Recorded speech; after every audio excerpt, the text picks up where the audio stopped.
I don't even know how to start the stream. So much has happened. I could never possibly figure out where the heck to start this stream. The solution, as always, is to go meta about it. If you can't figure out how to do a thing, or especially in terms of talking, talk about how you can't talk about it. That's the secret. Either way, hello and welcome. I'm sure I'll figure out just throughout the preceding stream how exactly to talk about everything that has occurred and is occurring. But let's just start somewhere. You may notice that I have this here. It's my good buddy Tidewater, with a few differences. One, I've made some modifications. I'm experimenting with new builds because new patch came out. It was actually out a few weeks ago, but I've only gotten around to doing it now. We can talk about what has changed. But also, observe in the top left corner, right below where Excel's is now, you may notice a vaguely pink rectangle with beveled corners and the letters RFC blazoned on it. You may remember, somewhere in the 1 to half a year ago era of time, when the Rubicon Fight Club was a new exciting thing that I was joining and entered into a ranking system and rose up on the ranks for. And did fun stuff like fighting a 8-match duel against another person who just so happened to also be the owner of the entire Fight Club. And all those fun, exciting times. Well, as of a few days ago, given the sort of absent derelict nature that the RFC had fallen into, I have managed to get in enough contact with the previous owner to become sort of, I would say like acting manager. The conversion process has been slow and very ambiguous as to what I am actually allowed to do or not. Ideally, I'm just getting control of everything, but that's not happened yet. But either way, I can at least confidently say that at this moment, there is a person keeping the RFC alive, or possibly reviving it depending on your perception of the matter. And it is me. I have control over the rankings. I've opened up the rankings again. People can now duel once more. It's very exciting, and we are very much in the early days of me just sort of running things. It's exciting, but I am also very scared.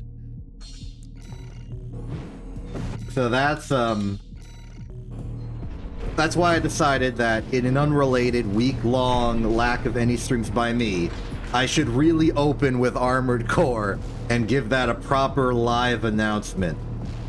So yeah.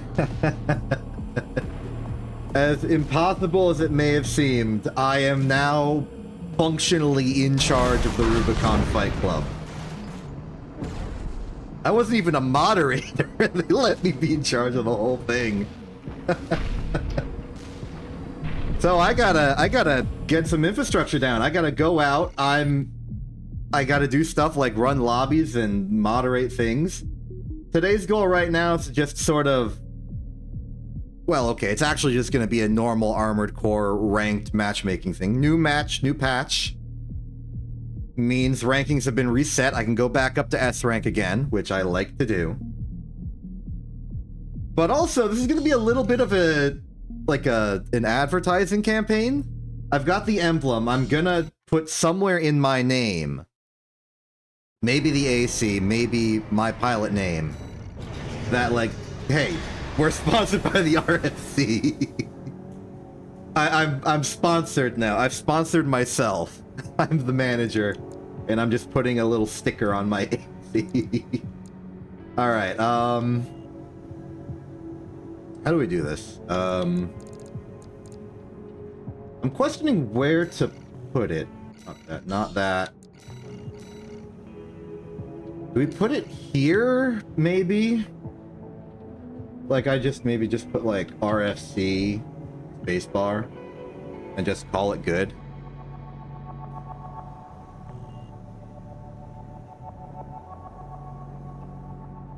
I mean, it does give that sort of like clan vibe. Putting a thing in square brackets like that before your name. It kind of works. I just don't know if it'll, like, convey enough.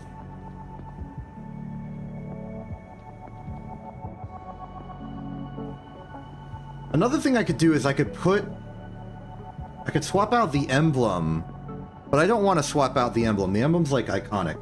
So what if we do some emblem editing? Let's see here. How about we do this one, then we add in a...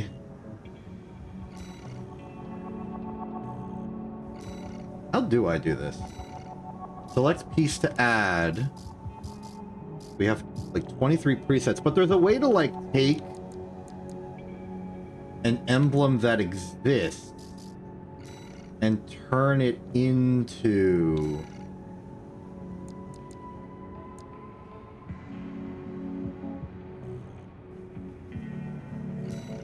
Or at least I thought there was a way to, like, put an emblem in an emblem. Like, you convert the emblem to a group?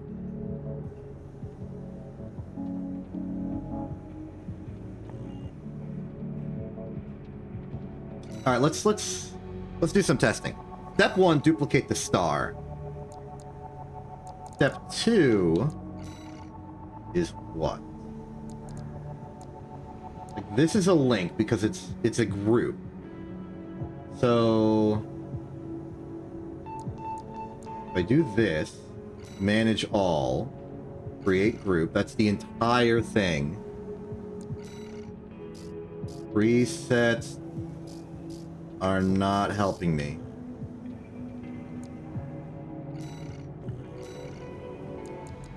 Maybe if I copy it, leave, go back over here. Okay, it did not work. The copy paste did not work across.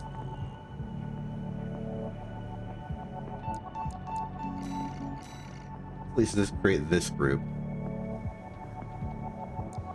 Behold, we're figuring out how this works. Copy insert is just that. Ungroup is this.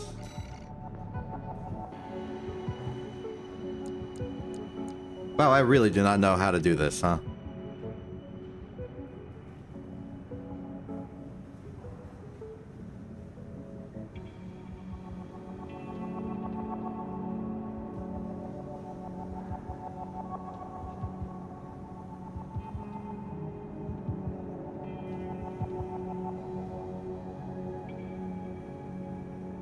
I'm looking up a guide.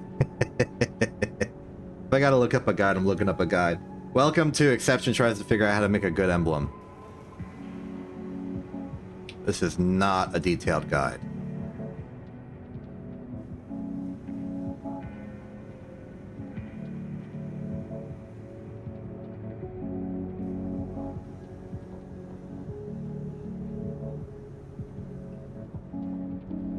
There are ways to get decals. Applying decals, just slapping them on the AC. That's not what I want. I want a way to... Maybe merge is the word I should be looking for.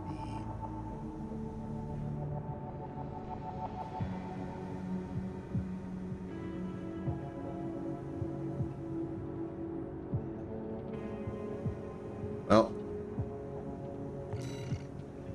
we could export it. I don't know if that would...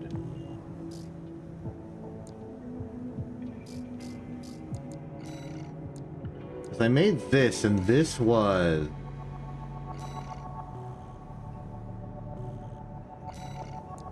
an entire thing.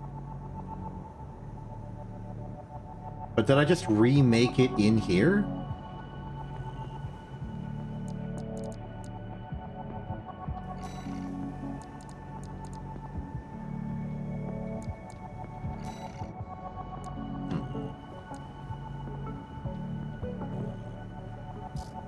Here ones I've downloaded, which I can edit, but not utilize. Okay, so I guess merging emblems is not a thing.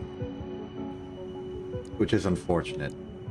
Let's see here. 37, 37, 180, 180. I can do that. Okay, in that case, I think what would be best for us is if I just rebuilt the star in here.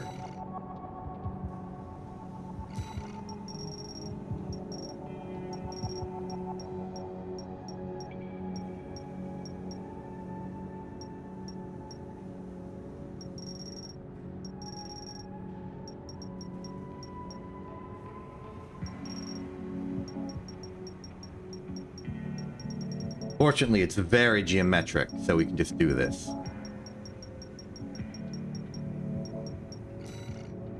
But I will keep in mind for the future that I will need to do this basically every time.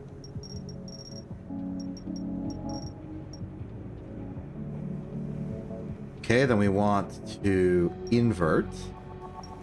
Head up to 37. Head up to 37.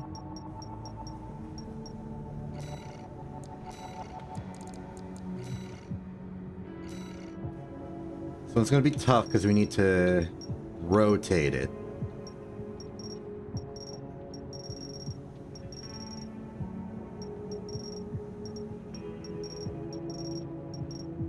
There we are. Then, yeah, invert's just doing that. We need a vertical invert, which is to say we need to rotate this thing 180 degrees. Technically, 90 is sufficient for one orientation, but I think it would be easier if we just did 180 and then inverted the next one. In fact, we should be duplicating these layers, not rebuilding them from scratch.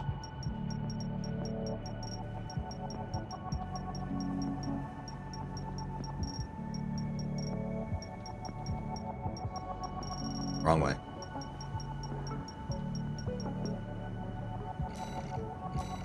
Here, let's hit the duplicate button.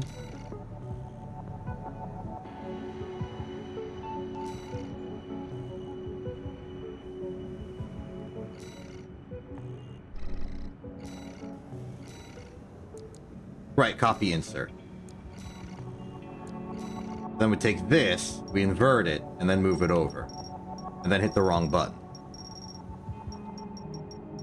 Hitting the wrong button is an important part of this process. There. We've now successfully made a good copy of the star, and now we can move the RFC logo as needed. For our purposes, I'm gonna put it in like the top right as like a stylistic.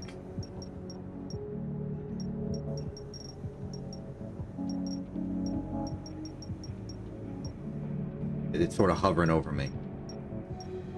Here, 80. A little more diagonal up.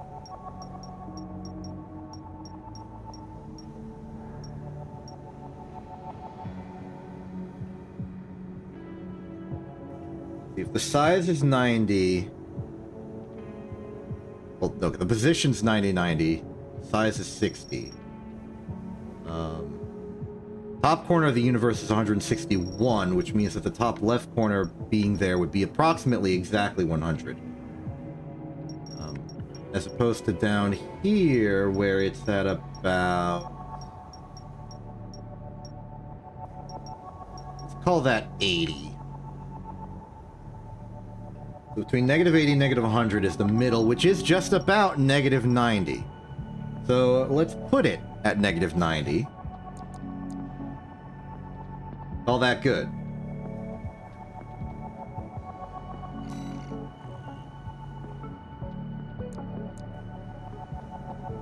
Oh. Maybe I should have duplicated the RFC logo before I did that.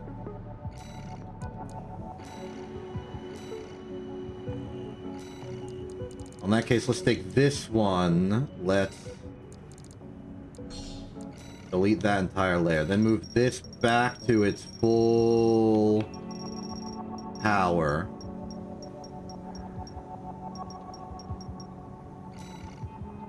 There we go. And that should stop anything wrong from happening to the Tidewater emblem. Okay. Now, license menu, edit emblem. We swap to this one. And we're good to go. Okay, so before we begin for realsies, I want to show off some of the changes I've made to Tidewater. I'm calling this Tidewater version 4.1 Beta 1. All the weapons, all the frame stuff, they're all the same. What's changed is the internal. You may remember us using the P10 SLT ACS. I've swapped it for the Talbot. And I've done this for better tracking on my arm weapons because I think they're pretty important. And the loss of tracking power on the missiles isn't that bad. I counted it, it's like about half a second. So it's not particularly that much worse, but I think we gain a bit in terms of just general targeting with everything else, which is important. The Trunos are designed for very evasive long-range opponents and for punishing on stagger, which doesn't need the tracking anyway. So hopefully that's enough. Separate to that, I have also changed the booster from the PO6 or whatever it was at the time to the 1, 2, 3, 4, 5. And I've done this because I was told to by people. I've talked to several people, and their general sentiment was that if you're trying to do like crazy explosive thrower tetrapod stuff, you really shouldn't be using the lambs, you should be using something heavier. And that a pure water strider is actually something a bit bulkier than what I am. And for their movement, they use repeated quick boosts with the 1, 2, 3, 4, 5s because the distance that you quick boost is extreme. So I'm experimenting with that a bit. I'll try a few fights, and if it doesn't work out, we'll go back to the old reliable PO6 and possibly SLTs. But I wanted to show off that experimentation is happening. It is real. It is occurring.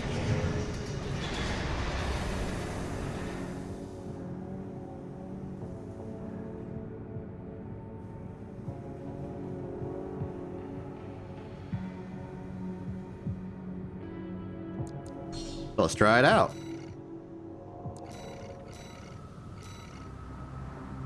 I'm not going to go over the complete patch notes for 1.09, but I do know the general gist. And I also know all the parts that matter to Tidewater. All that I know for certain is that I'm pretty sure that the Ludlows got a buff, and everyone was very happy that the Ludlows got a buff. I think there was also maybe like reload speed for a handful of missiles got improved. The reload speed for the plasma missiles got unimproved. A bunch of head parts got slightly better. In terms of Tidewater, the only thing that's changed is the Lammergeier legs, whose defense rating has been slightly reduced across the board. This means that for any given type of damage, I will be taking slightly more damage. That's fine for me because I care more about preservation of the feeling of operating Tidewater. Things like the movement and stuff.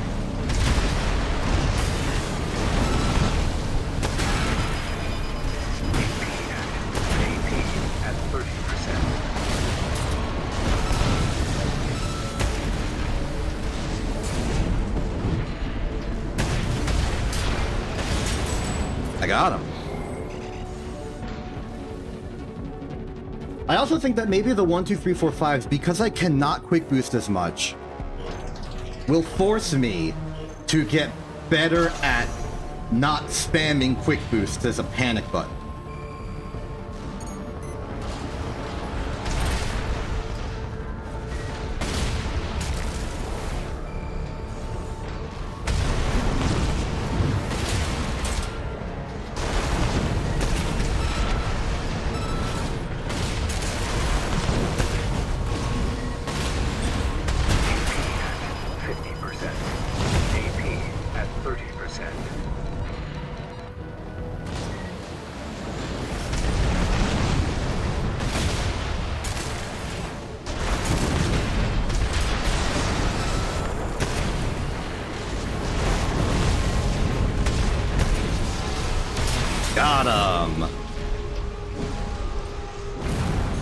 Oh, that was weird.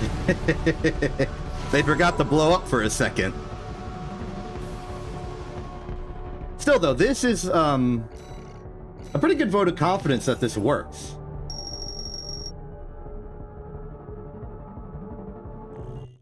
Like, there's something here, or at least it's not so foreign that I can't work with this. So that's good.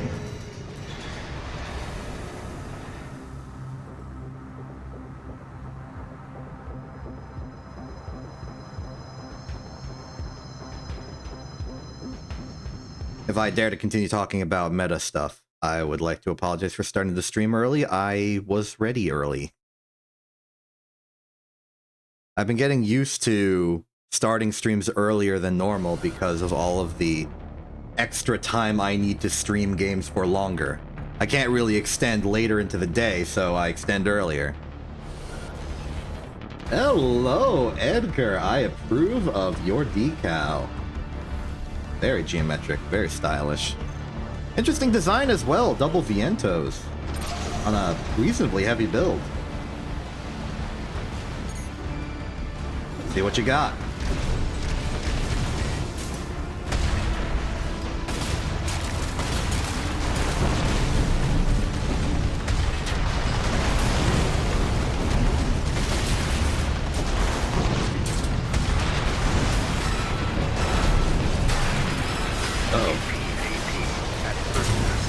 Oh, they got me. Okay, very, very straightforward. It's interesting that they're using what I'm generally considered to be lightweight build tactics on a build as heavy as that. I'm not saying it's a heavyweight build, but it's heavier than a lightweight. Kind of works for it.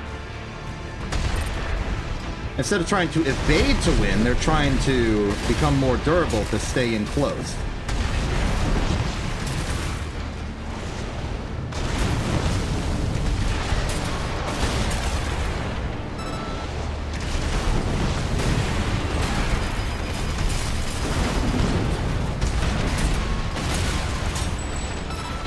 That was a cool, evasive attack I did at the end there. I am definitely starting to feel the limits of my new quick boosting profile.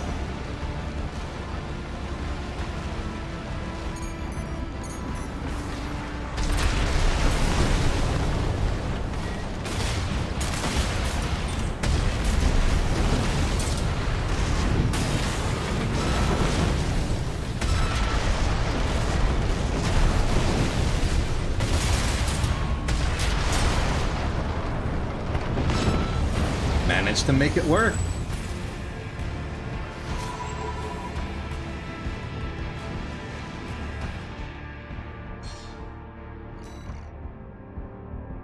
I'm noticing a little flaw in my design here. The RFC logo is completely imperceivable at that scale.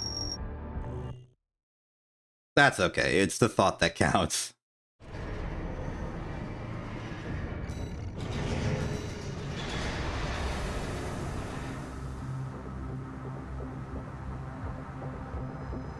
I suppose there's no way around it. I'd have to make the text particularly tall or make the star smaller and in the bottom right corner. I suppose now that it's a singular group, I can do that.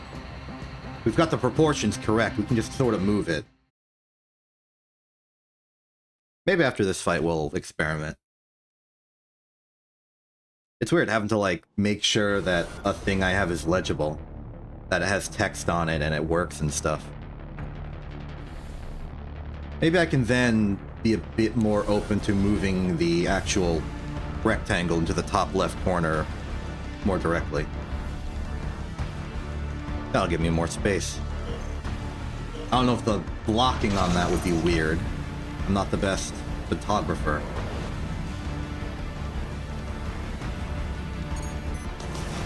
There you are.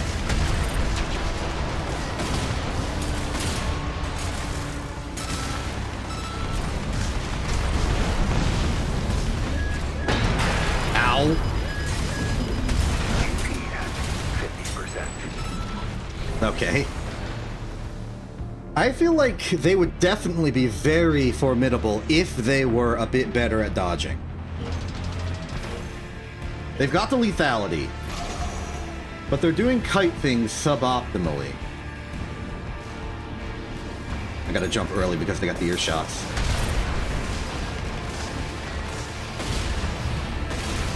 Okay, now they've moved to evasion, and now it's working for them.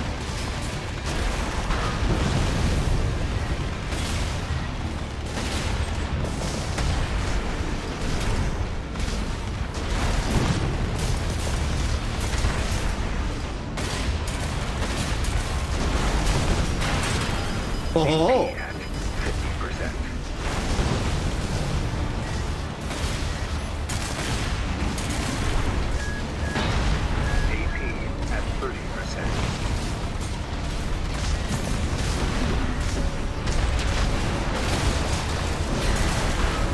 Oh! You missed.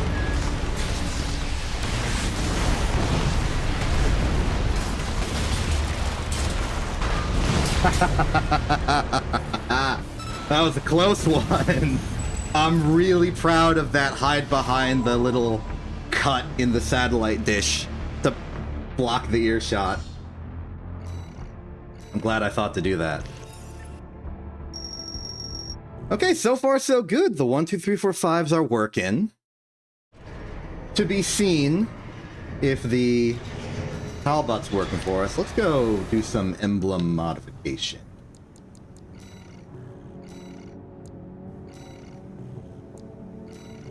Well, yeah, image editor. Let's go here. I guess one of the advantages of this system is that if I edit this, I don't have to reset the emblem on my profile. So let's see here. How about we go down from 256 to... Gotta be careful, otherwise it doesn't do it in 2-digit increments. Maybe 192. That would be the next scale down. I'm trying to do this in powers of 2, or at least compliant to, you know, binary numbers. So I basically just did 256 minus 64. Move this down. 32 seems... Yeah, that would make absolute sense, because it was scaled down by 64, it'd be 32 on a side. Now the RFC logo can therefore fill in the gap. The line's center, so we're gonna have to be careful here, because I want it to... Weirdly enough, I'm gonna use the grid line to measure this. Unbelievable, yeah? So let's see here. In terms of one edge, we've got about a block of space, a little left, move that here. Let's try 64 exact. No, it's going to be 68 because we want the vertical to match the horizontal we already have. Then scale up to 110. I think that is good. Maybe it'll be seen better. Maybe I could make it a little... No, it's fine. Let's just do a little...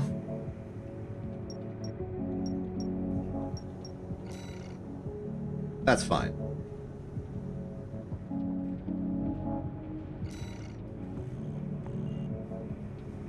Oh, I do have to change it again. So it is copied over, in a sense.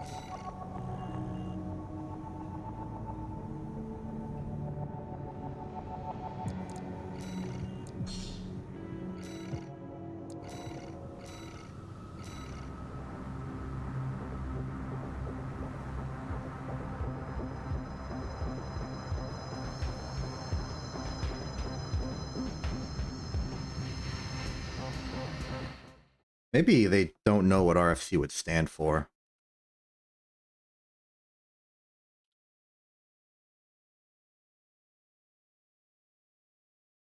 Alright, I tried looking up AC6 RFC, and I'm just getting RFC 2460 Internet Protocol version 6, IPv6. Which is hilarious, but not what I'm looking for.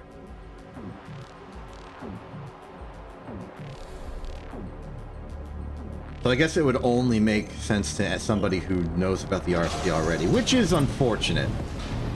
I guess I'm gonna have to find a balance of myself and the fact that I'm acting on behalf of the RFC, because I don't want to just, like, put my name as the Rubicon Fight Club guy. Oh, I didn't even see that explosion go off. Also, I just noticed that this person is basically me. That's not lost on me.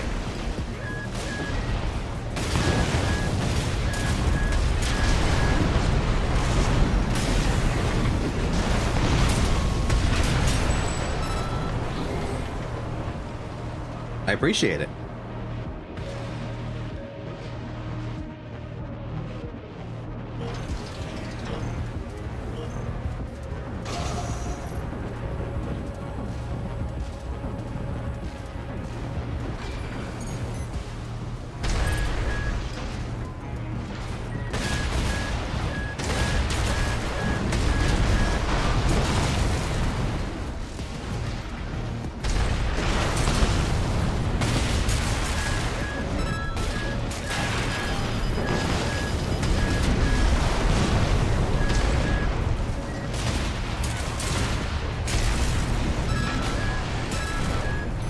Reset on the stagger a bit.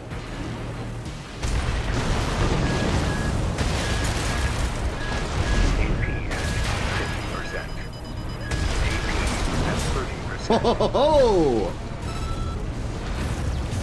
I bet they were about to explode. If they had AA, that would have been the time to use it. Provided they had enough time to use it. Good fights.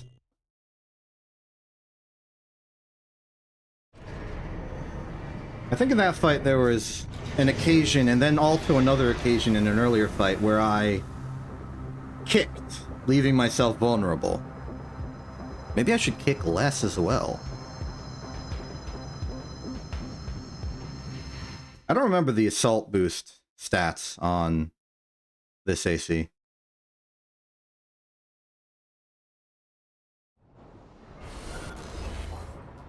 Let's find out. Oh, I see. I see. I wasn't paying attention because I was busy searching up the thing, but now I see that they've got one Majestic, one Javelin, an ET on the back, and one Truno. Whereas instead of doubling bazookas, I've doubled Truno and can fly. I guess this gives me a vague advantage at long range, if I were to describe my advantage somehow.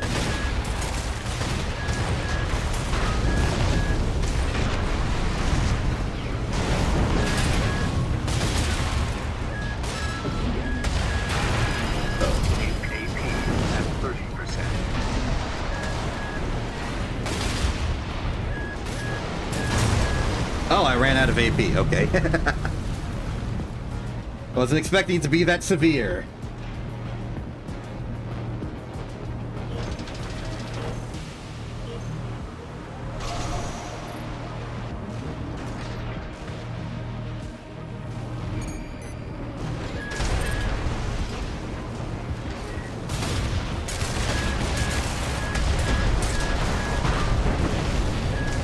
Oh, I missed.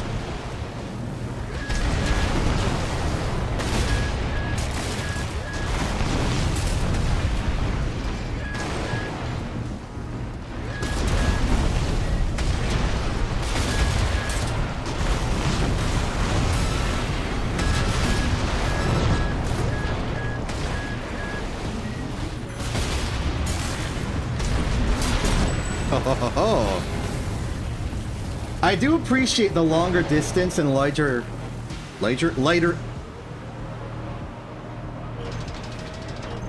longer, higher velocity, whatever I was trying to say. I like that the 1, 2, 3, 4, 5s let me go further fast. It's good for like a gotcha approach kind of deal, in my interpretation.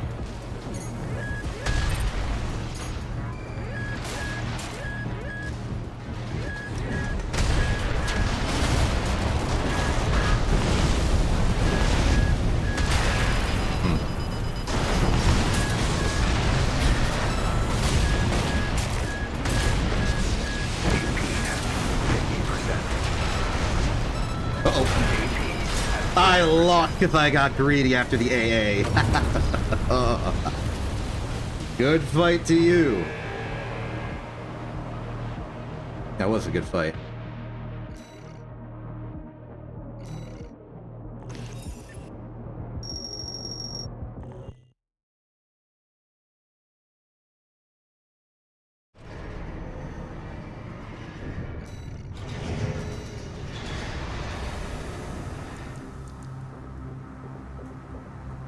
The 1, 2, 3, 4, 5s have been going reasonably well. It's hard for me to evaluate what situations I would prefer one booster over the other. I'm sort of new to booster technology. I also don't really know how significant the... My goodness. Is Seribot just broken? I think Seribot's just broken. That would explain some things. Also, oh frick, I gotta fight Cradle. I have seen this person around.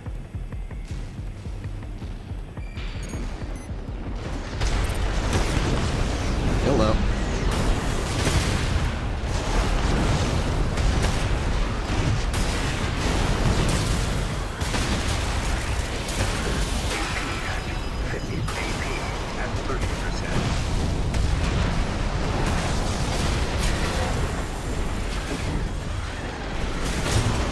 I just got lasered down.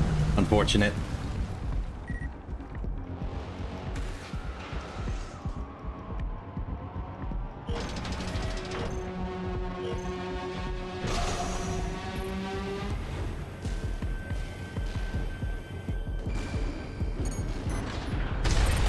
We are.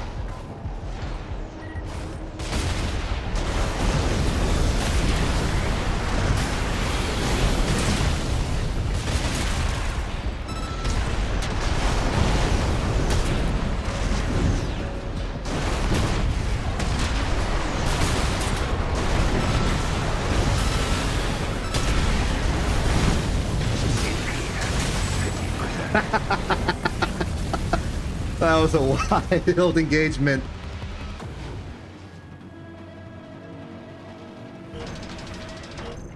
Just sort of were close to each other the whole time and just started slapping.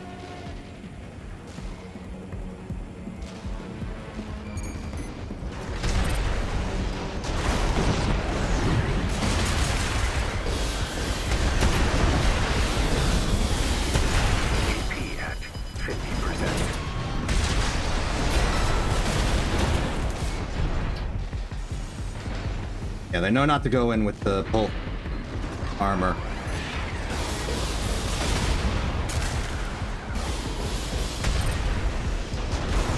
AP at 30%. Yep, the laser's got me. Good fight, though. I got one win off of that, and I'm happy. That's a satisfying result, at the very least.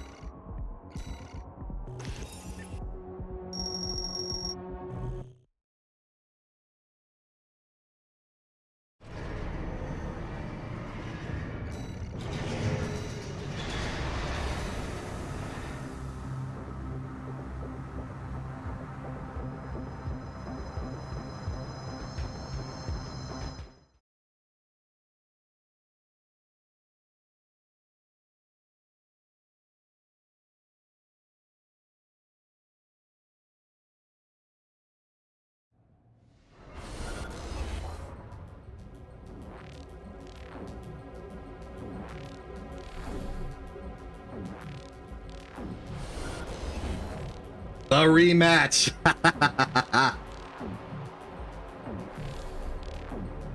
I'm happy about this. I'm happy right now. I'm just having a good time.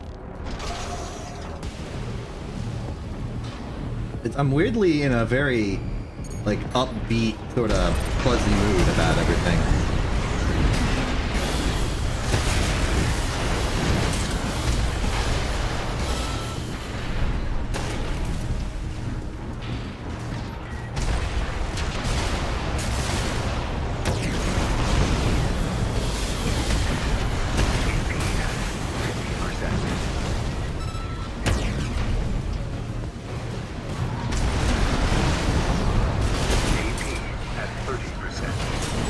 Oh, the kick!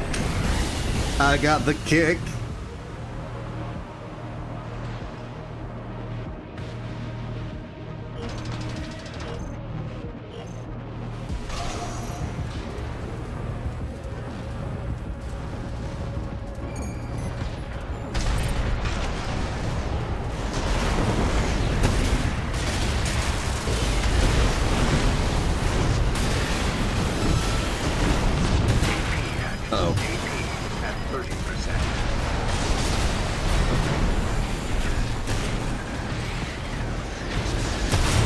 Yep, okay, that makes complete sense. The shotgun would have gotten me down.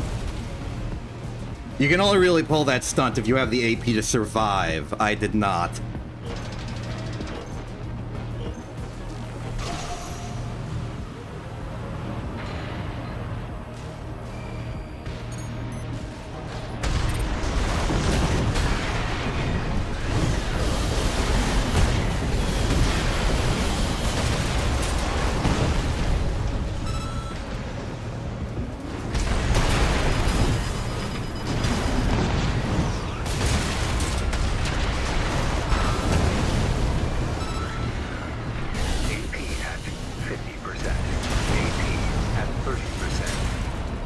We did it! Great!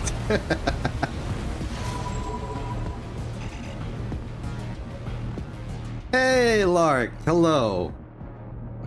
Guess what? I own the RFC now.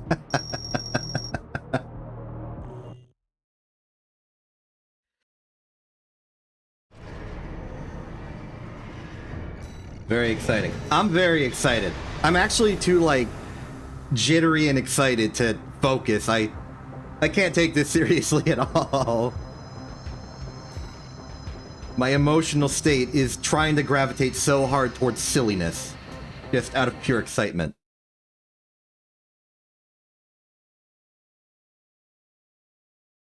Might also just be the high energy. Yeah, there have been a few good matches so far. I just fought Cradle, who I consider to be cool and good. There was an almost mirror matchup with a very high-speed racer. And now I am going to fight a massive boat.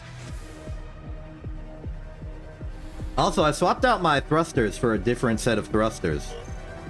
So it's making my, like, attack profile a little different, and I'm trying to both get used to it and also evaluate the benefits and trade-offs of each.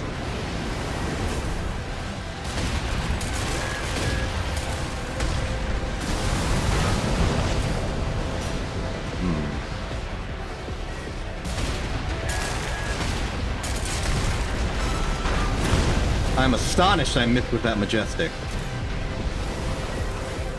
Really enough, I worry I might lose as a result.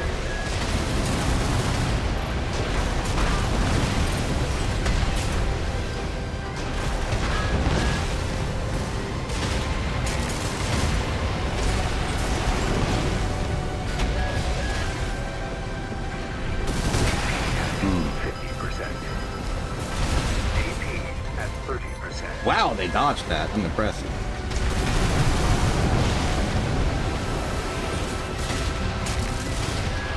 Yeah, it's trying to be the RFC logo. I've made a very hyper-simplistic version in the in-game emblem editor. It's not good, but it's working. It's getting the point across, and I'm exploding for it.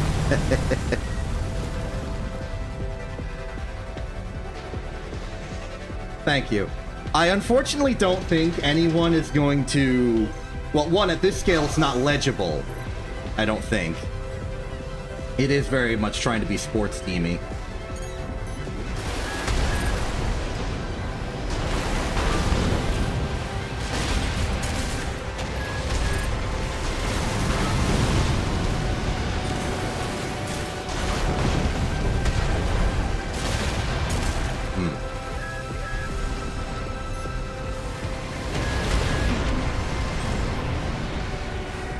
Yeah, you go and fly.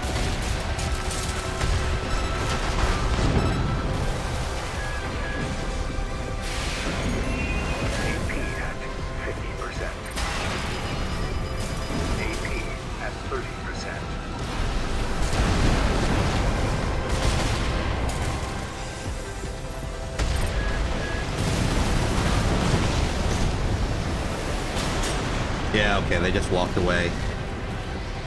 Basically, you get a bunch of pre-made shapes and text and objects, and you can just arrange them however you want.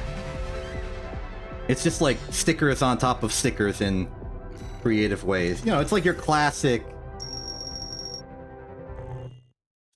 first-person shooter. I guess I would ascribe it to like Modern Warfare and stuff, but that kind of just, you slap it on wherever you want it to go and make drawings out of it.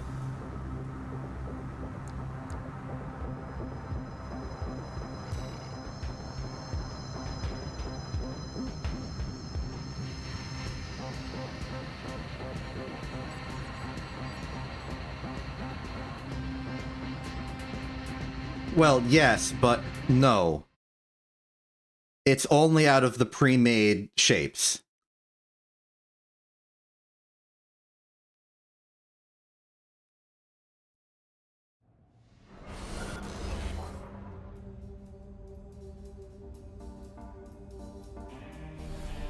Double shot. Okay, several shotguns actually. I count at least 3.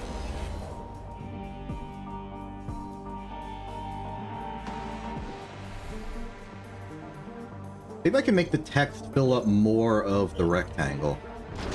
But this doesn't solve the fundamental problem of I don't think people will find the RFC just by its abbreviation.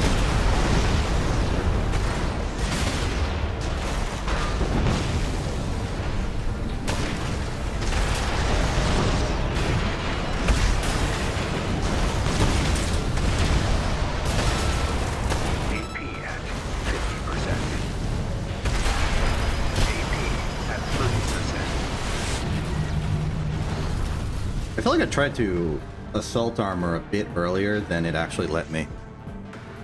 That might have just been a mistake on my part, but I feel like I was already trying to explode when I started exploding.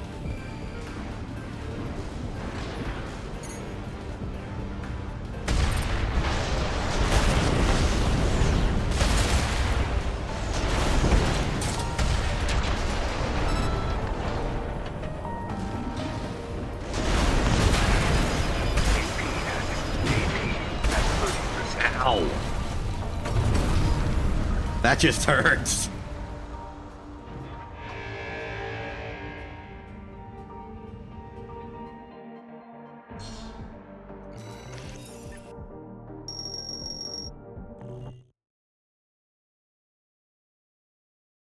I've got one request for this game in terms of balance. I try to not have opinions on balance, but if I may have an opinions on balance right now, I would appreciate it if the shotguns did not do stagger extension in as many contexts as it currently does.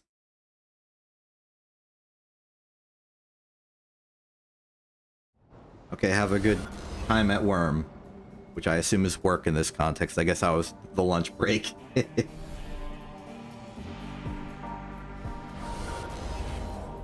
There I am.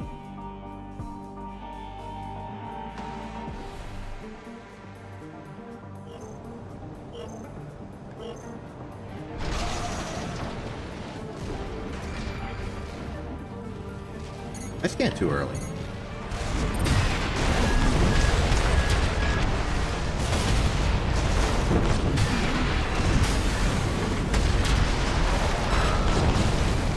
That went well.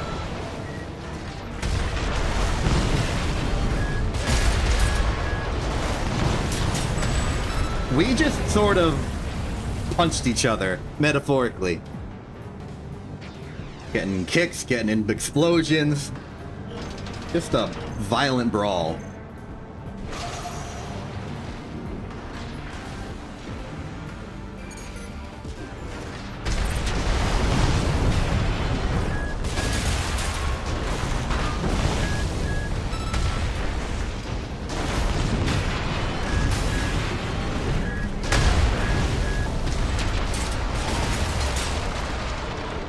It seems like using the double...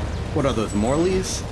The double 5 pit bazookas are actually a bit too slow to punish me out of a kick. I have just enough time to quick boost out of the way. Maybe that's a problem with their targeting computer? I don't know. But it seems like even if I got kicked, I did not get punished by it. Which is interesting. In fact, when I counter-kicked them and I still was able to stop them from bazookaing, I wonder if I could have just repeatedly kicked while they were repeatedly trying to punish me with the 005 pip.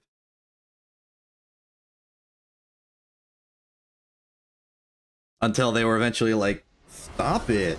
And then I won. Hello! Electric Lamb. Cool.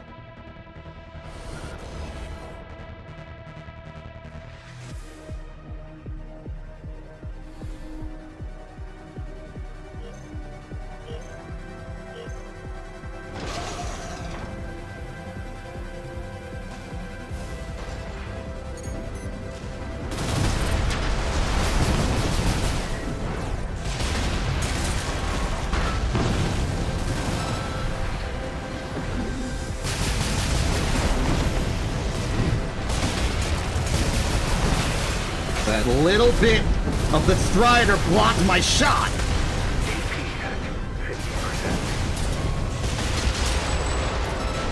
Don't think I didn't notice, Strider. I saw that.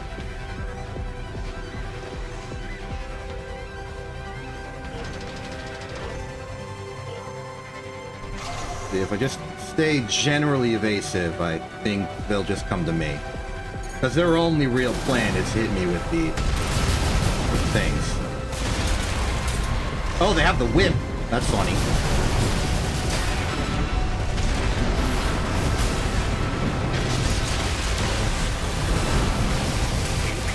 Your turn.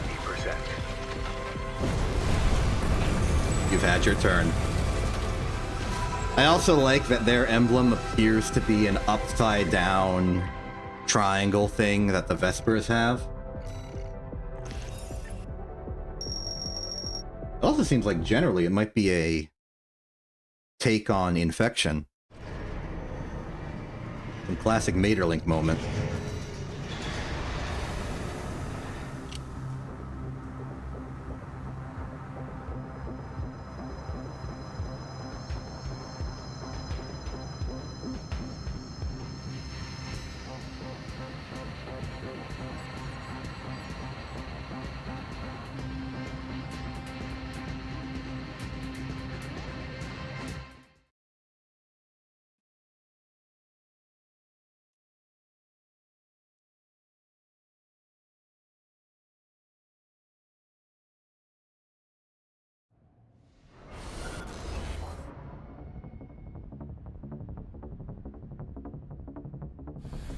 Going good on the fight so far. Ooh, double pistol! Heavier set than I was expecting. Also not the pistols I would have anticipated. I like the longer ones, personally. They got an extra bullet in the chamber.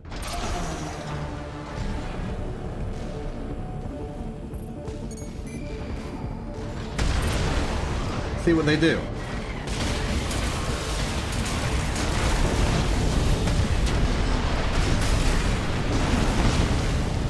Free in.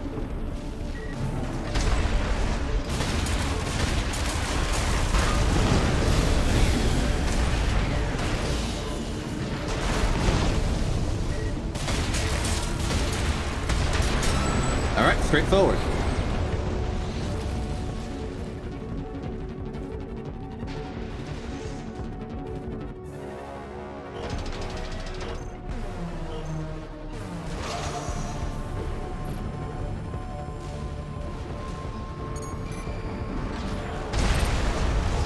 Missed on that one.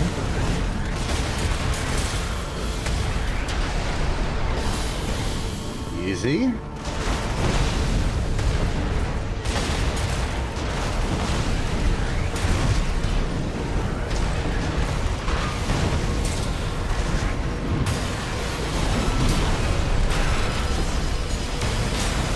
Ho ho ho ho!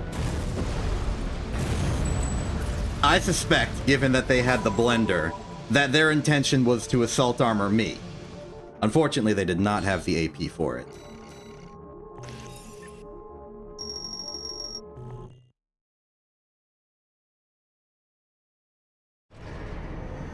I think it's very true that in a fight, one may lower their guard. But that this is not necessarily always a bad thing. It means you're calmer. It means maybe you're a bit more general purpose, evaluating all the things. Maybe that works better for you. Because lowering your guard might just be a way of escaping cracking under pressure. There's a balance there. Look who's back! It's the not Materlink. Now with Bipedal instead of Tetra. I think that will serve them well in this fight.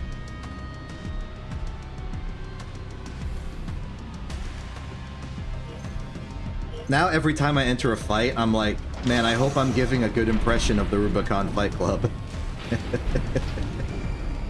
Like, I hope they'll check out my Discord.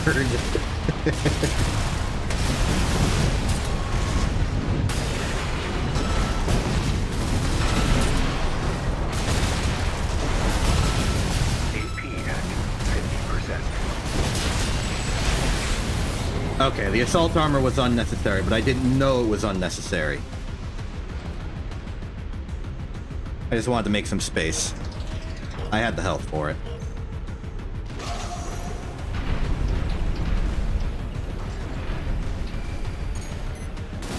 There you are. Wow.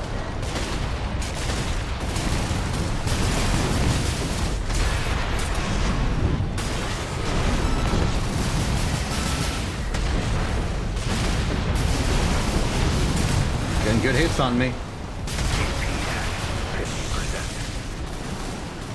AP at 30%.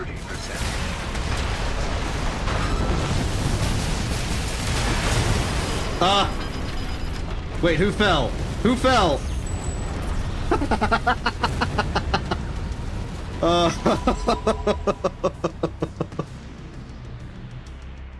That's as close as you can get.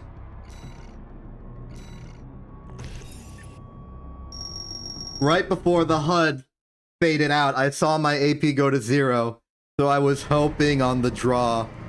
And they gave it to me.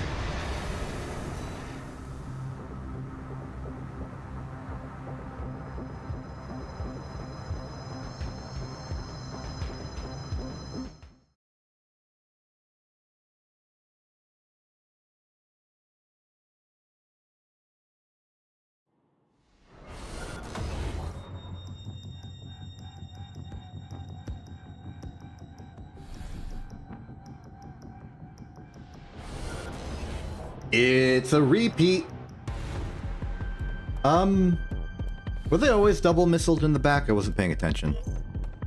I guess so. I didn't really see them use any other weapons. They had a whip back when they were in Tetra mode, I think.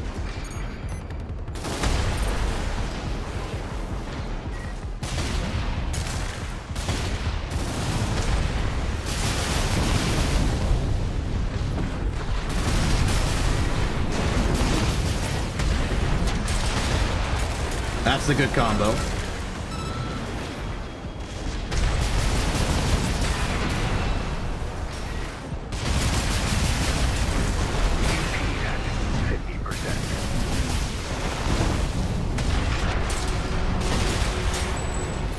I wonder what core expansion they have. I don't think they've ever used one against me. Maybe it's assault armor, but they want to use it offensively. And I don't let them. There are plenty of situations where I'm attacking at very close range that they might want to just AA, unless they know I'll counter. Psychology is in play.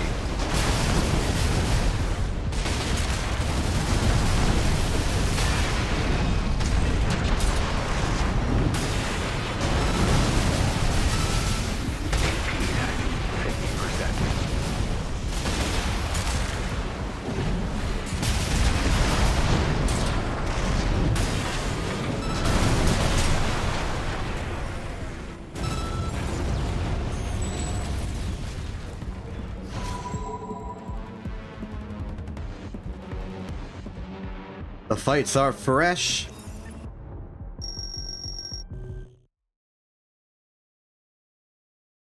I wonder if the electric pistol can make a comeback.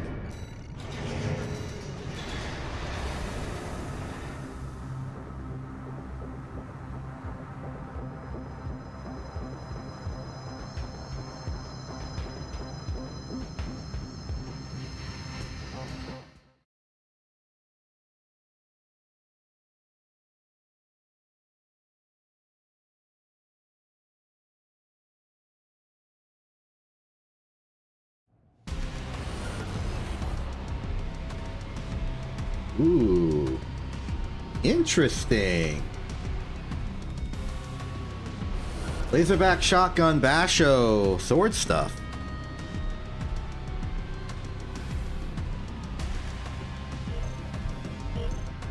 I think you're in for an interesting time if someone's willing to go basho.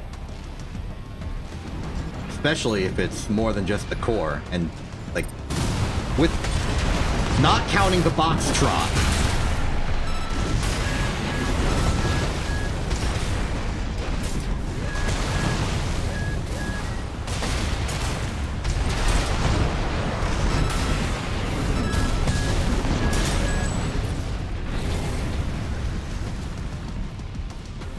I'm not really sure what happened there. I know they tried the blender. I know they shot me a few times, but nothing really connected. Not that well, anyway. Maybe that was just a fluke. Let's see what they do on a reset.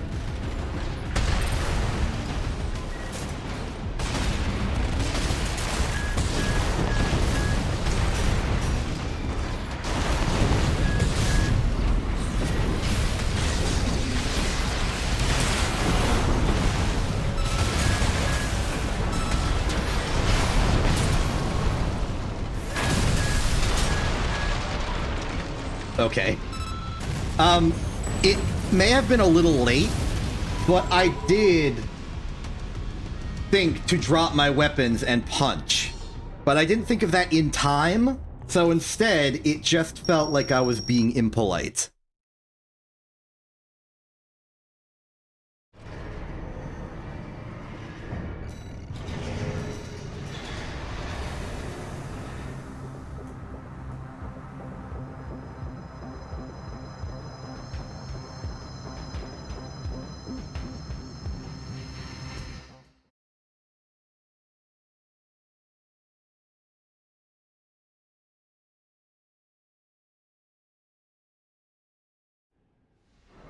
I admire anyone who can make that call in that split-second moment where punching is the optimal thing to do because all of your weapons are reloading.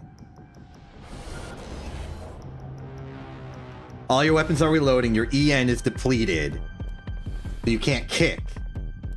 They're staggered. The only way you're getting a hit in time is if you punch.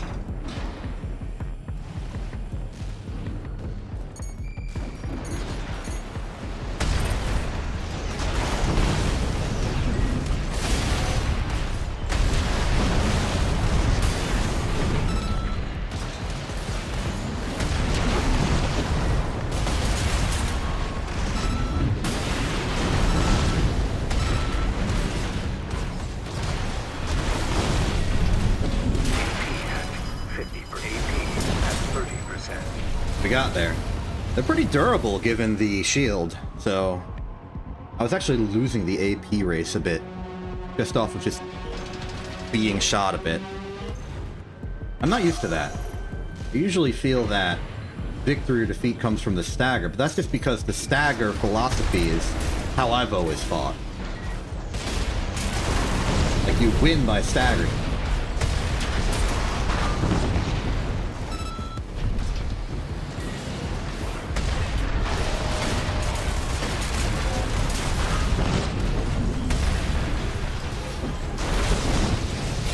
Yeah, that makes sense. AP at 50%. It's gotta be a little embarrassing for people with the pulse armor up when they just sort of stick around my assault armor afterwards. Like, they shield up, they move around a bit, I'm moving around a bit, and then I do that. I think they think I'm doing it because it's a pulse shield and that they should just sort of stick to what they're doing while the shield is up. But no. No. You staying close is your undoing. It's something I think works purely because it tricks them. I think they are genuinely fooled. Because I sincerely think that if they weren't fooled, it never would have worked.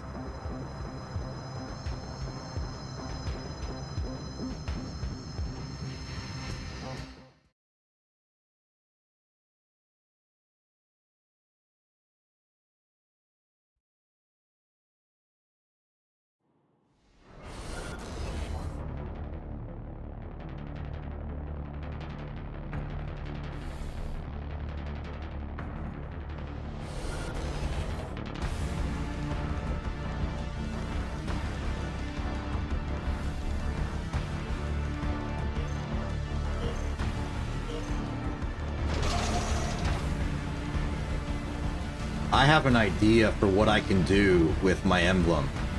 Instead of making it a separate object that vaguely resembles the old logo, I should put it in vaguely color appropriate text on the top and bottom as like a border.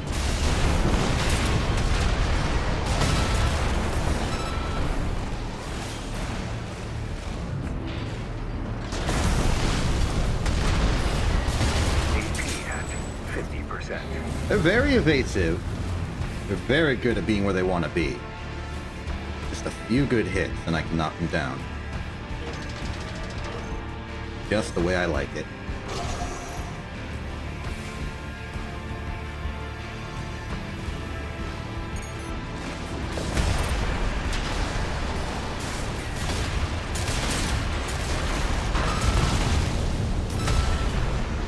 Oh, I guess I got some good hits past their shield, I suppose.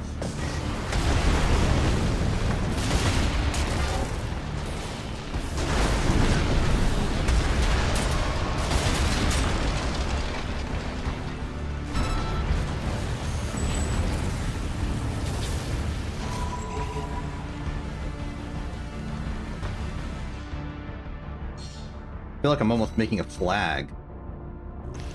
You got the board at the top, board in the middle, symbol in the middle. Like, I've seen some flags that are shaped like that.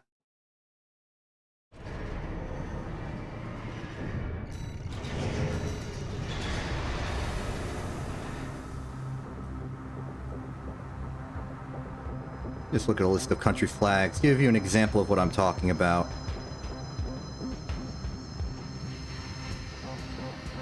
Like, the flag of Spain, for instance, is bar on the top, bar on the bottom, emblem inside. India as well. Iran.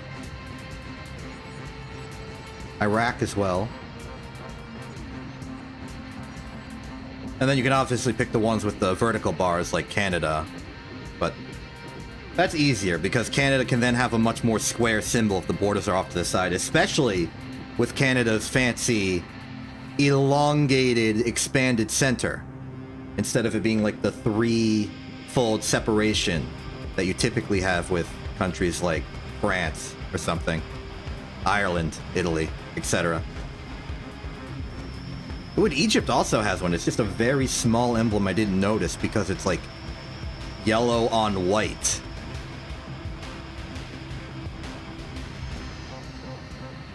Still, the blueprint is there.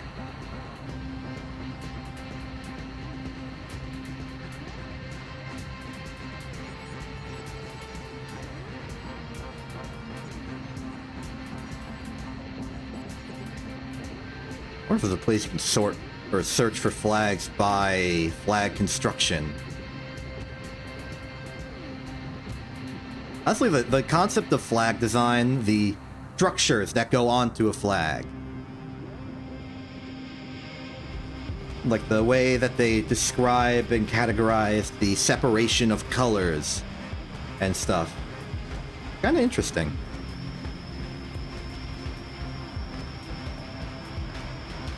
Anyway, let's take a brief intermission and maybe work on that a little bit.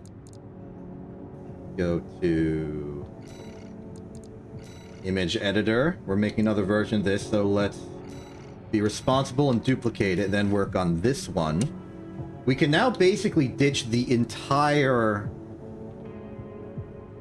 block here Though I do want to split the group up so that I can see what color this is, what color I made this.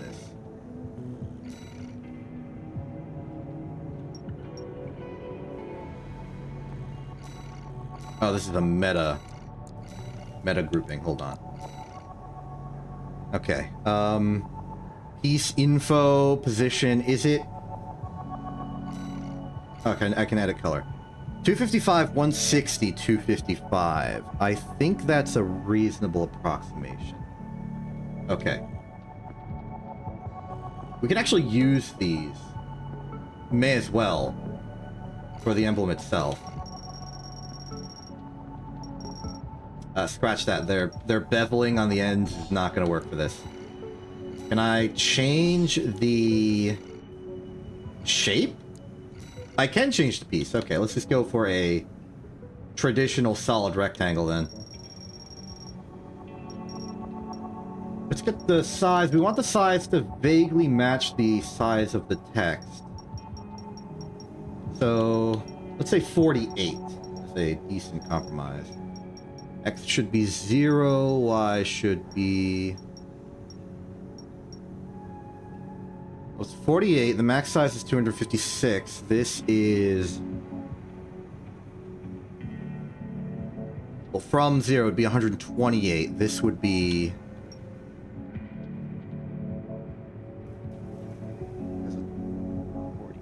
So... It'd be 128 minus 24, which is indeed 104. So that is exactly correct. Change the piece to a square. 48. Zero out the x coordinate. Y coordinate should be equivalent. That should be 104. There we are. Now let's take the star, center it vertically, horizontally, and see how small we have to make this thing.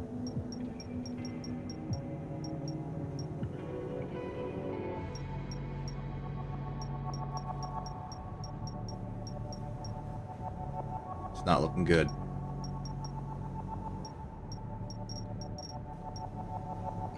$150 kind of works. Okay, let's delete that, delete that, delete that, delete that. These two can be grouped. But I won't do that now. Let's start getting that text in there. For this, legibility is going to supersede everything. Maybe we go for the spray paint style.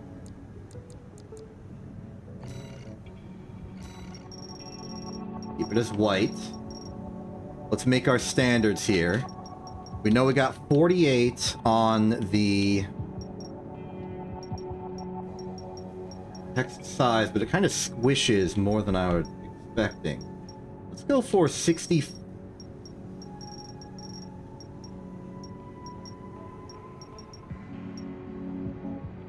64.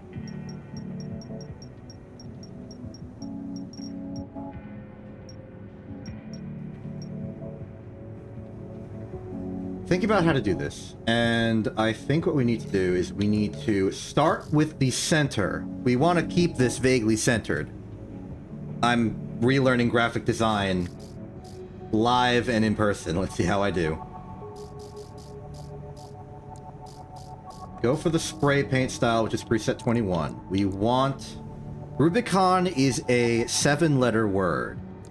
So the first letter we should put down is the one in the middle. For consistency.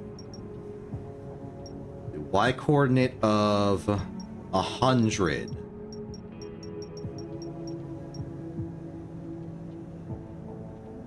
Now it should be 104. We know that's too high. 102. We'll do 102. Okay. From here, we just have to spread outwards. Go for the B next.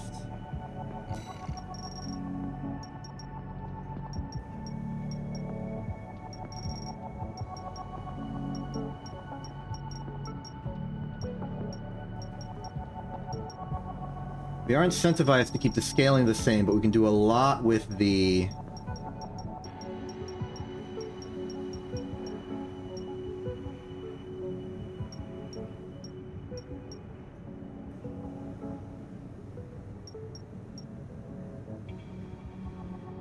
Man, this is really just gonna have to come down to visual intuition, huh? Darn. I hate using visual intuition. I would much prefer to do math.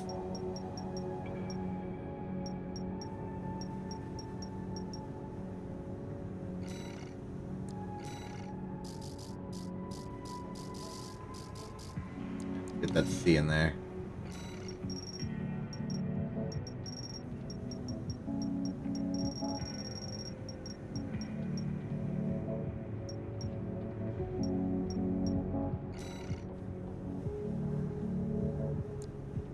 So far, so good, I must say. I got an idea. It won't really help, but it'll kind of help. Just copy.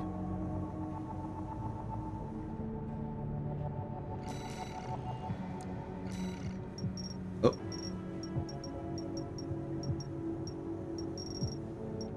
Slide that over there.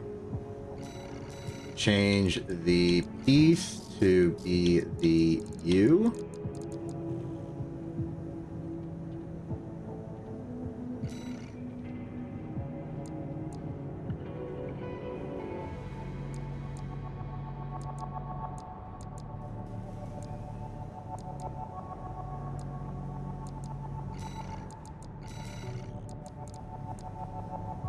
See if we can't just order these by not like left to right order. So like UBI should be C.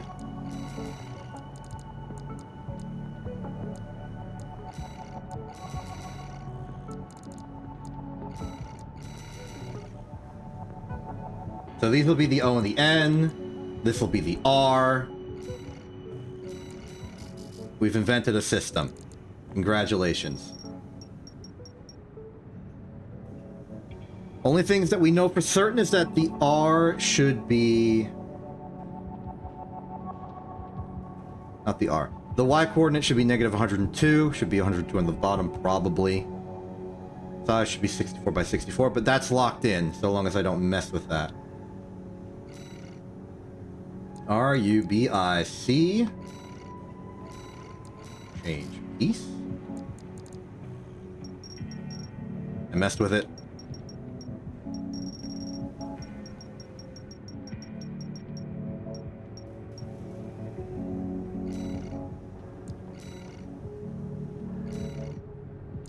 This should be the N.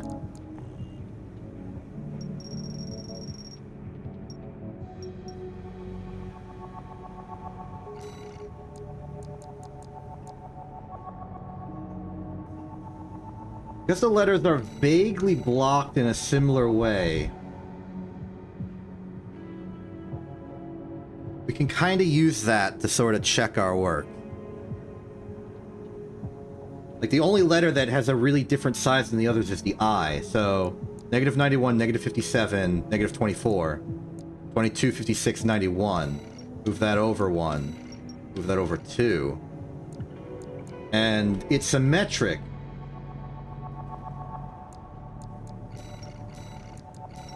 Move these a little closer. I think this looks good. Maybe 56. I don't think it's realistic for us to make this actually symmetric or perfect, because we're fighting our nature of symmetry, where we think like the eye should be in the absolute dead center. But the fact that different letters have different sizes means that kerning is a whole ordeal. We're just gonna have to make it good for now, and then revise it later. You know, as we improve, as we get better, or maybe I'll just hire somebody else to do this. Either way, as a start, I vote we make the Rubicon group. We've created the Rubicon group. Now for the bottom, we have our work cut out for us because we need to do 9 letters in 1 space. That's basically 10 letters. This 64 by 64 will not work. So I'm thinking we can maybe make the letters thinner. Maybe 64 by 48 or something of that equivalent nature. Let's begin though.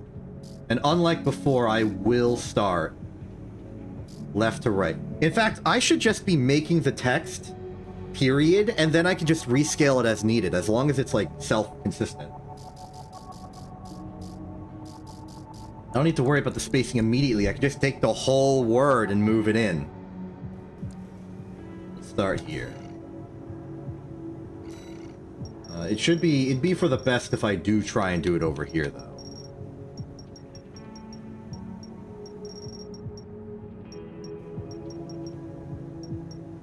Maybe 106 is correct here, in the same way that it was 2 off above. 170. Okay.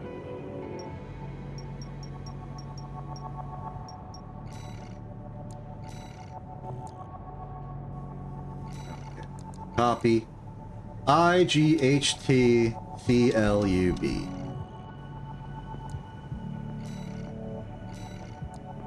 Piece. I think we got a rhythm going.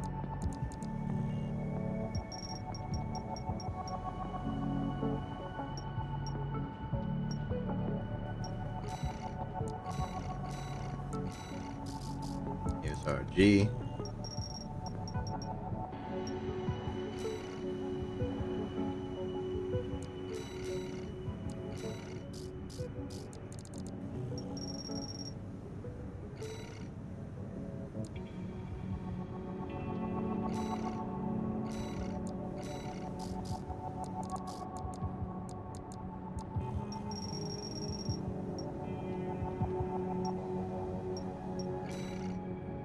Alright, just looking at the word fight.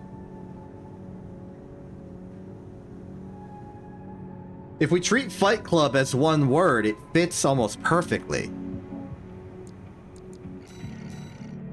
Let's try it and then mess with it later.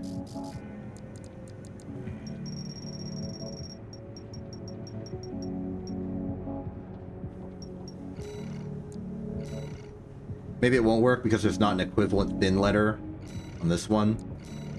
That I is putting in some important work. Oops. Drop it down a little bit.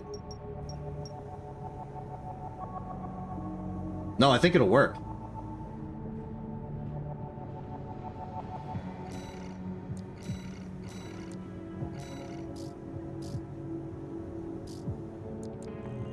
You. It's gonna be close.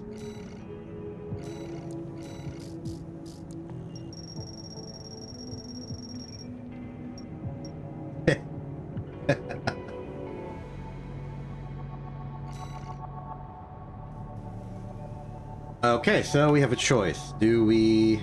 Well, okay, I think... For the moment... Let's take the words fight and club and make them their own groups. Then we can take the group as a whole.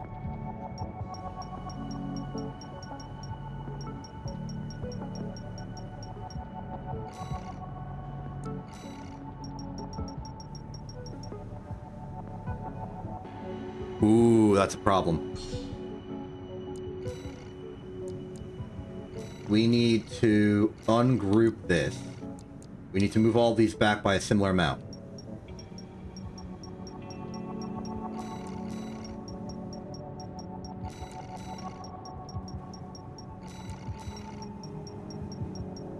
Now that the entire club is in view, it'll work now. Apparently it rasterizes it at the moment of grouping, which is interesting.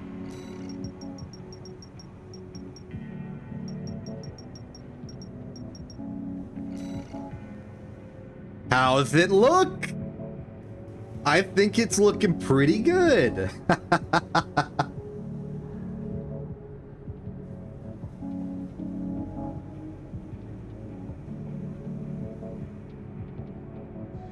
I'm proud of myself today.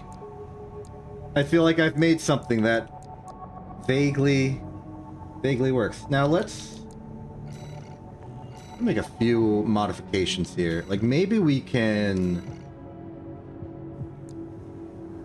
down the brightness a little bit. I want there to be a little bit more contrast. Let's go like 210 across the... Ooh, no, that makes it like a weird sickly color. In that case, maybe do it by the... this. Because if we go straight down on the color gradient grid, it should just make it darker across the board.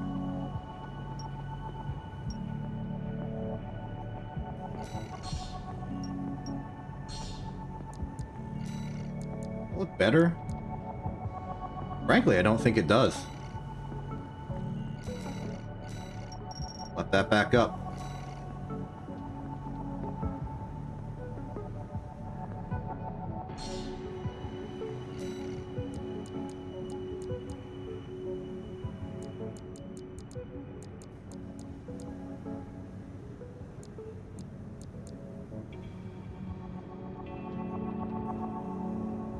I think I shouldn't overthink this. I think I've made something entirely serviceable.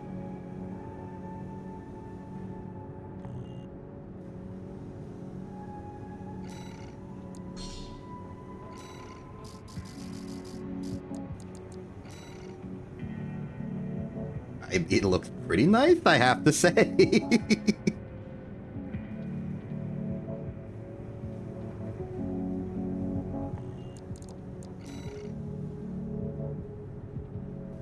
I bet we could also add some additional flair and flavor to it by...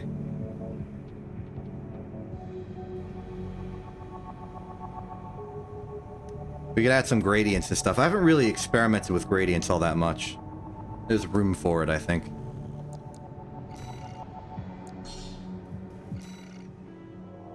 I'm gonna be honest. Now that we've solved the legibility and associativity problems, I am now afraid just of public expression problems. Because, like, now I'm promoting something. I worry I'm gonna be advertising and it's gonna come off as weird and bad.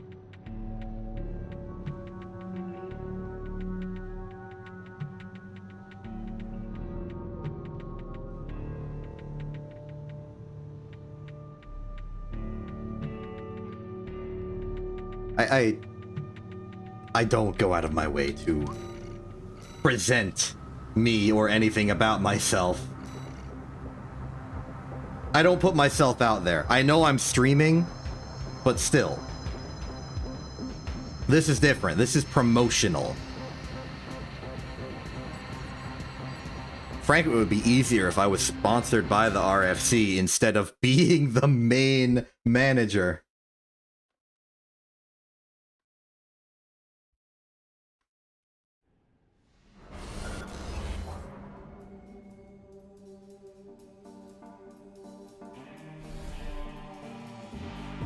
But I guess it's just how it be.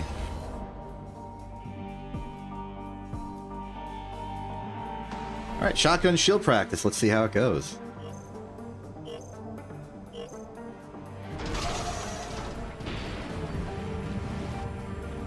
Alright, I've noticed a problem.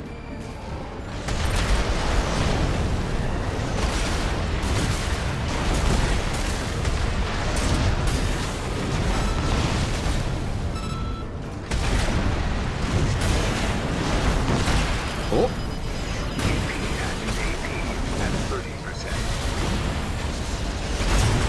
Oh, I didn't have the health. Close. Very, very close.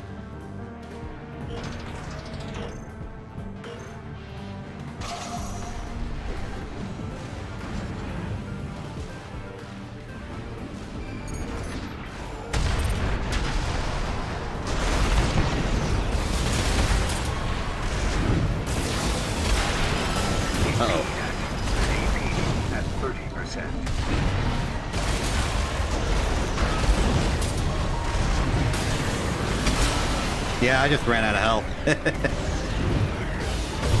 Made some poor engagement decisions.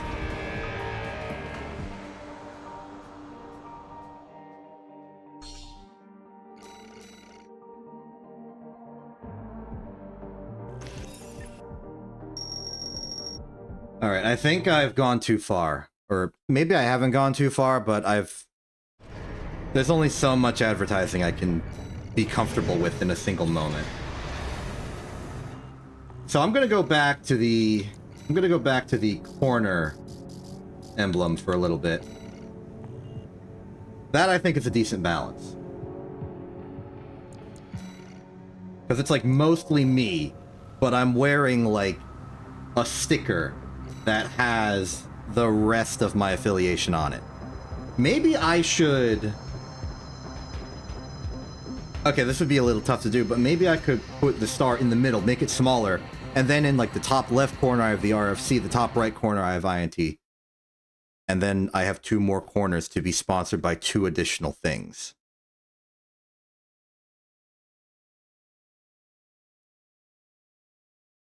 Who knows what they could be?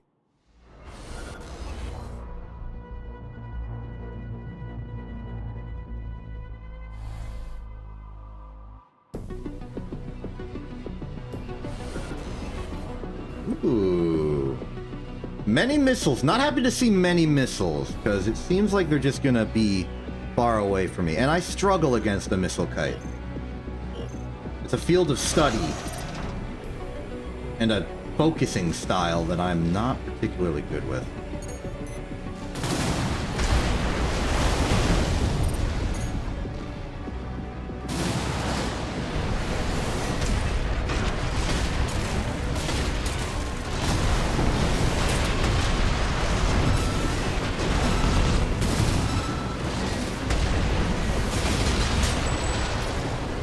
Well, that worked.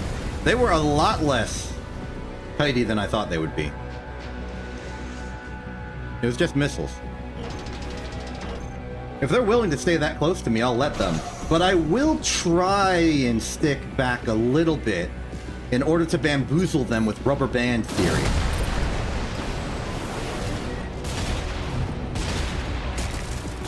Alright, now they've wised up.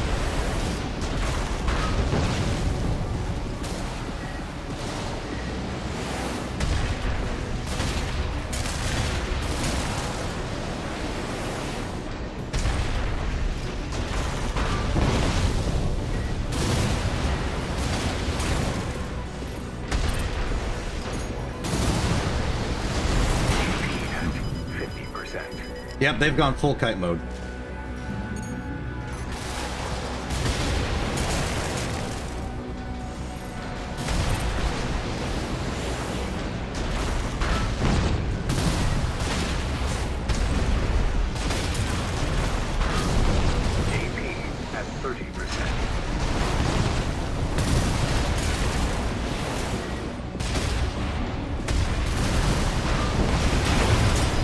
Wow, it worked. Thought I was doing pretty good. I guess someone purely, perfectly below me is someone that's hard for me to hit.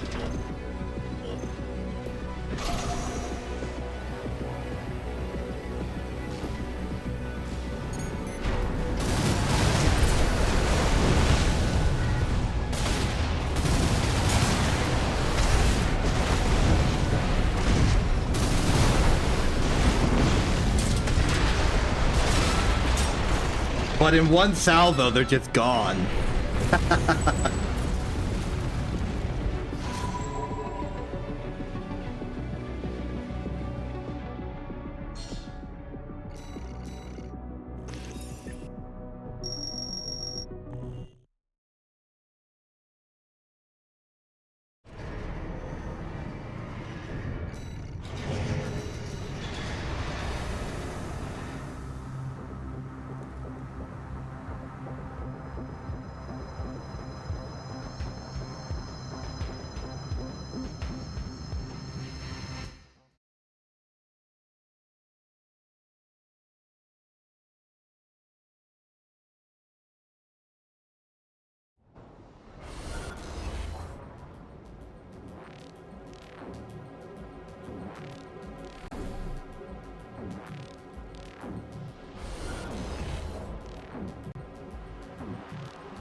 That was close.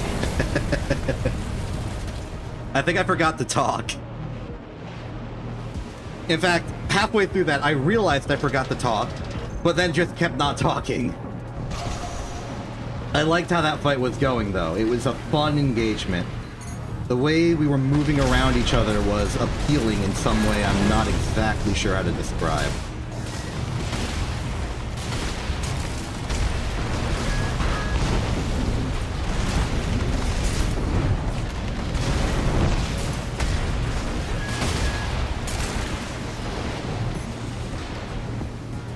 Reset.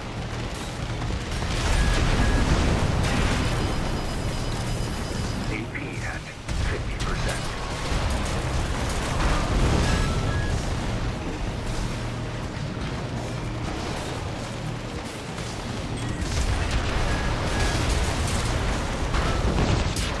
Ho ho ho! Got the strike.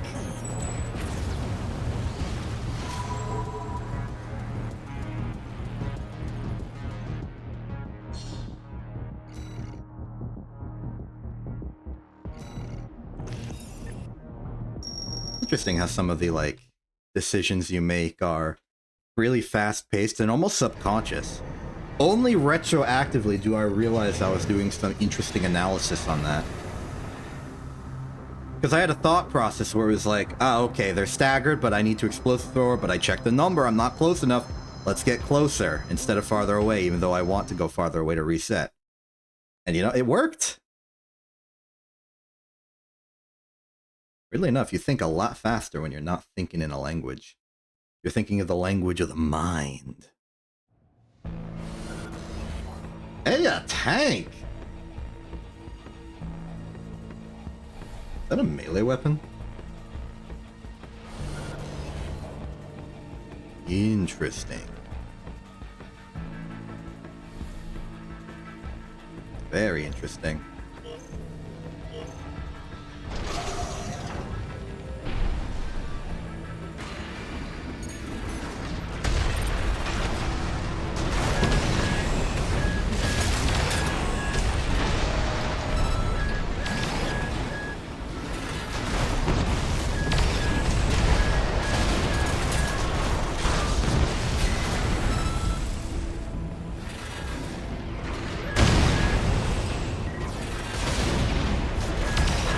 I see what they're doing, and it's very interesting. At 30%.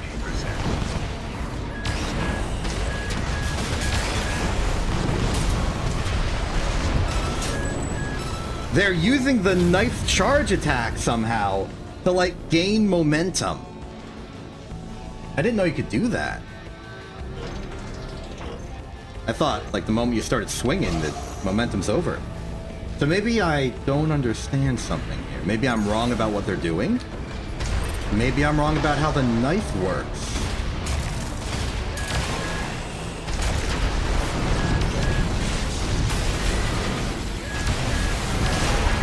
Ow. AP at 50%.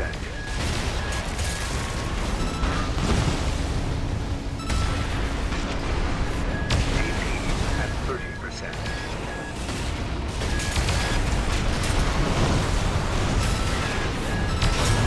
Not enough AP. Or more accurately, to that immediate moment, not enough firepower. As it be.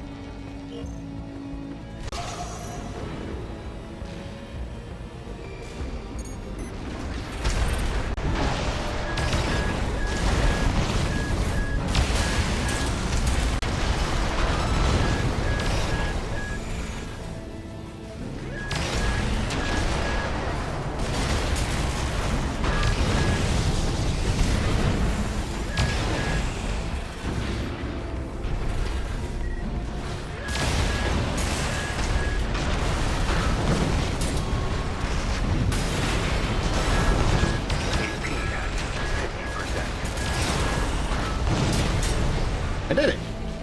Cool. Tank fights are unusual because I'm not used to having to engage so consistently.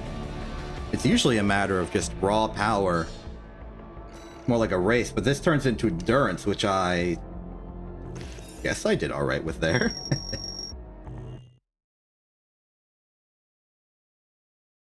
Me as I modify a situation outside of the stream.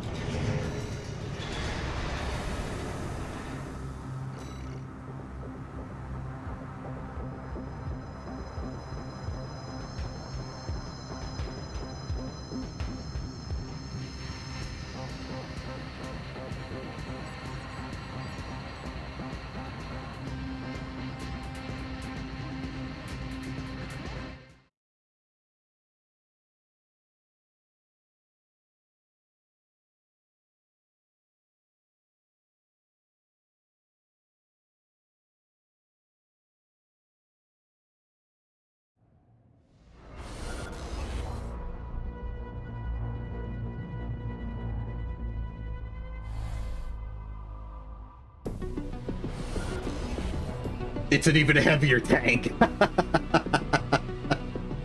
Okay. We gotta work it out for us now. I beat the first tank and they were like, send in a heavier tank, and now they sent in the heavier tank. Oh my goodness, this mad genius.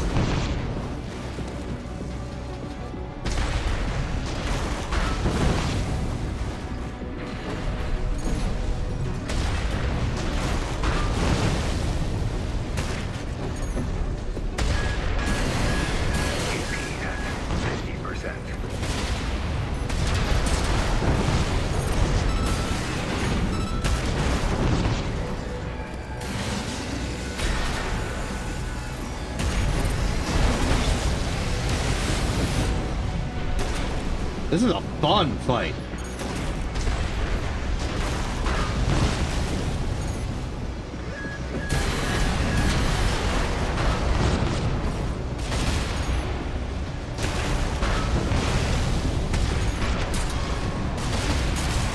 I think I'm getting good at my manual aim.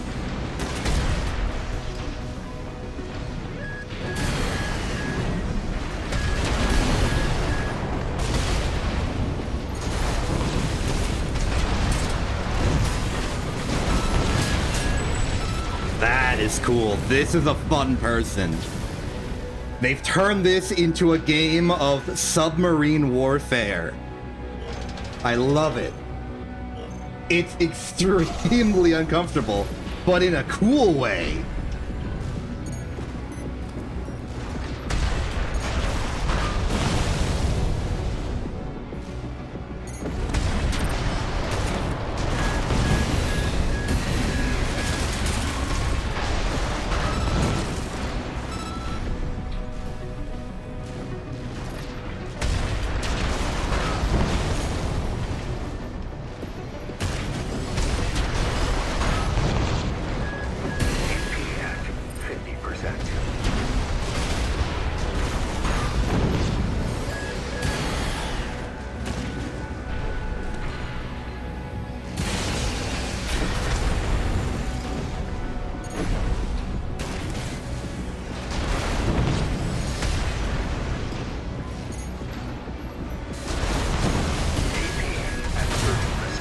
They hit me with the tactical aiming. Well done. This is fun.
That was so fun. That was so much fun.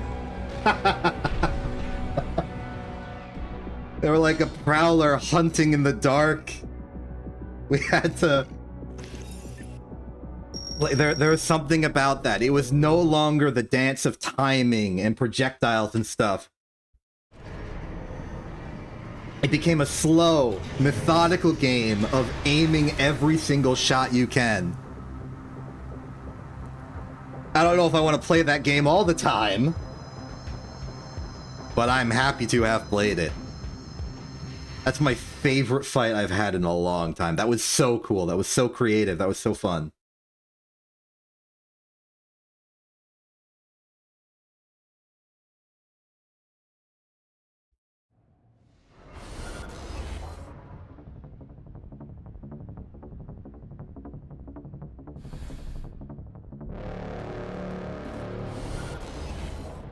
Ooh. Double shotgun, big laser cannon.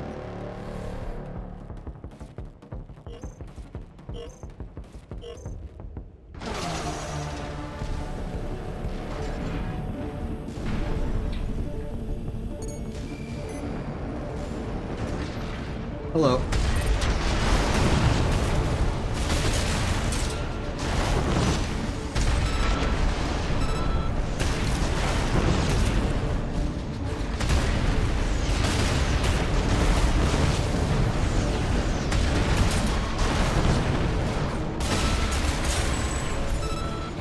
That was fortunate. I was dangerously close to getting staggered. And if you get staggered against somebody with 2 shotguns, you probably lose. Statistically, puts you in a bad position. Positionally bad, I guess, is just a faster way of saying that exact sentence.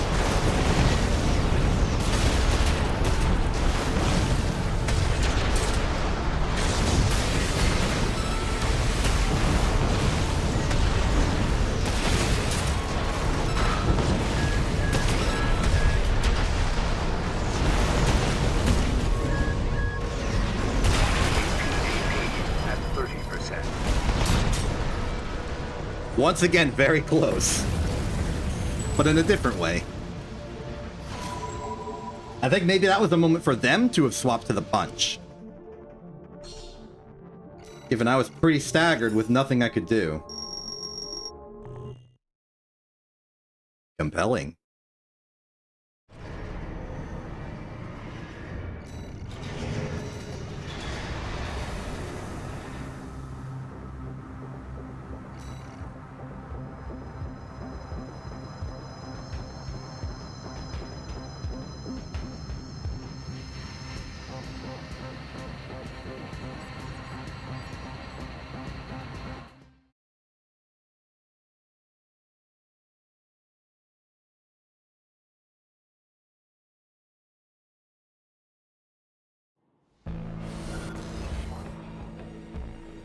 Linear rifle is always an interesting thing to see.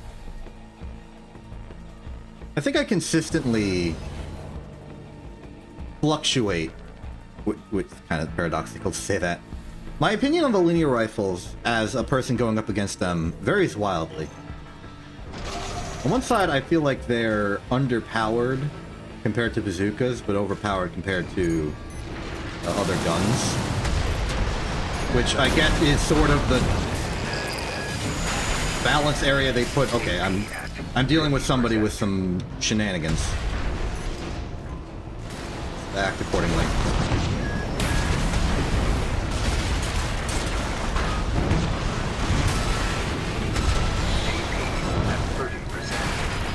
Uh-oh.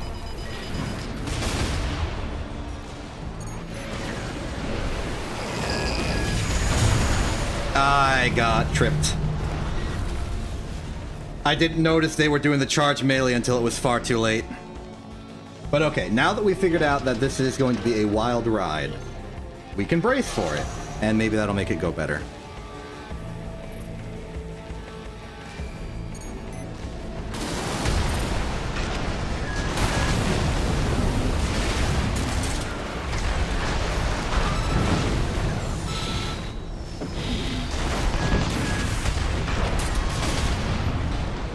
that little bit of cover saved them so bad. So good for me, so bad for them, so... I'm getting that wrong! Bad for me, good for them. Antonyms. They trip you up.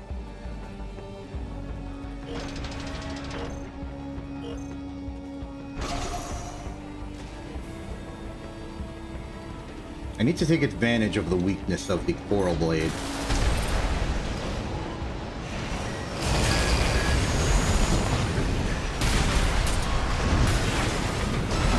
Namely that.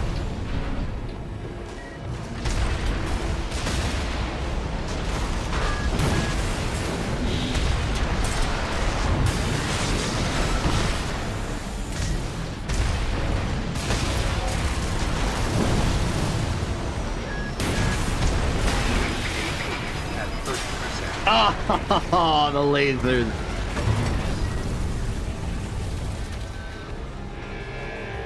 Maybe I should have assault armored somewhere there, but I was already on the back foot.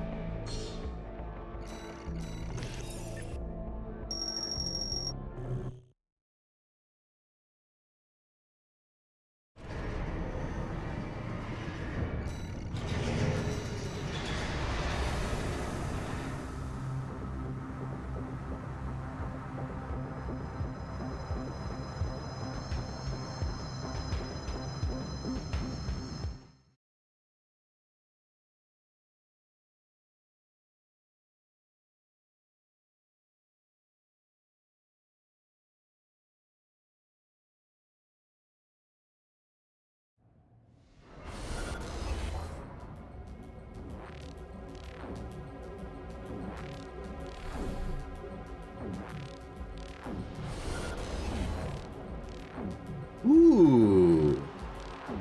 Ooh, would blow. Among other things.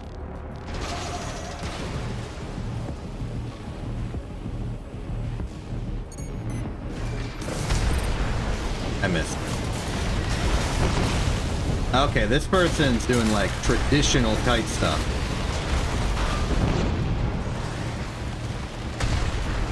Maybe difficult to approach.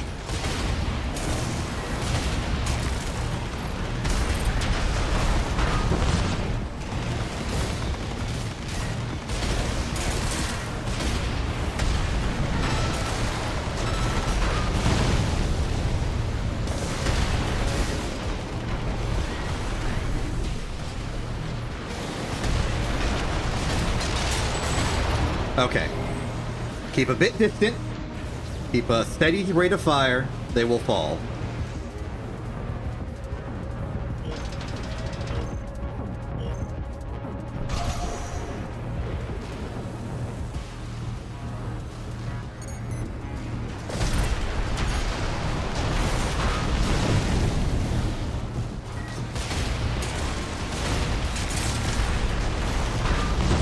Really disappointed at how not hitting my Majestics are into stagger.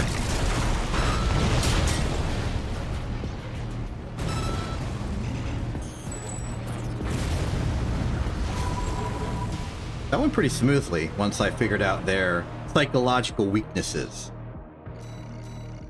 And that they don't quick boost because they want to save their energy for being vertical.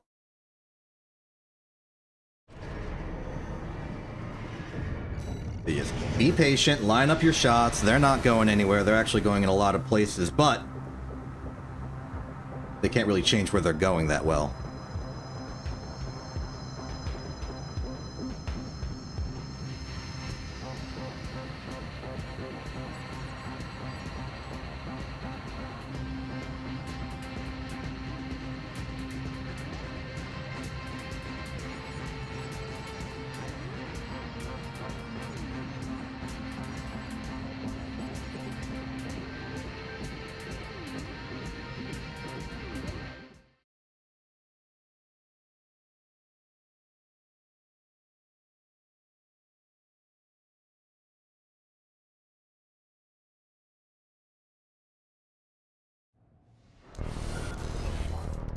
Hey, a tank has returned.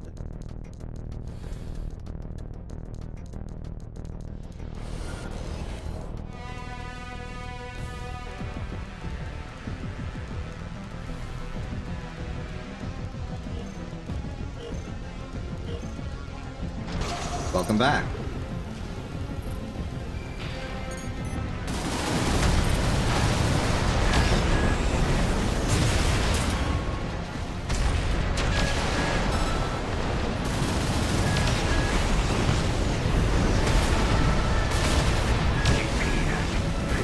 Wild engagement. Uh-oh. 30%. I think they thawed me, or I forgot how to play. One of the two. Let's hold back a little bit more. Remember, this is a tank. I'm reminding myself.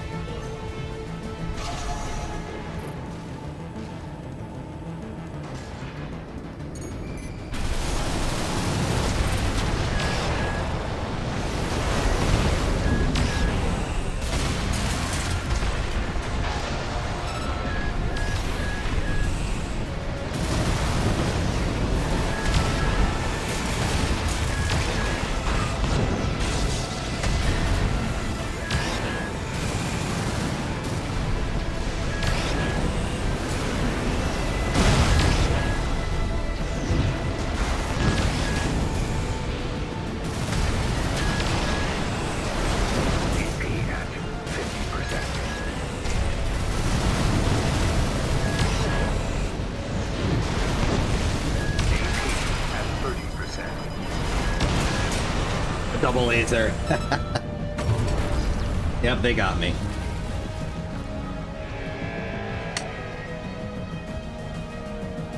Fighting a tank requires a heavy amount of consistency, and consistency is not something I'm good at.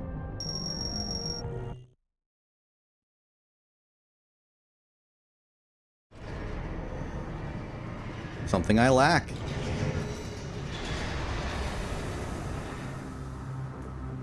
Hey, let's see if we can do a brief intermission. See if we can't enter a team match.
Results are not looking well.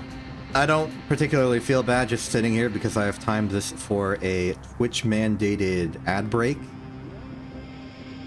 So it should be fine.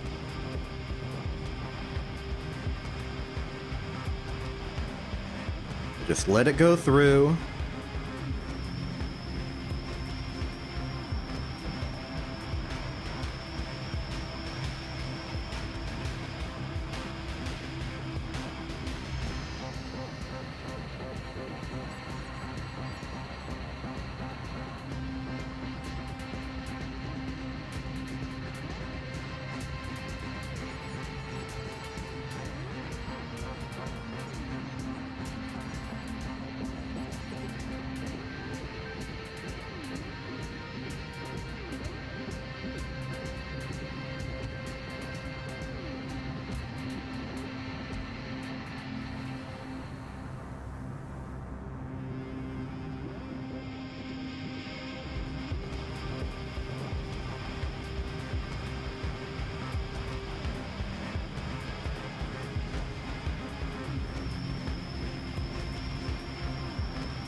Well, it has been 3 minutes of basically sitting in silence, waiting for something to happen, and unfortunately nothing appears to have happened.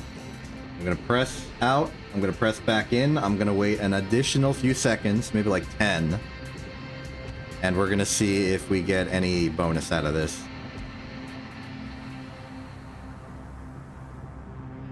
Tidewater's agreeing with me. Okay, looks like we're not getting anything. Let us go back to our traditional systems. Begin another match.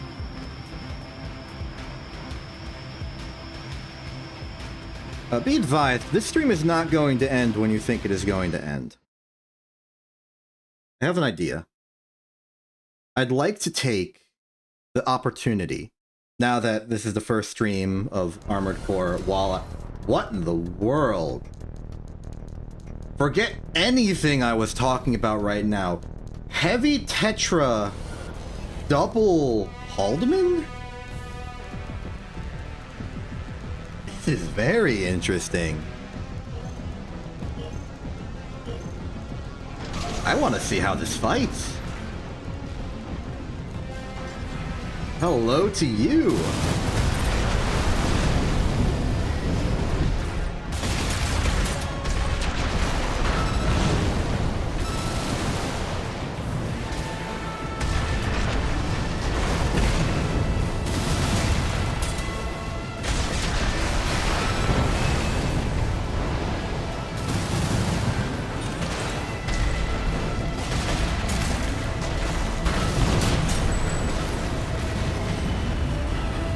Okay, the answer is fairly slowly. I like the concept, though. Highly resistant to stagger. Just sort of approaches the enemy.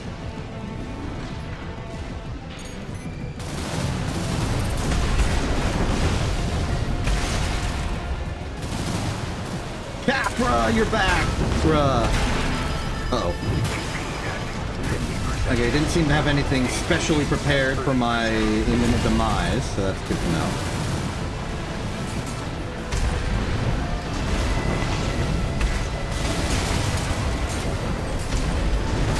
Uh-oh. Yep, the shotgun got me. How you doing, Capra? I saw your teaser for your new model. It was very silhouette on purple dotted background of it.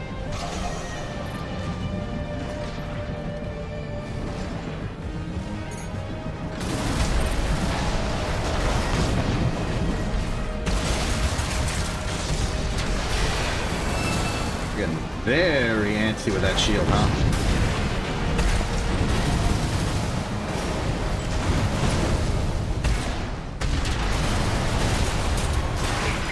Ow. 50%.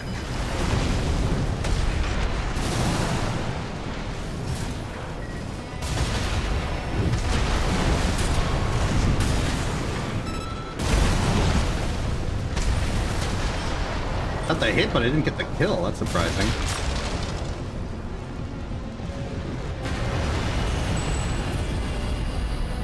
Got the win, though.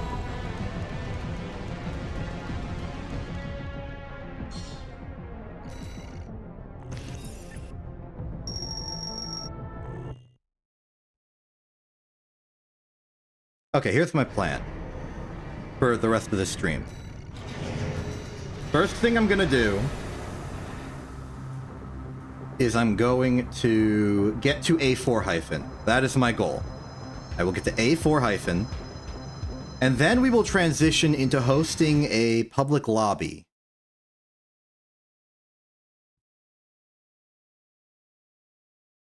And while that's happening, I'm gonna try and see if I can set up like a hosting public lobby mode for the stream, like making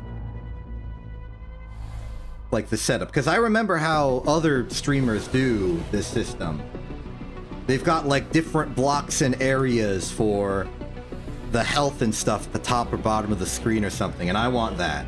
Especially, which is the future goal of... I'm gonna restart that sentence. Especially since my future goal is to have the public lobby be automated,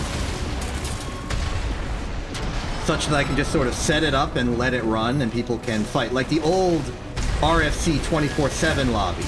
I can't make it 24/7 because I need the processing power to stream, but I can at least do it on times when I otherwise wouldn't be streaming, or nobody else in into streaming at the same time. Or at least I cancel the stream part of that and do the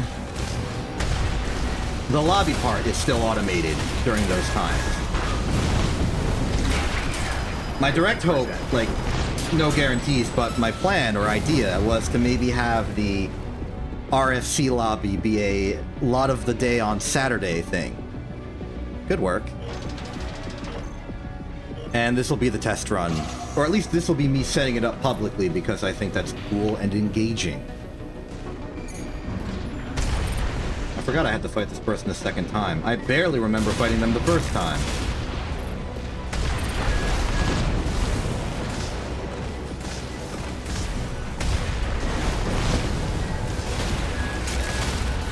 Slippery. Can't dodge at all. Ow! Didn't hurt that badly, just felt like it hurt. AP at 50%.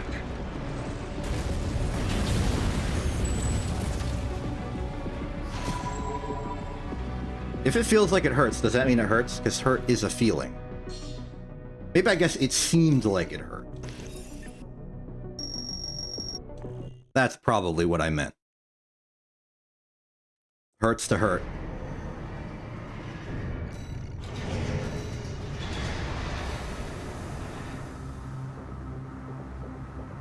I wonder if there's an easier way to do it than... Actually, wait a minute. How am I going to do it? I'm going to need a reference of the fight. I guess when I host a lobby, I can just sort of do it. Once a fight starts in the publicly hosted lobby, I can just take a screenshot of it and then put that into OBS and then use that as a reference for what I need to... It's going to be a little tough, huh? How did I realize it? Maybe I make the zoom in for the reference image and then I use those transforms separately. That might be how I have to do it.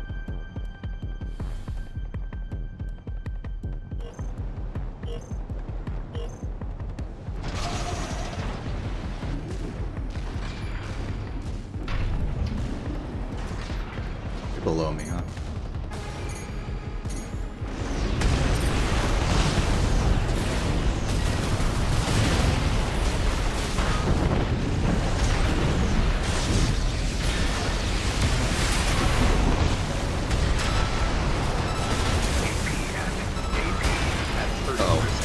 Yep. Laser cannon's gonna give me a run for my AP. Even if I'm not staggered that much, I'm just melting slowly.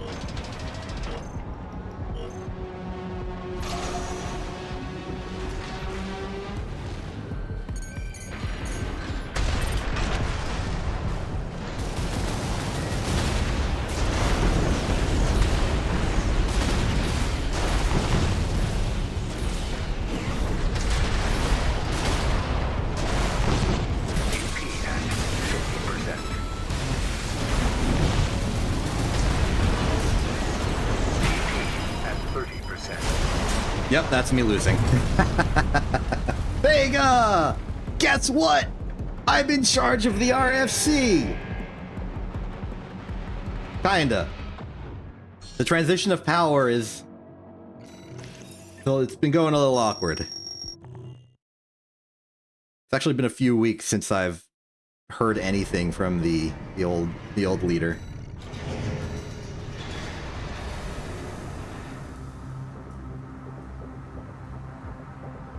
It's very exciting.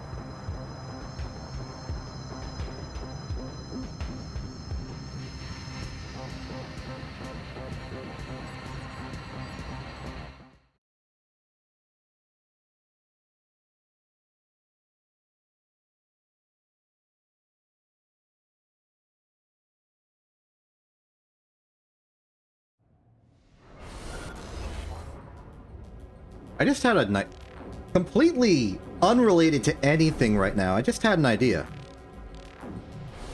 So remember how I modified the expand redeem to turn into a sort of King of the Hill? I think I'm gonna turn booting excels into a first redeem. Like, you know, when you enter a stream and it's like, hey, I redeemed first. I'm gonna have it so that every time somebody redeems excels, the boot excels redeem, it'll change its name from first to second to third to 10. Because that's how many boots it takes to load excels. And that'll trick new people into participating. My only concern is that people might think it's just for that and not help boot it future times. 50%. Now this person acts like they know what they're doing. Probably do.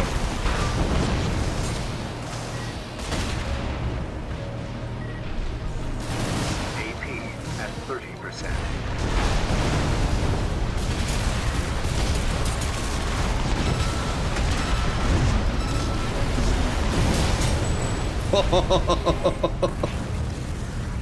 That was very close.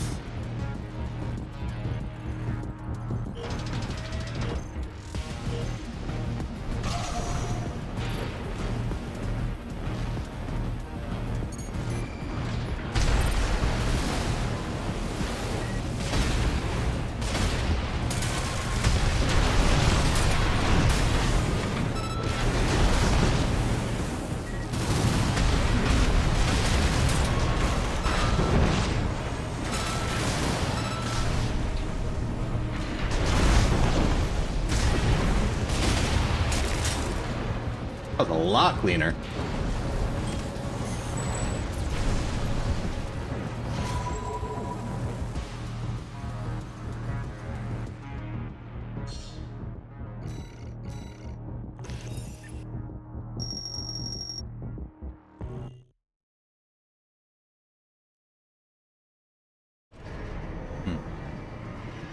Had another idea, but doing my second idea would be a lot more complicated.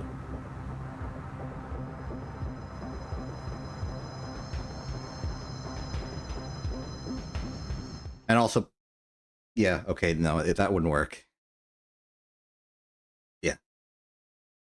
It's a cool idea, though. I was gonna make it so that the first 10, like the 10 loads would set the colors of excels as it went, but the colors set by Excel would be set by the person who redeemed it. So like it would take their chat color of their name and use that, but you can't because Twitch chat colors can be one of massive number of things. But Excel's has 16 very specific colors it can be. So I'd have to like awkwardly convert them. It's probably bad for me.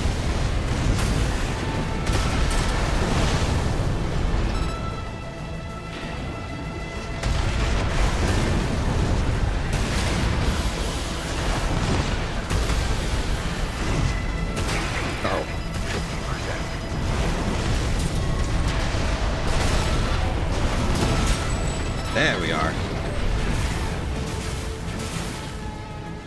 This is a pretty tough shotgun shield person.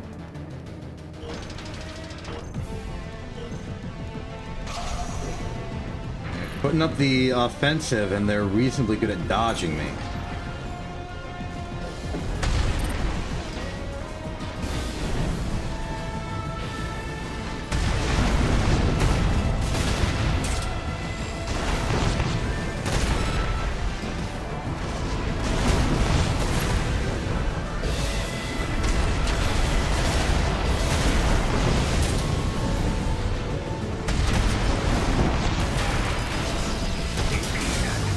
Gotcha.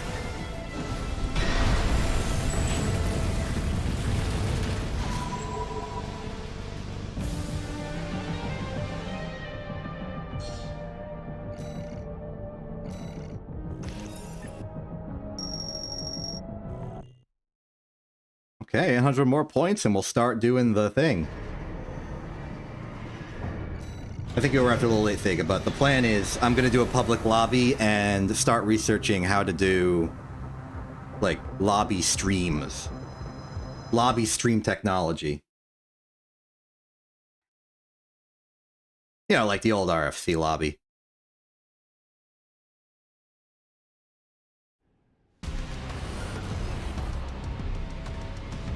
Suddenly have a lot of responsibilities now that I'm in charge of a thing. I wasn't even in charge of int. I was arguably second in command. And now we have a sort of council situation. But this is like pure me. Ostensibly. Practically, I have as much power as any of the other moderators, but that's mostly a mistake. And due to the fact that my transition of power is incomplete.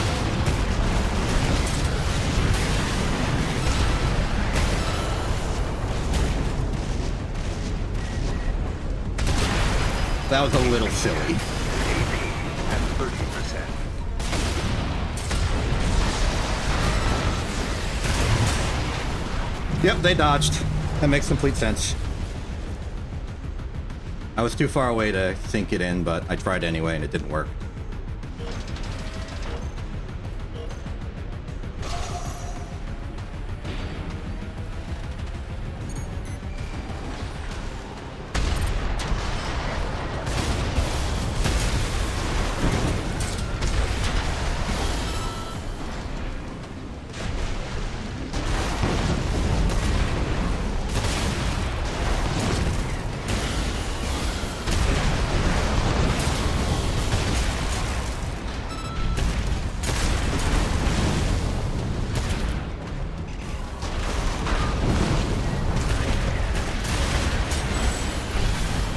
And so we are even.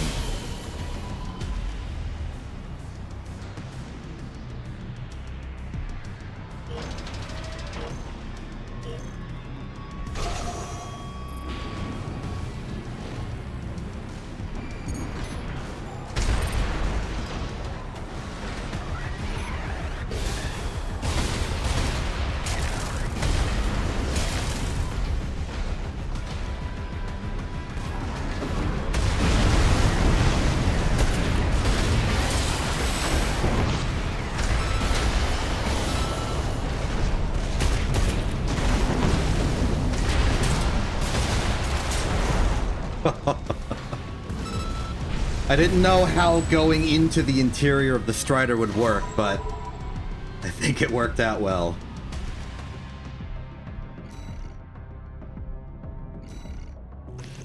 And with that, we've reached A4 hyphen.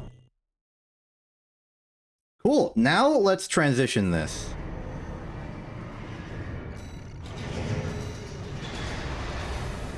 Let's go to custom match. Let's look at what rooms exist right now, just to see. Yeah, that makes sense. Let's see, capacity, let's go up to the maximum 9. Match format, time limit, let's go to 10 minutes. Random. Block is fine. Great. Okay, so...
I've realized the problem. I should probably have an AC or pilot name or something that explains what I'm up to.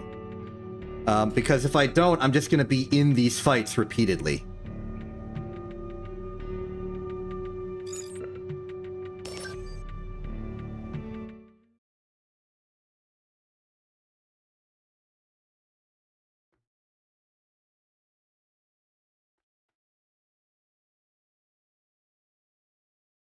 Okay, well... Oops, I dragged the entire thing while trying to do OBS stuff. That's funny. Well, okay. I have to participate in these fights because I don't want to just sit here being bothersome. So, we're gonna have to balance this. In between fights, we do the thing.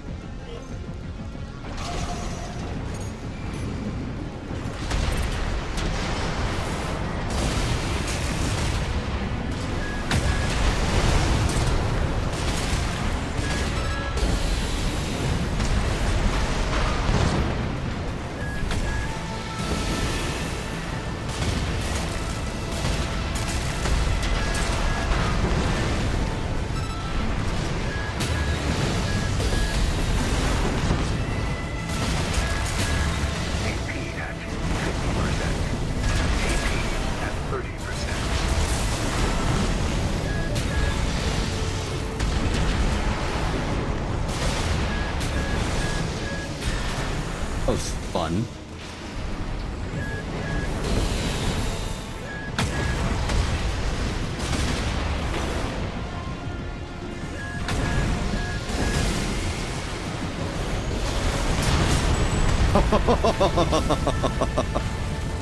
That was close.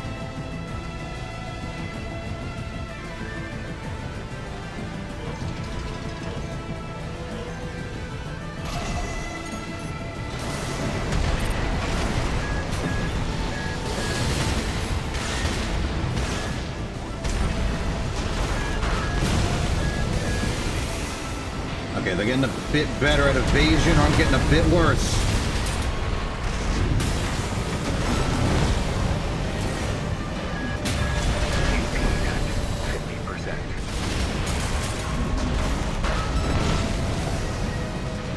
Astonished that didn't connect. At 30%. Uh-oh. Yep.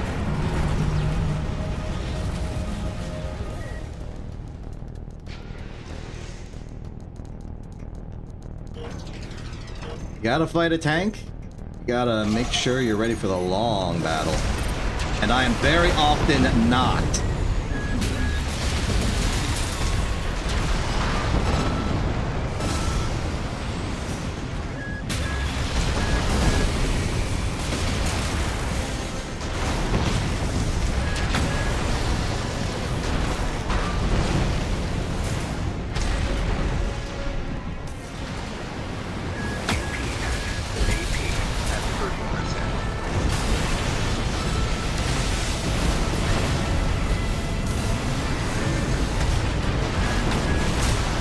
Yep, ran out of steam.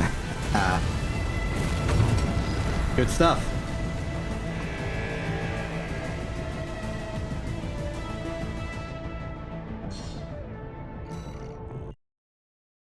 Okay, hopefully we have a moment to breathe, provided there are enough people here. Okay, excellent. So those two will fight, and that'll be good and fine, and I can work on this. You should join, because I need as many people to fight that aren't me as possible. You know, consider that. Okay, so like mechanically, how would I go about this? What we want is, I guess, a lot of these.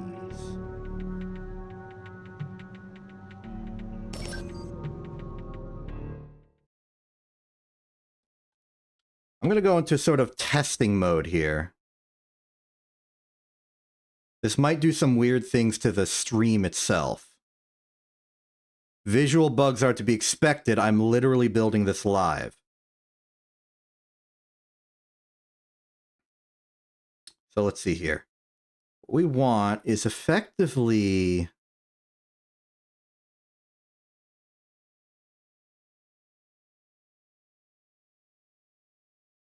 a lot of the game stream, but, you know, different stuff. I'm actually going to turn off the entirety of my normal HUD because I'm probably not going to be on stream on a normal situation. So let's do this.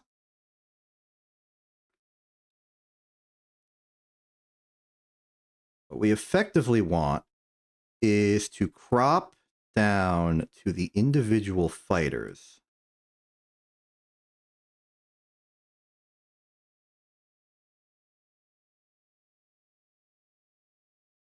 This is taking an uncomfortably long time to load. I hope nothing bad happened. I hope I didn't break anything. Okay, it seems like I didn't break anything. Great. Actually, no, I will keep the HUD on, but I'll put me in front of everything for simplicity. People still want to use Excels, they can use Excels. So my objective here is going to be...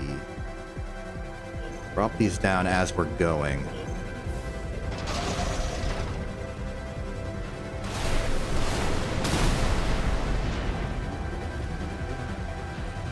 And then once I got the crop, I can just sort of duplicate that, right? And then refine it over the battle.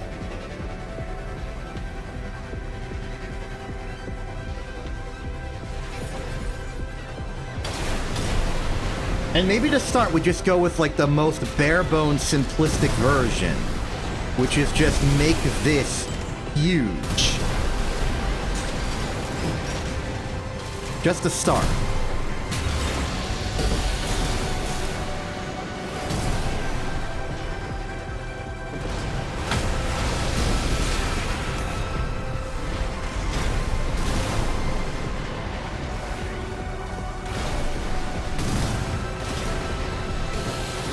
From there, we can maybe isolate the HUD elements a little bit. Yeah, there. Now we have their emblem.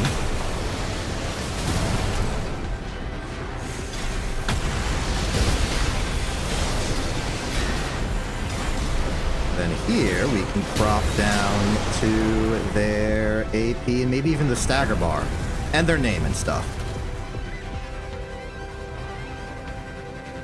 Is there a round 3? There's a round 3. Good, I can keep going.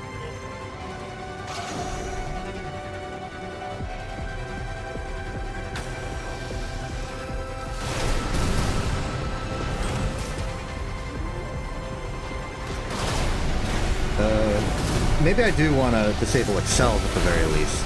Or maybe just move it somewhere else. I don't know. I'm doing a lot of experimentation here.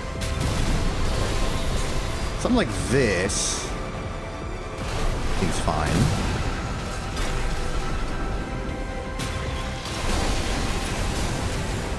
I wonder if I can ask Lubaloo for the exact transformations in their OBS for how they did this.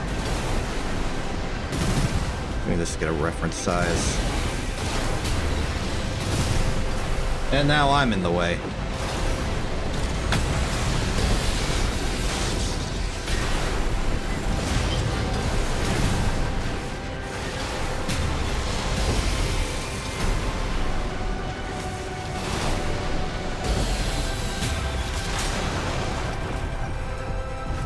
Just in time, huh?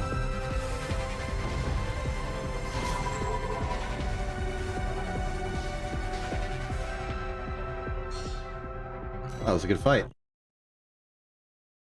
Gotta remember, I gotta also do some automation on just making sure the game plays itself. I've been told that the best option for this is... Ah, okay. I understand.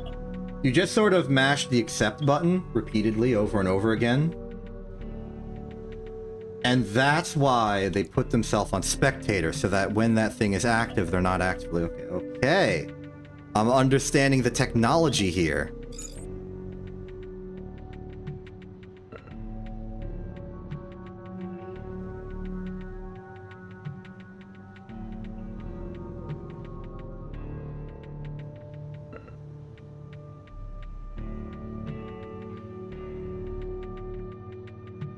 Maybe I should have Excels be part of, I mean, it's like a thing that people in chat can do. That's probably what we're there for, you know?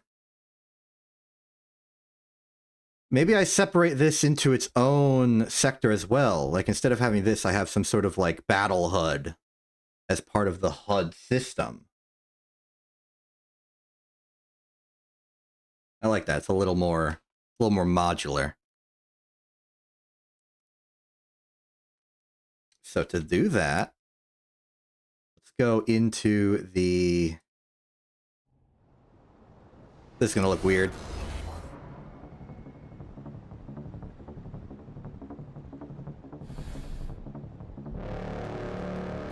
Way at the bottom.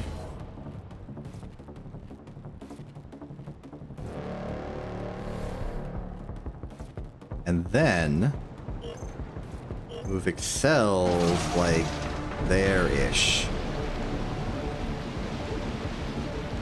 Now obviously I gotta move somewhere. Maybe I go here?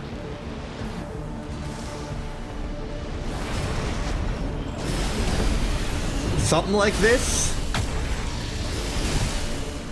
Frankly, I'm probably not even gonna be here for this kind of stuff. I can just leave. And boom, we have something that vaguely resembles an AC6 HUD. How you liking it?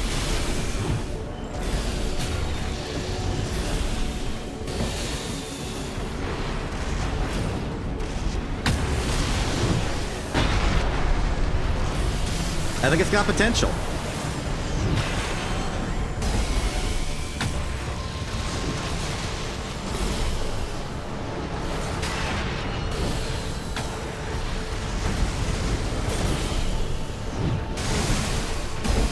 And look, even the timer and everything is like vaguely well set up with Excels as the centerpiece. Like, this is working.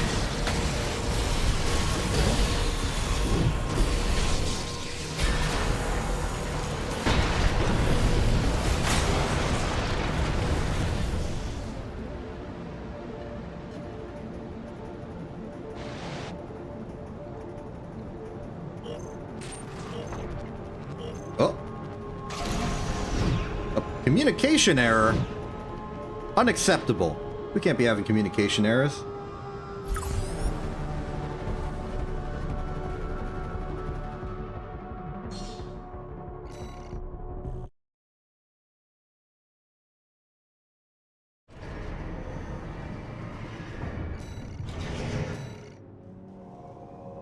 Huh.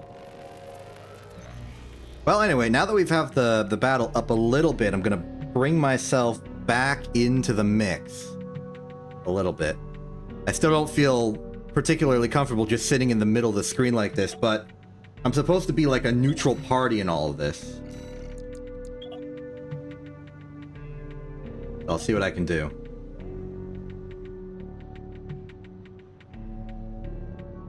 If I get a moment where suddenly nobody else is in the lobby, I will reset the lobby.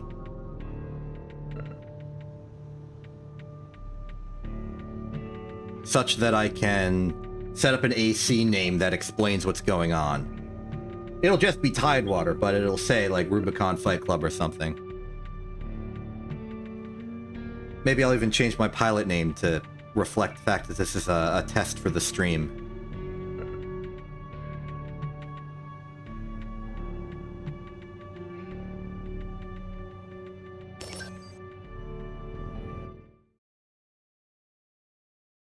Sega, when you go to the lobby and you look at the name of the lobby, which I assume you're eventually going to do, what name does it say?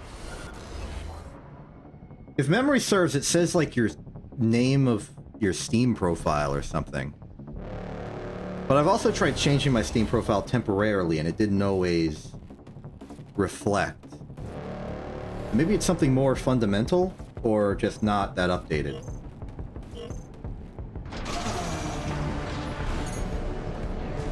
On the donut. Oh, you crafty. I'm being corner peeked.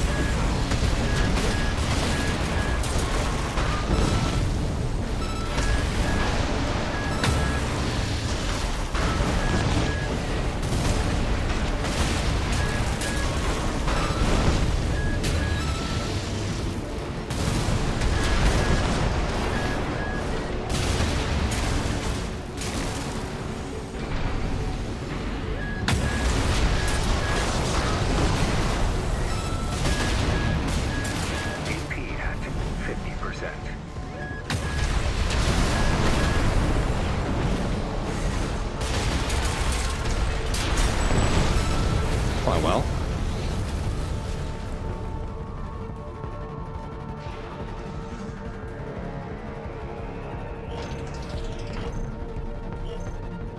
Because, like, the bare minimum I can do is just sort of have the lobby running. Okay, bye.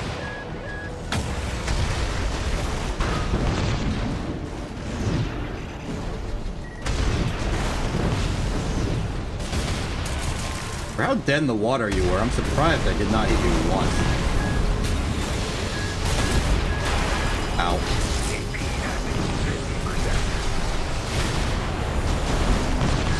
Disengage, fool.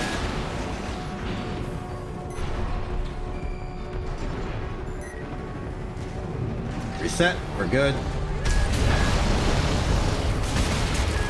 AP at 30%. Missed with the follow-up, that's okay.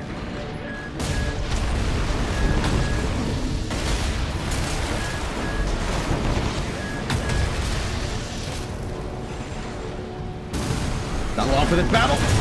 There I went.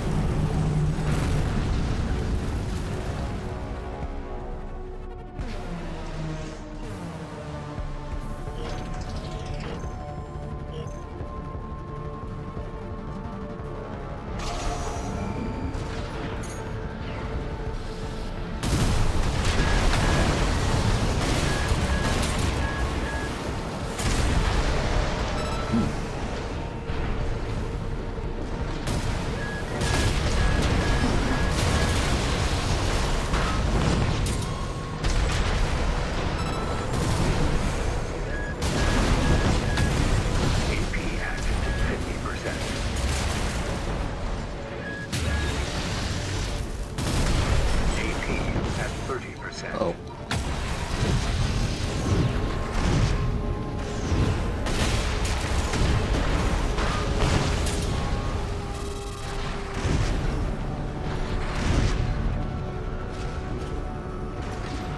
Just recharge a little bit. There we go.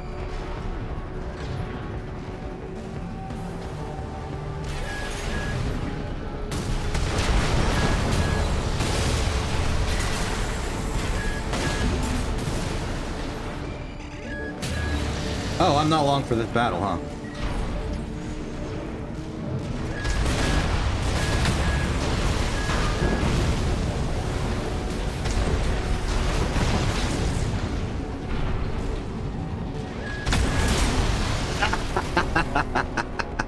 Wait? Who won? Oh! Oh, we were so close.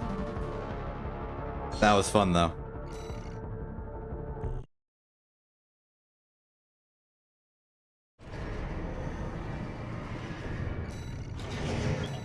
Alright, that was a good match. Okay, let those two battle it out for a second.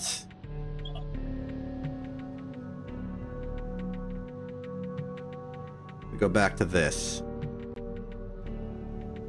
So if we can get some proper...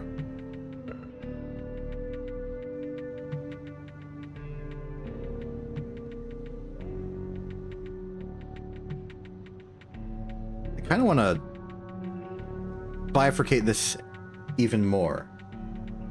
Let's make an entire RFC HUD layer. We're going to split this in two. So the HUD layer normal. We can get rid of all of these erroneous bits. They're gone there. But then we have the RFC HUD, which has accels. That's really it.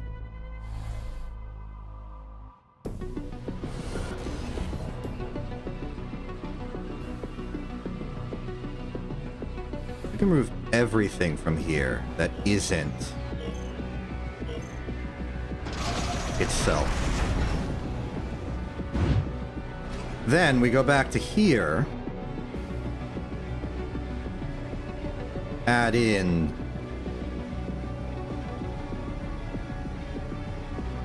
the RFC HUD,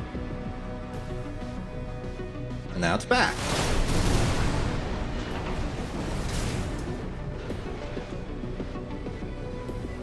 And now I'm going to officially remove the HUD layer normal from here,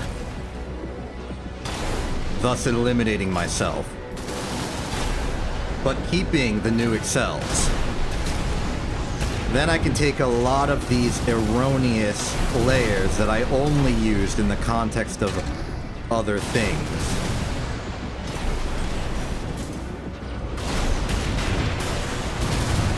And I can get rid of those.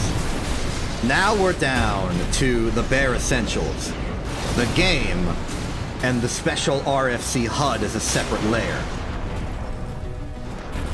What we do from this point is try and refine the HUD layer to be even better.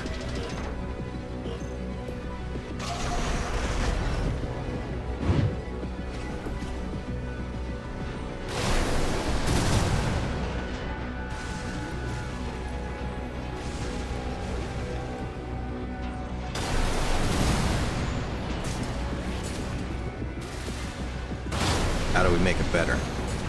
I guess one thing we could do is actually just strive to make it symmetric in some way.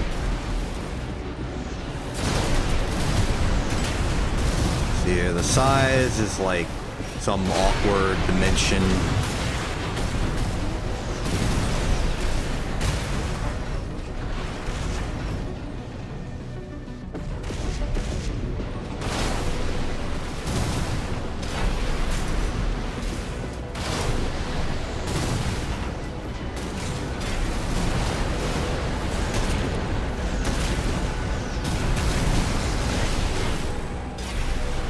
I'm gonna eventually have to ascribe proper numbers to this, and maybe I do that now. Never mind, they've removed my ability to gain that access. Nope, wait. Okay, we're gonna measure the heck out of this. Like, we're doing some pixel alignment stuff.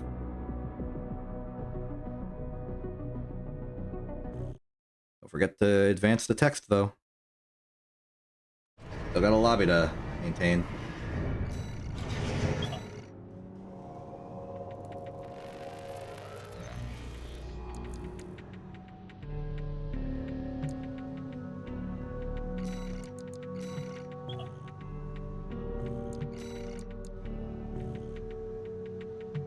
Okay, they're doing one more match.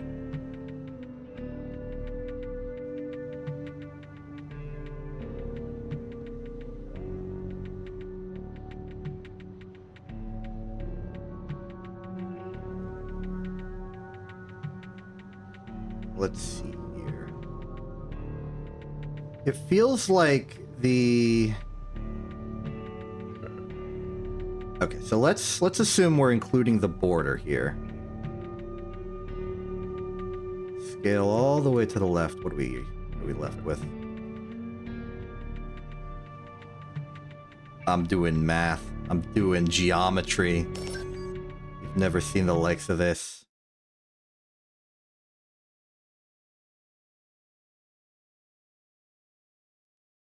Okay, it's exactly 125 pixels on a 1080 resolution to get there, which implies that I can at least put in an exact measure, crop left 125 pixels. Right to be determined. We could also logically deduce that it would be the same for the other side as well. Not putting that to chance, though. Check those measurements.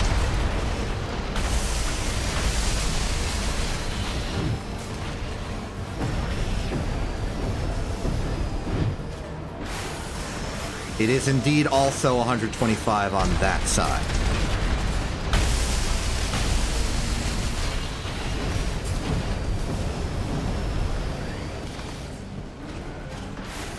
Conveniently, that crop's already correct.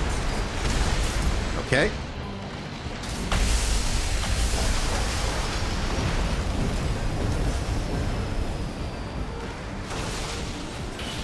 Let's do the right side of this. It's gonna be harder because there's a lot more room. Just this.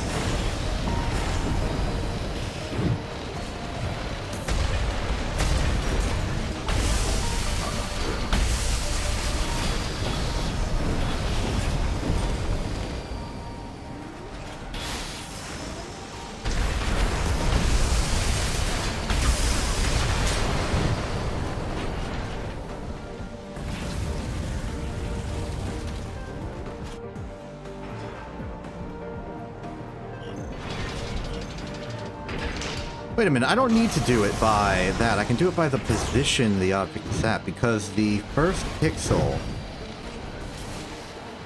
I'm relearning geometry live as we speak. The first pixel itself is already position 125. Which means it goes from position 125 to 172. That is an awkward amount. It's 47.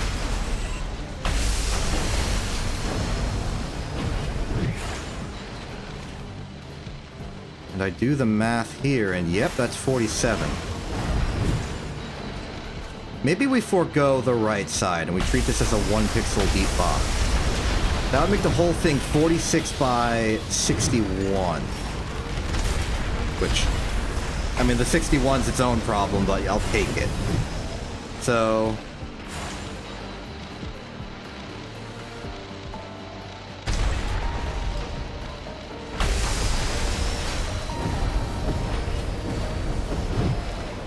...45 by 61. But I just zoom this up really big and look at the crop manually.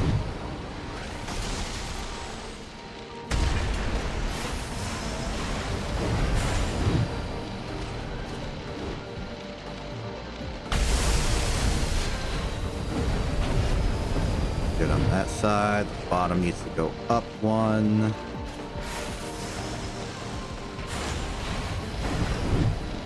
$550 plus 469. That's basically 1,019. That would imply 61 is over. So yes, it is.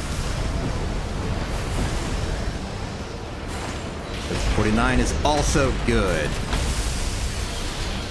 So this is cropped correctly. Now we just have to determine what size we want it at later. Probably a multiple scale of thing.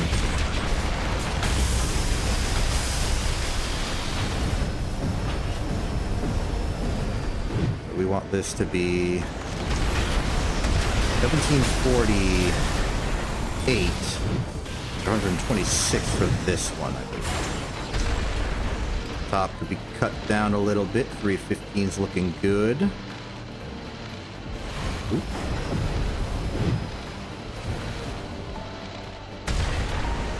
We're getting off by one somewhere.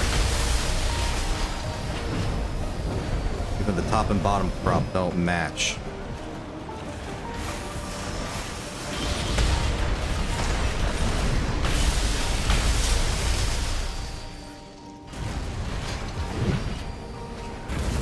For a second. This one's anomalously smaller. If we compare and contrast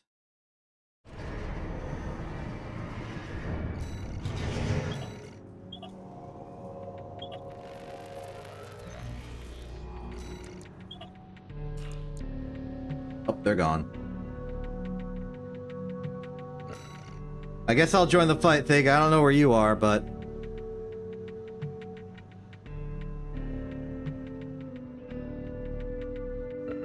Okay, this one's gonna be live fire.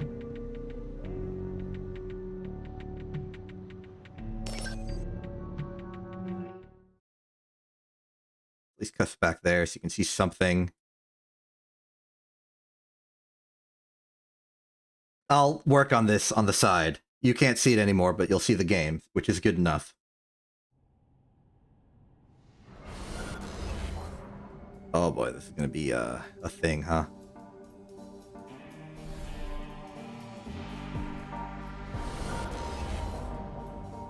Ooh, double majestic, double Fasan, I think.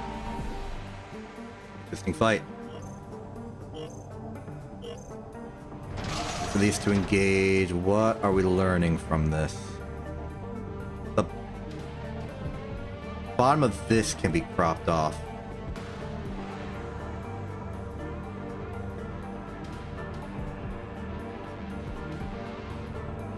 Point. That should get us parity.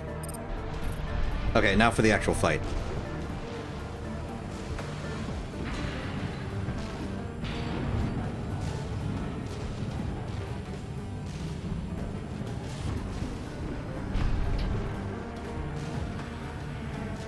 A bit of a blessing we got at this stage in particular. It meant I could stall for a little bit and not be destroyed for it.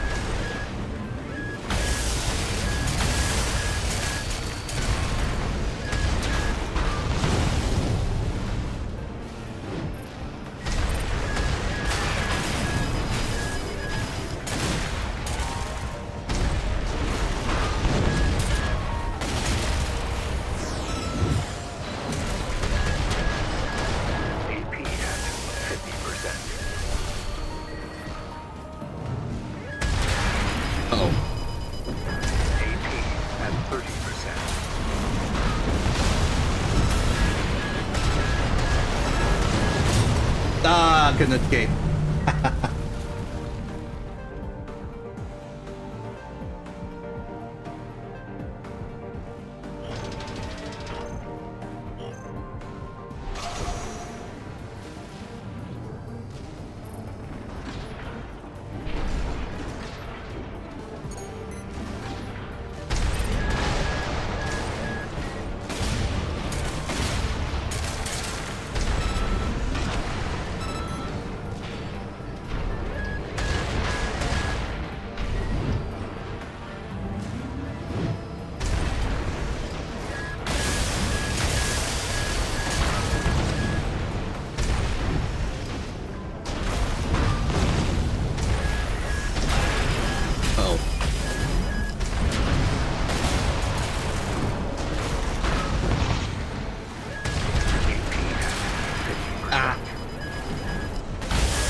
I'm losing it. I lost it.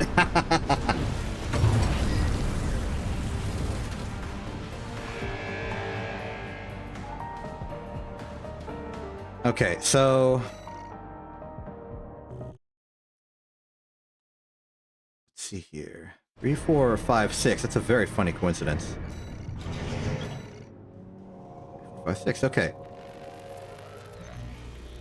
So these are very much good, very much the same.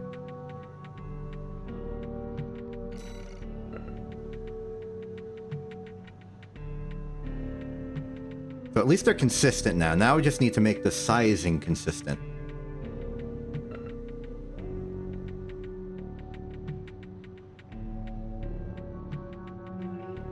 If we use bounding box shenanigans for that. We want it to be 60 tall.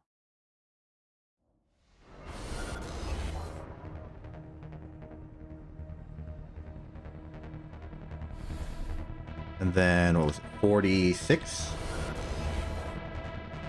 Might have been 48.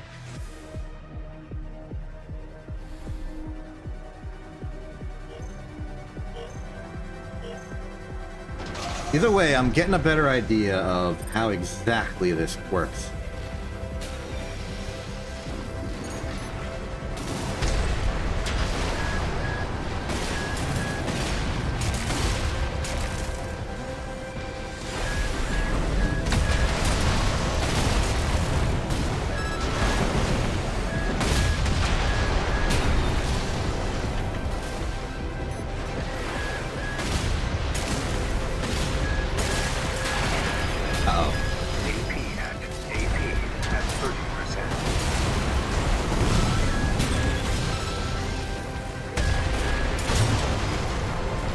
Yep, I think I underestimated the Trunos for this.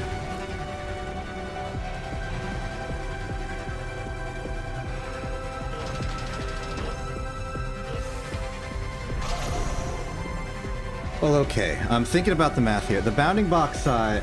What I want to do is I want to... Oh, I can align to the corners. Excellent. I'm focusing on too many things at once.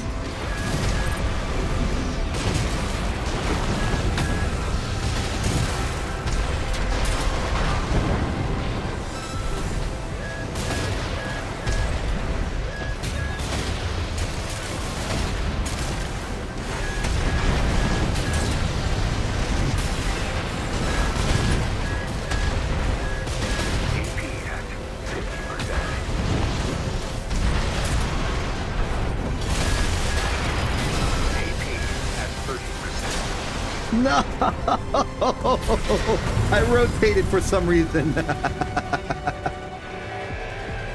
So, alignment in bounding box, I want to be top left. Okay, so let's say 240. Does work. Let's do a solid 300 scale. Now, we don't actually care about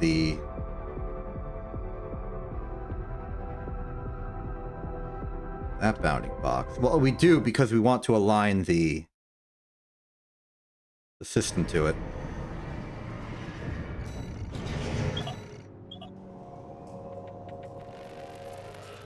Okay, they're gone. Now I can do some quick modifications.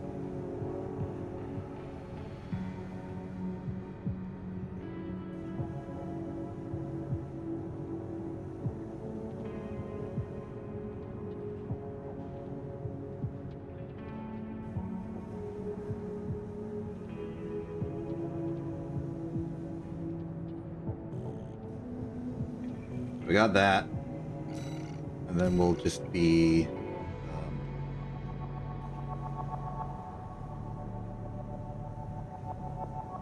it's the perfect length name that it fits.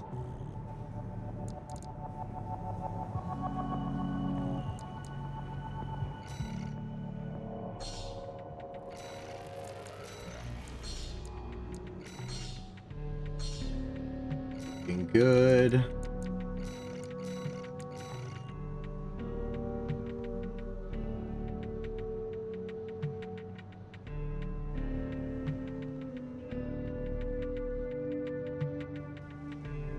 So top to bottom is indeed 60. I'm just reading that off of the numbers we have here.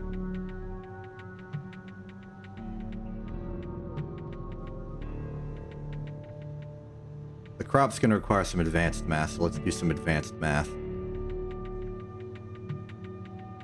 I only got the crop left and right numbers, but I do know its ostensible size is 1920 minus the two crops, so minus 125 and 1749 means that this would be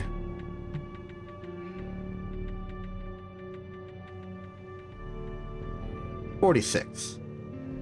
So if we want 46 scaled up by 5, that would be 230 exactly.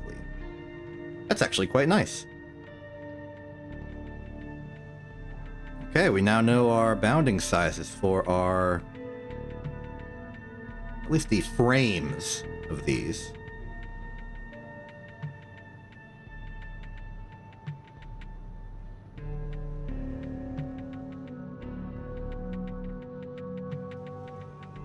Positional alignment will be top left, but bounding box alignment will be stretched to height of bound, top right.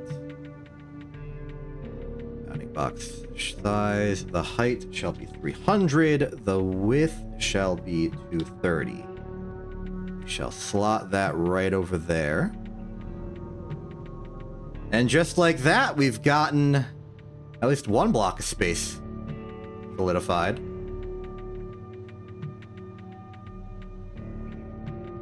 As for excels, I'll turn this back on so you can see me working the ratios here. Next up is excels, and I want this to be very particular. We know what it needs to be.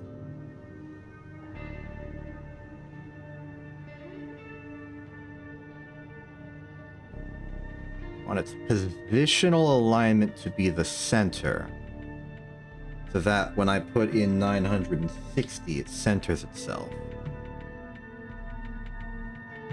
No, positional alignment top center. There we go.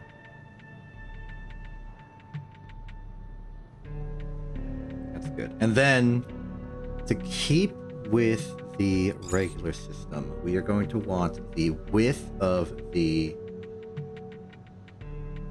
You know what? I'll go for a match. We'll see how this is looking so far.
Oh, found him.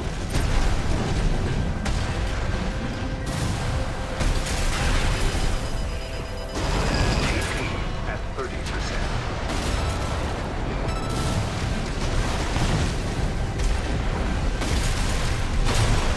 Yeah, okay.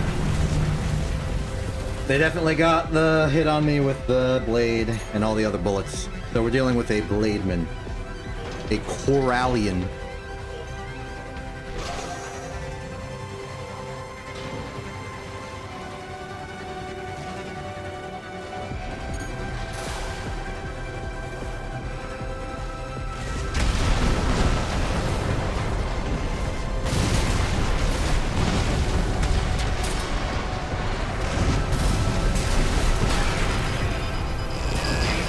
At 30%.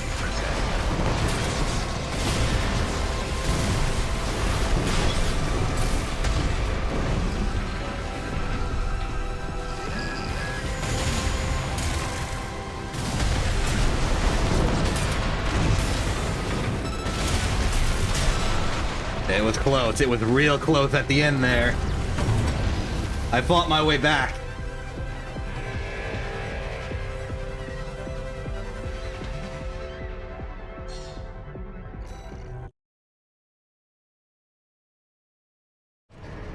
Okay, quick intermission to do some math.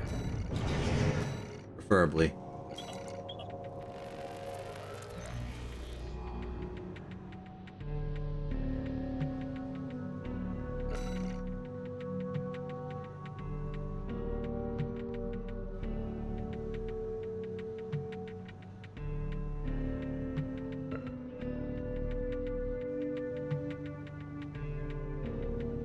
So we got 1920 minus 300 minus 300.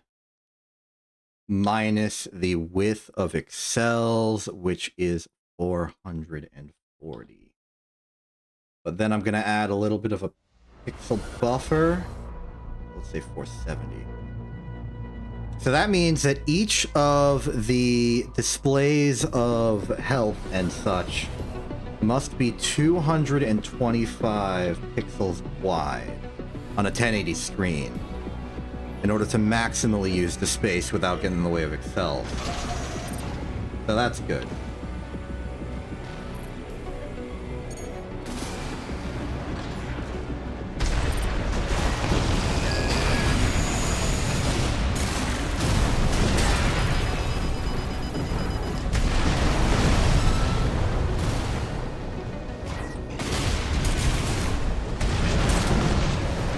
I missed, but we're good.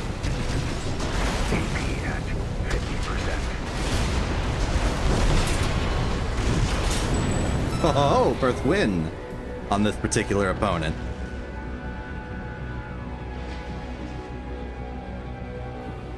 Now the trouble here is I don't really have a good opportunity to check the bounds on this part, especially considering I'm in the middle of fighting. It'd be weird to just stop.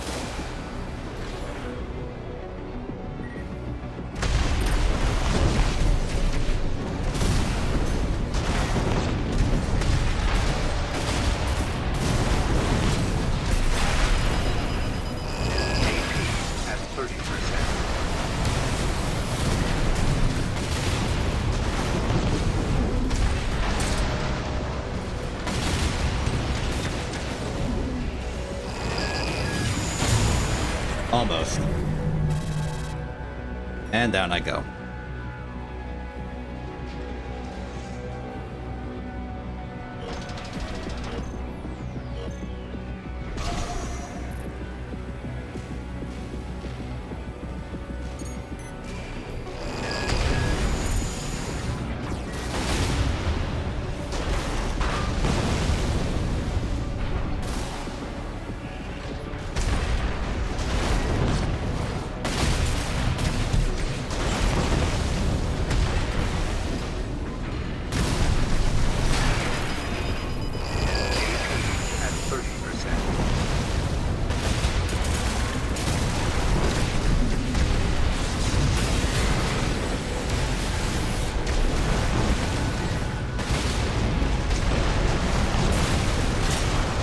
Yep. Okay. Yeah, I need a fight where I'm spectator if I'm going to be doing more cropping shenanigans.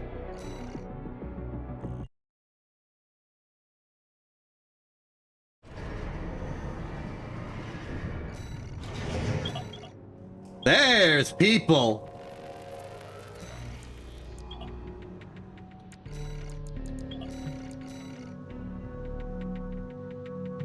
Thank you, TM506. Thank you, Lunar King. Now I can do some math.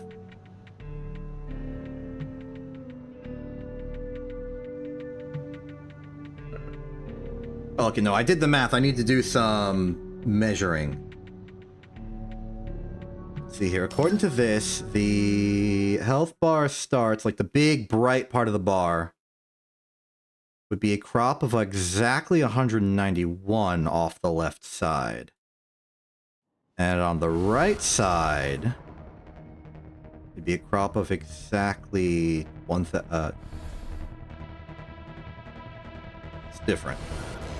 Right, because it's on... Yeah, okay, let's just start with the left side.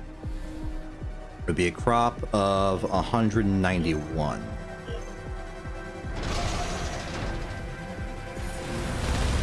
Eight, 9, 9, 1. Let's make this obnoxiously huge. And just play it by vision. Okay, the bottom can definitely be raised up a bit. Let's crop it off at the intersect. And then the top we're just gonna have to... I'm gonna do that because it makes the top and bottom crop a multiple of 10. Let's call that one vaguely complete. Time for this one.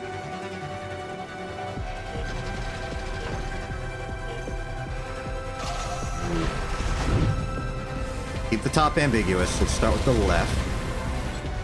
We go the right. Bottom goes up to here. Is that right?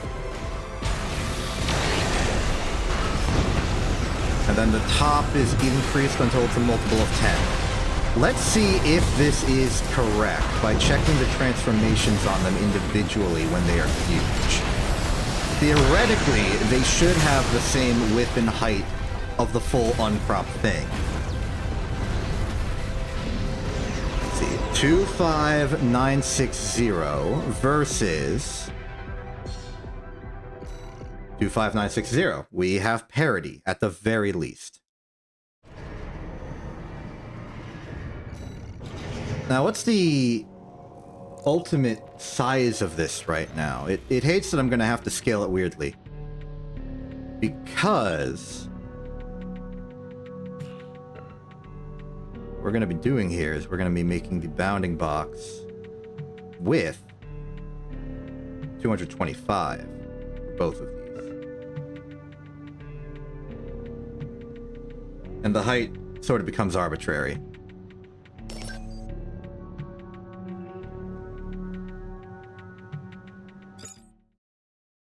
Oh, no, the width has to be 225. My mistake. No, not 225. 425, I think.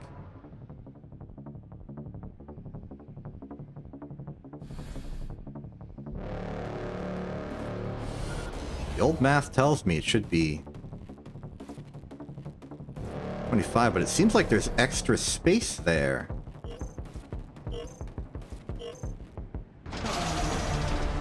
Three, 1920. These are 300 wide.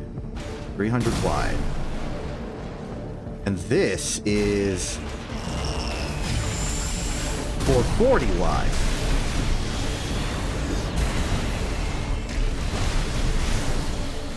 But then I wanted 15 pixels of buffer on each side. And that would make it... Here, I'll move that out of the way for a little bit. This does not need to be huge. For now.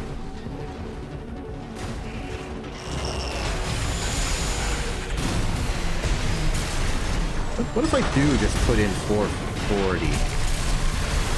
Well, it'll be 880, so each of these would have to be 440.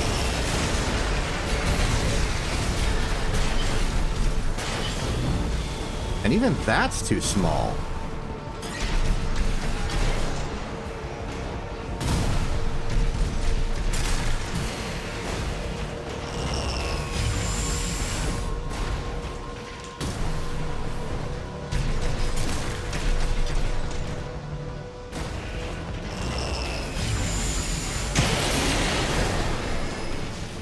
Oh, it's because I was using the height instead of the width. Okay, no, it's not 300, it's 230.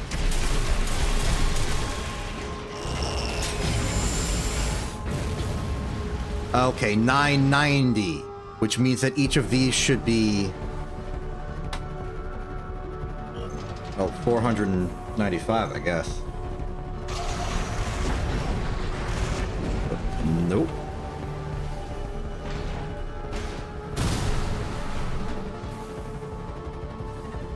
Okay, 495.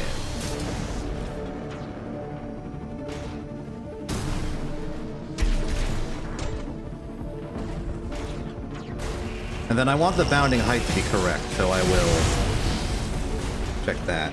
1080 minus 551 minus 471. It's 58. But that doesn't help here, because this is scaled up.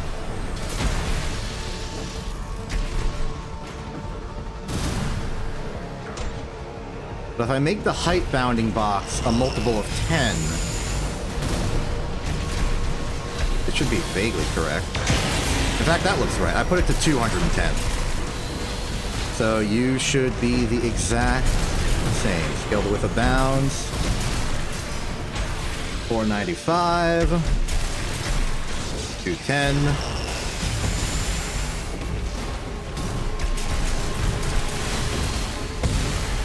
There we go. I think that's looking pretty good.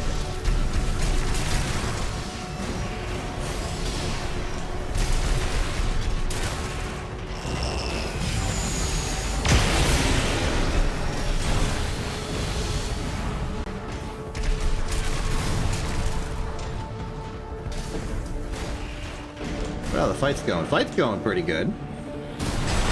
Nice, vaguely long one. Tungsten versus Archon. They're still brawling it out. We've gone past the 2-minute mark, so it's a good thing I set it to 10. Neither of these people seem like they're being super evasive or race against timey. They're just fighting for longer, which I think makes it better, and is something that the RFC has historically done.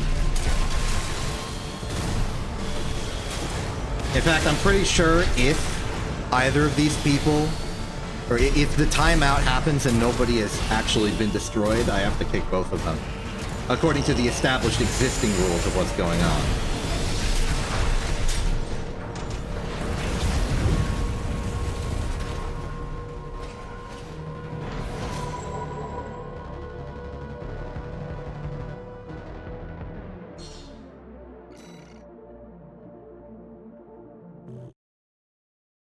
I don't think there's anyone actively watching the stream to give me opinions. Maybe I'll just ask the RFC itself.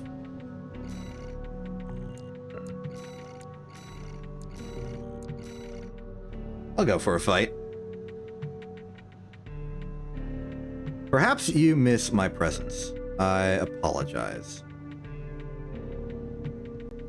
If I can't just boot myself back in really quick.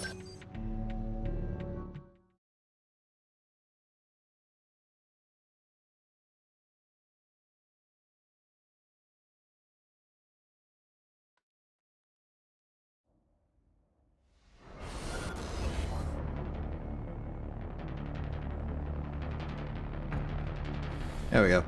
I'll just put myself here for right now. Just somewhere to go.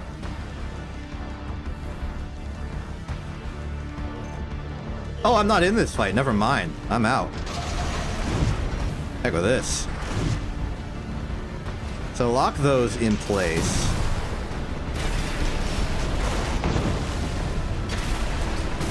It seems as if I can see the sort of sub-pixels going on, so...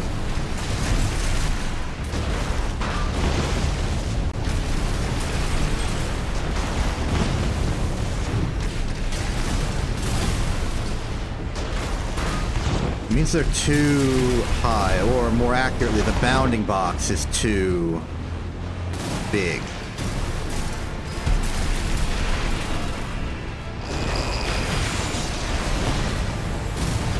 Maybe it was a mistake to do this. Let's remove one pixel.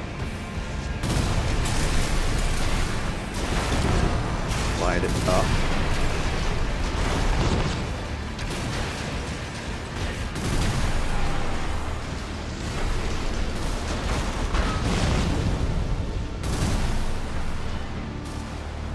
Maybe it's a bit overkill. Let's put it to a solid 200.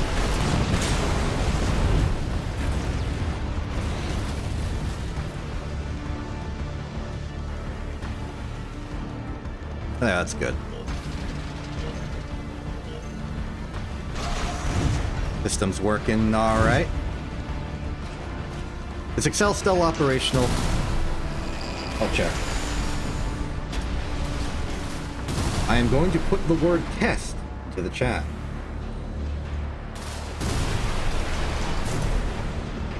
I think we're good.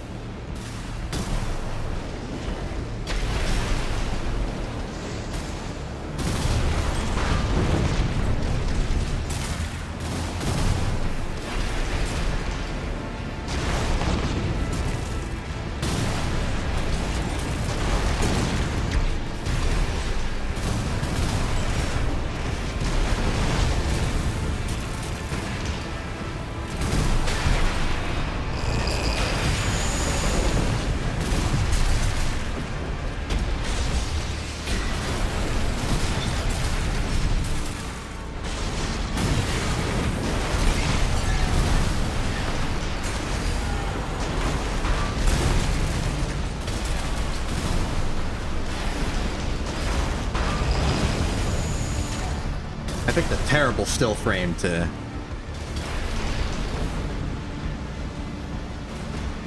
send to the RFC.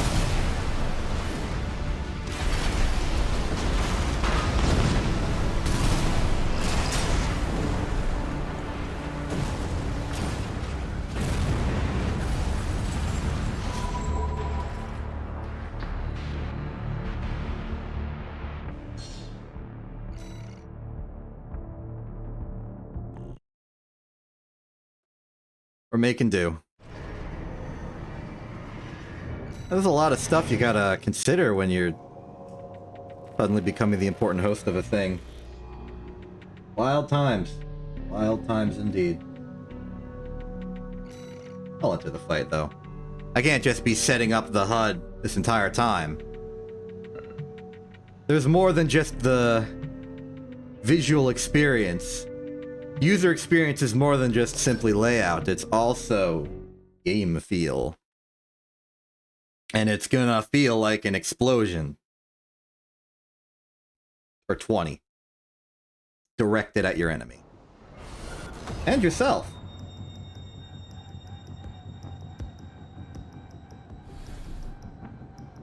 Alright, let's see which lucky opponent I'm up against this time. It is XA26483. Doing the coral thing. Get ready for the coral thing. Coral thing's gonna be a thing.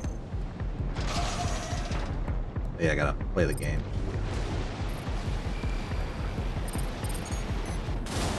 Hello.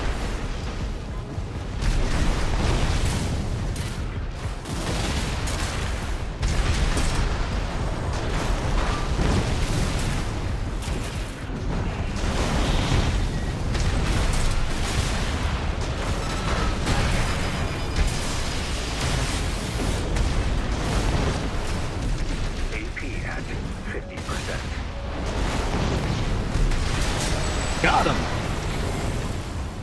It's been a while since I got him.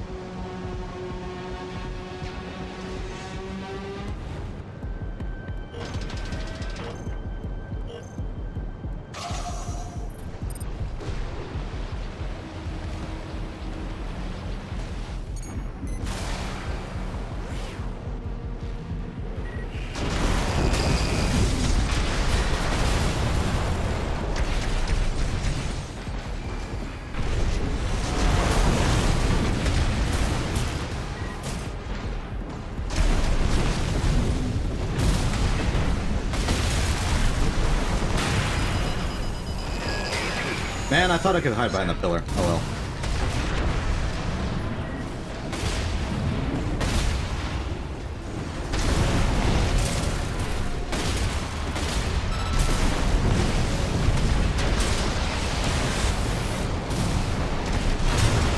Ah, so close. I just threw damage out hoping it would connect, and then I ran out of damage.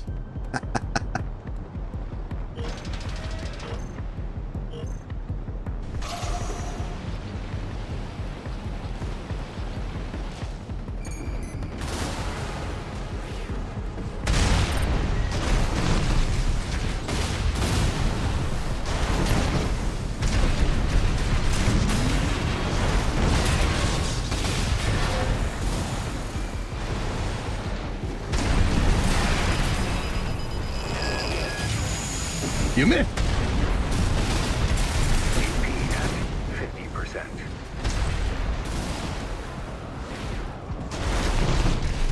AP at 30%.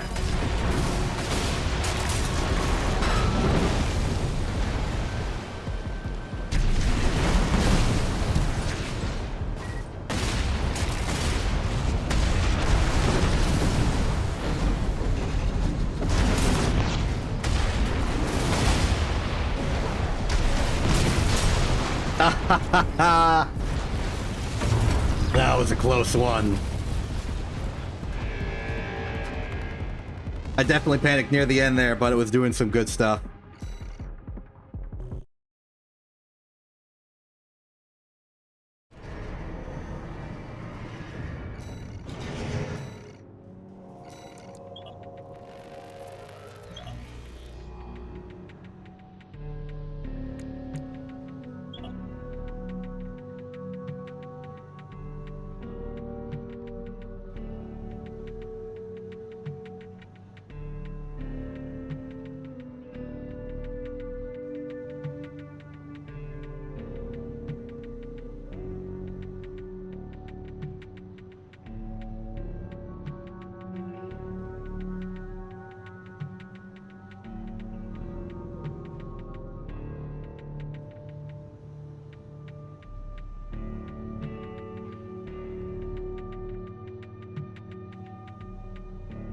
Well, I'm glad to wait, because it gives me a bit more time to evaluate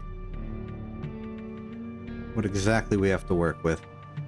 I think fundamentally the system here is good.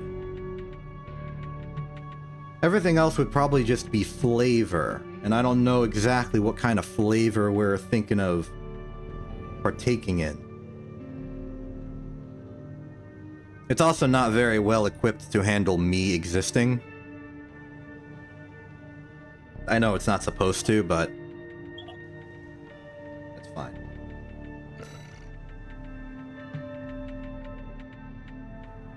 I think I'm satisfied with it right now. I just don't know how to handle the fact that I am actively a participant in these battles.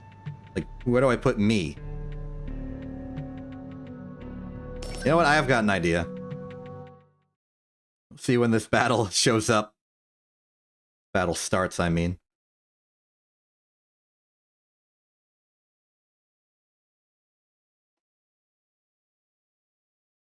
In the long run, I shouldn't be a fixture of this. Okay, I'm alpha. Guess what I'm doing? Correct! Ew. Haha, get my threshold up here. I'm a little too large as is, but that's okay. Right, my bounds are 240 by 240. This thing's 250. Let's just shut me there. There we go. Now we can fight. Jank as heck, but that's the charm.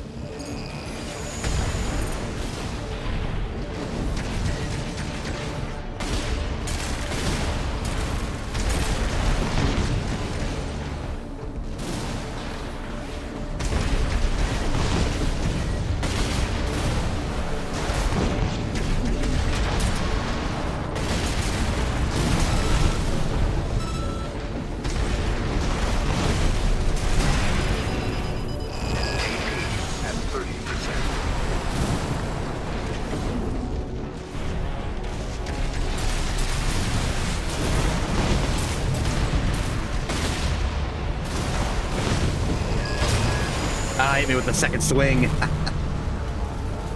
Fair enough.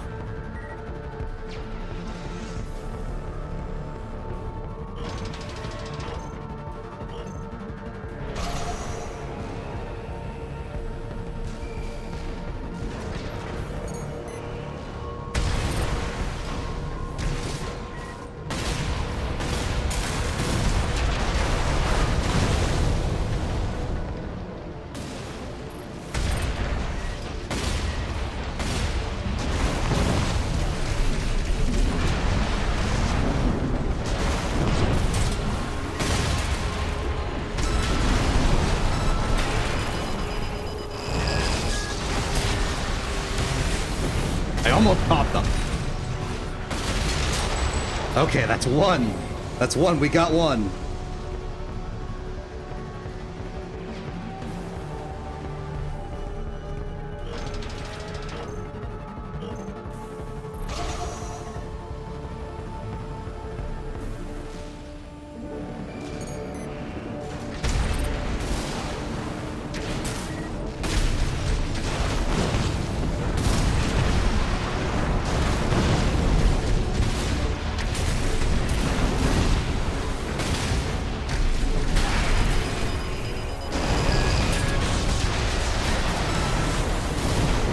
I am astonished that didn't hit. I thought I was in range. I thought the range for that kind of stuff was 60. At 30%. Ah.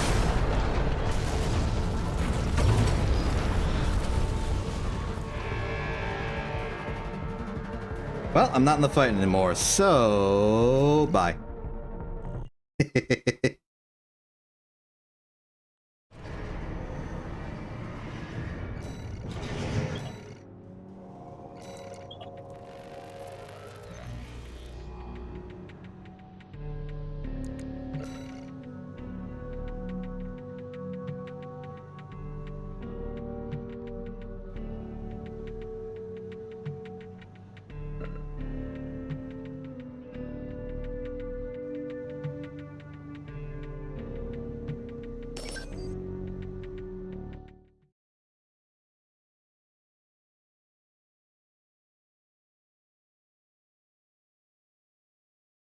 I don't know how long I should do this for. I think at some point I should maybe step away.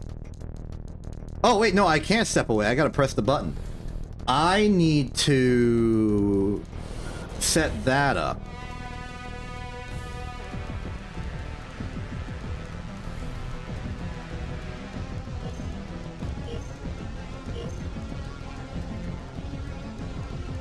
Can't do that now, I'm fighting.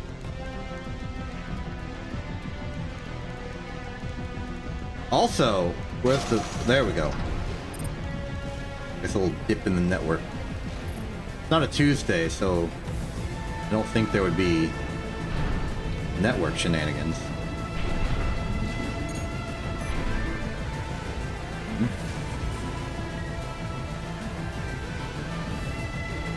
I'm gonna stand here.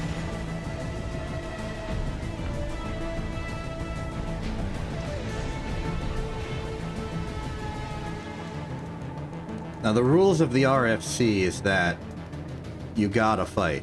If you're in the fight, you gotta fight. Oh.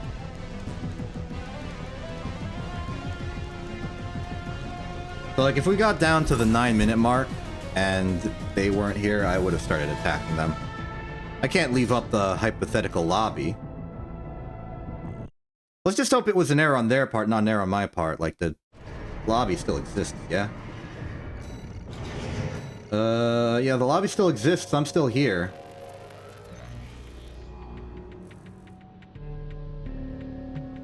Don't know what that was about. But it happened.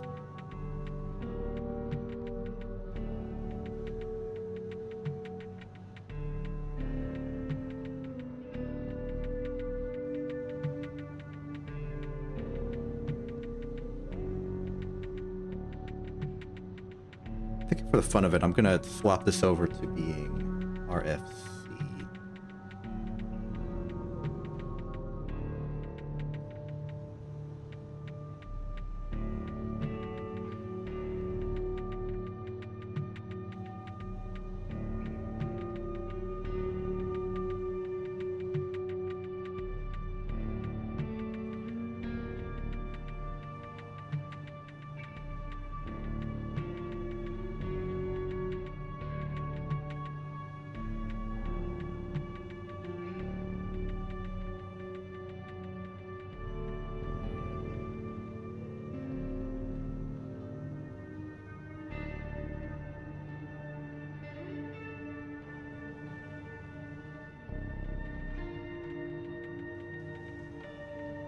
I guess now I have a moment.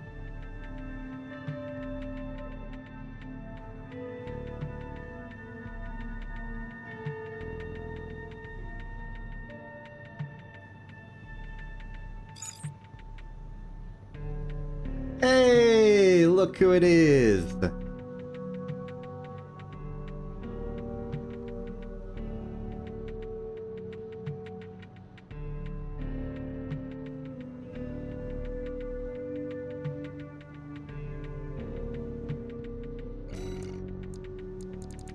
Give a good old hello here.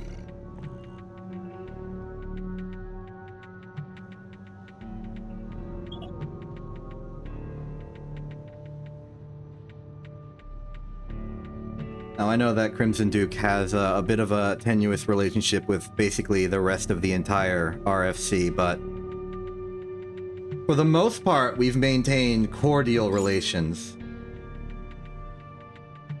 And I'm willing to extend an olive branch of I am not Lubaloo. Maybe you're more okay with this now.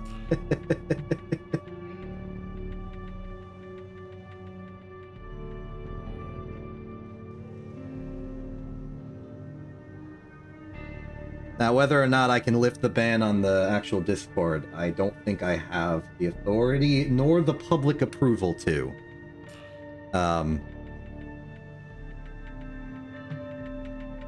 But you're at least allowed back in the lobby as long as you maintain decorum, I guess.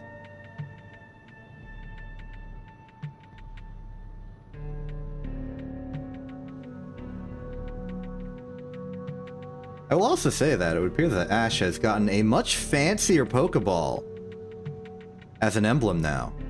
That's cool.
Okay, I'm gonna try and go into like an official... I'll still be here because I don't have the auto clicker for the proceed button. But I can... just sort of check to make sure it works. Or... I can leave it running even if I'm less and less available. I'm pressing a lot of wrong buttons. Go to assembly, go to...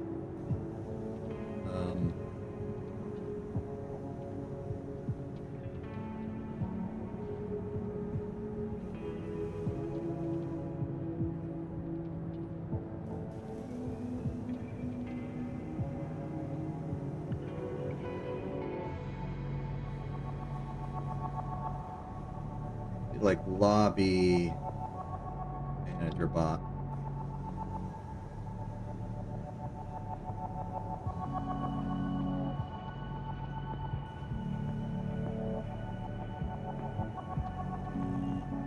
You know, just something that lets them know that this is just a long-standing lobby, but I'm not going to be participating at all. Something simple, something easy.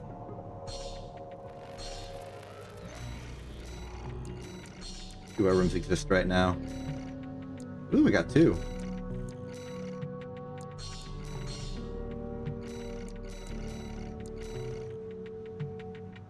Okay, so at the very least, people will understand what's up.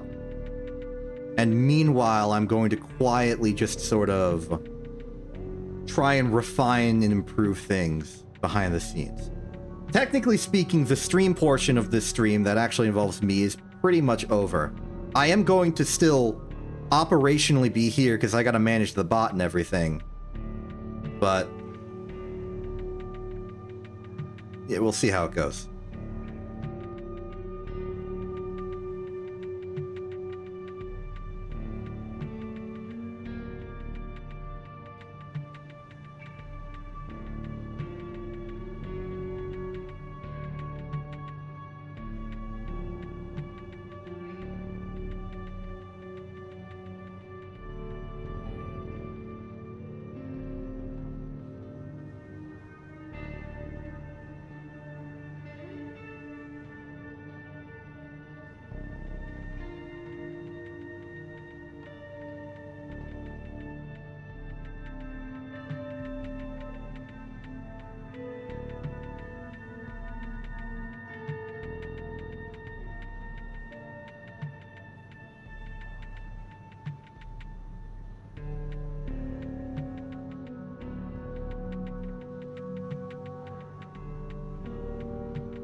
Okay, how about we do a trial run of this and just sort of operate for the next 100 minutes. In 100 minutes, I'll just shut things down quietly and we'll call it good there.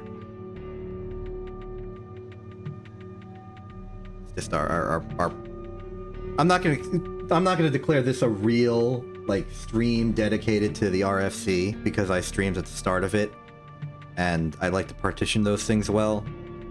So this is just a really long normal stream testing the stuff.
Okay, I'm gonna try to do the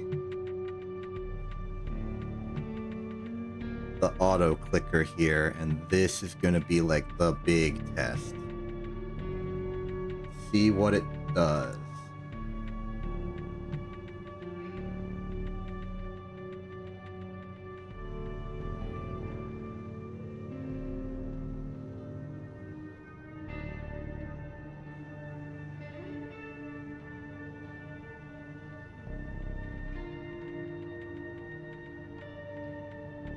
Ah, okay. I found the... I learned what the playback go and stop button is. So that's good. Okay, let's see if it works.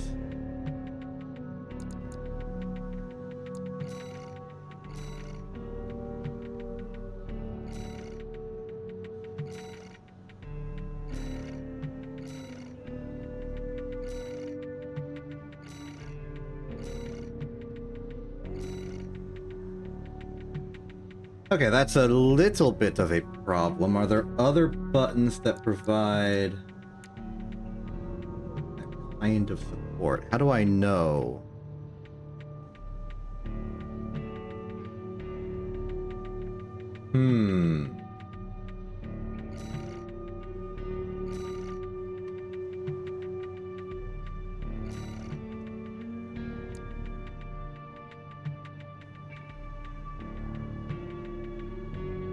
Maybe this is the wrong way to go about this. Maybe I should be picking...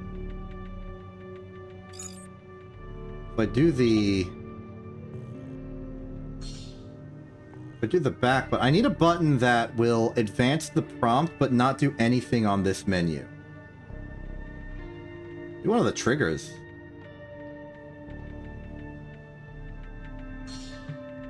Nope.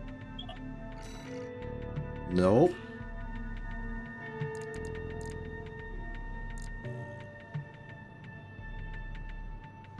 I could click empty space, perhaps.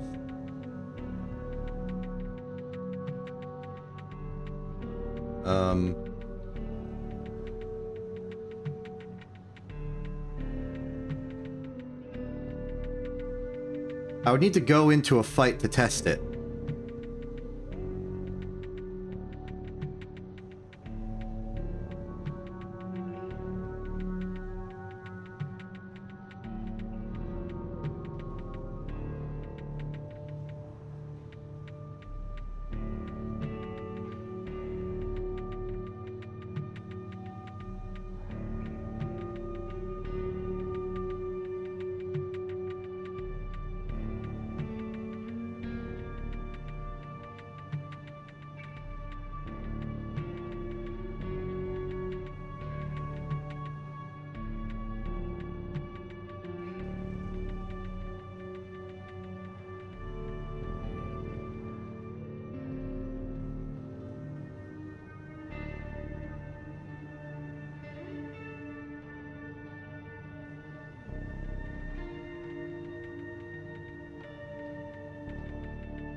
Just to confirm I am still here. I'm thinking of what alternate hotkey, because I was just going to do the accept button, but if it does this, that's a bad user experience. So, I need someone to fight me. Unfortunately, nobody's here to hear my call for someone to fight. And if they are, I don't know if they play Armored Core. Yeah, which is inconvenient.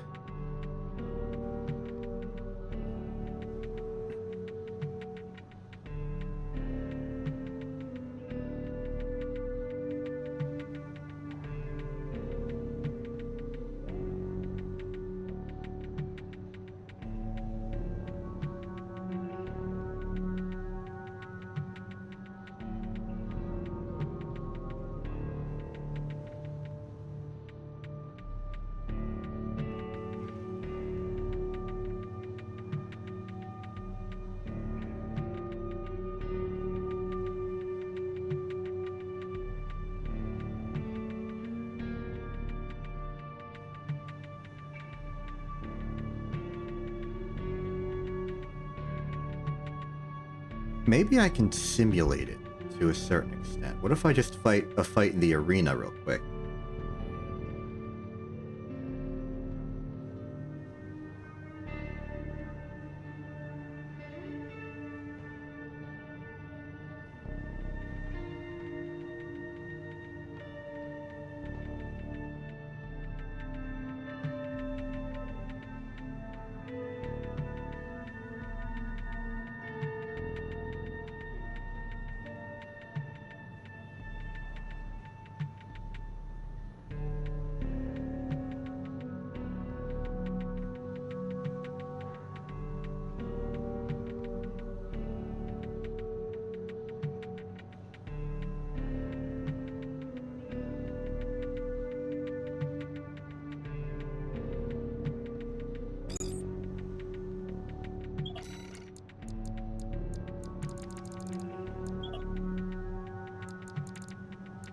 I guess I need a fight anyway, so...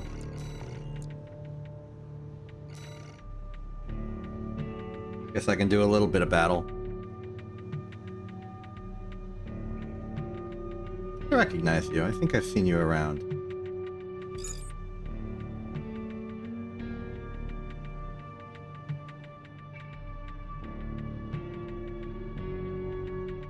Alright, looks like this stuff comes in waves, huh? Good to see. Maybe one of the other lobbies crashed or something, or ended. And people scatter to the new places.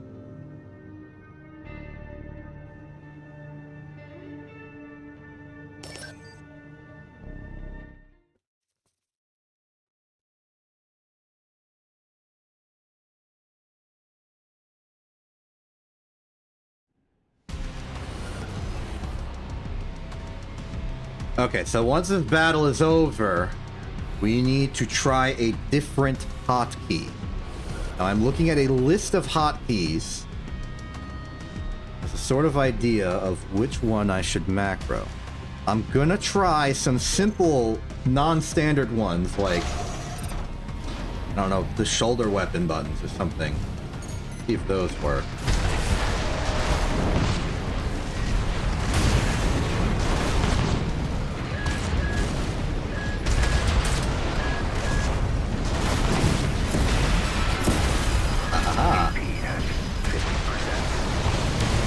You may be wondering, and yes, I am going easy on this person.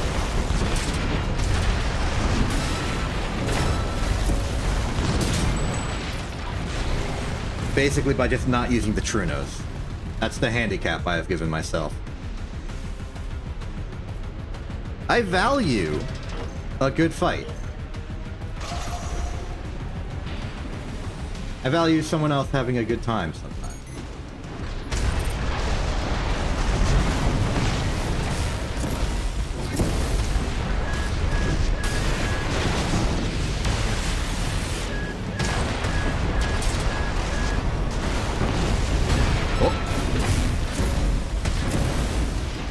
Back up.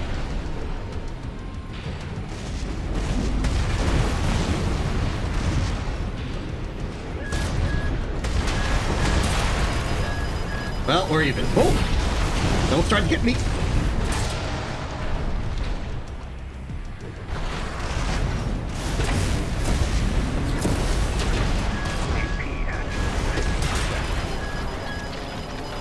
I think that was a balanced situation, given everything that happened.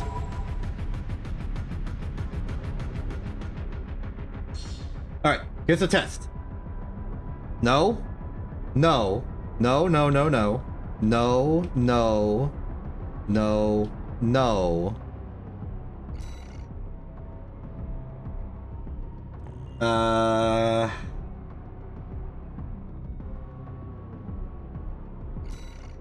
No.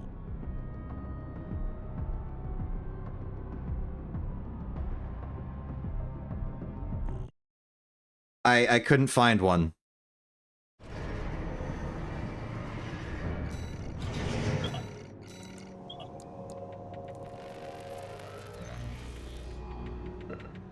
Okay, this is gonna... I've gone through, I think, every single option, and I don't see one that works how I'm hoping.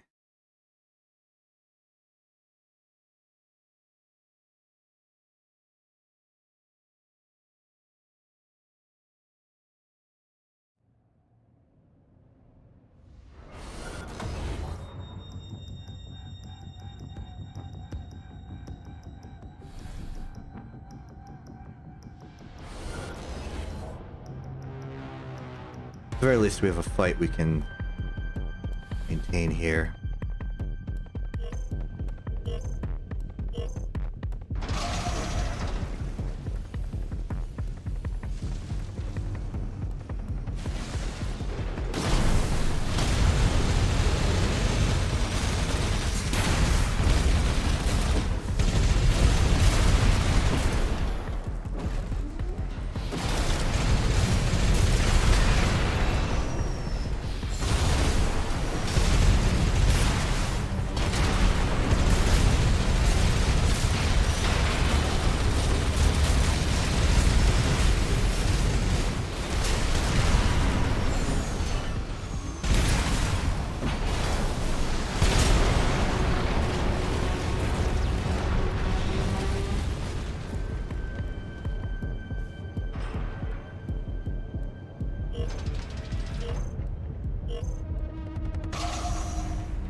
Maybe it's the fact that I'm still here, managing all of this and trying to investigate how to solve the macro problem, but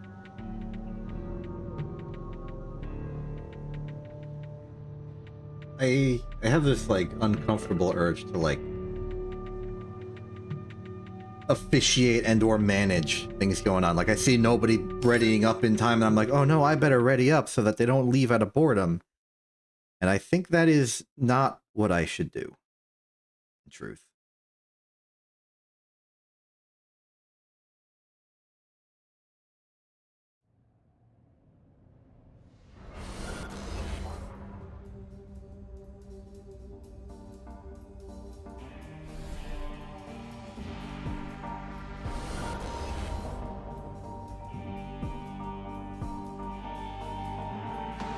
I just had a wild idea.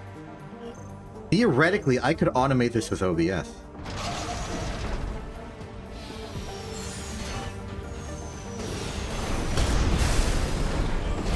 There are ways. I'm worried it breaks, but there are ways.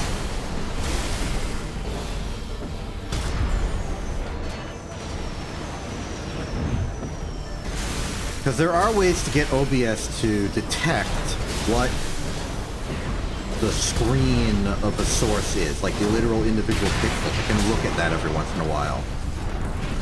So if I can get that to recognize when it's on the match results screen, I can then have it fire off particular macros, perhaps. Let me check there.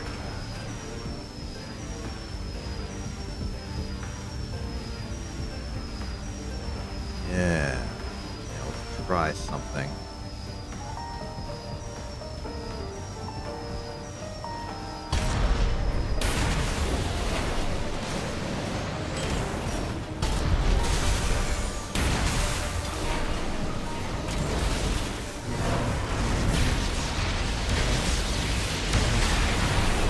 File, filter, hotkey, press.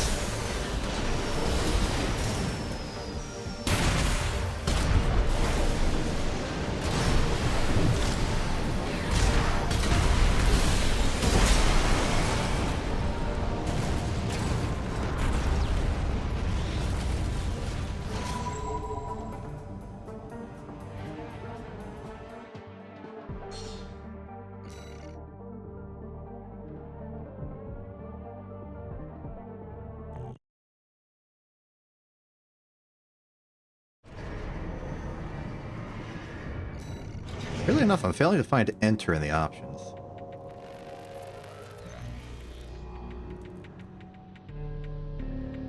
Oh, numpad enter. That might work. Does it do the same thing?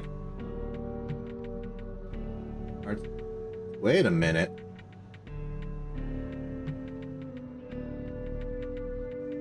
Numpad enter doesn't do anything right now.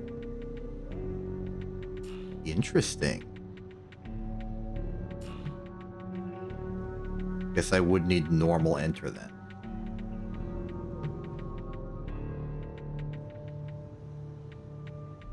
Oh, it return, of course. That's what it's registering itself as.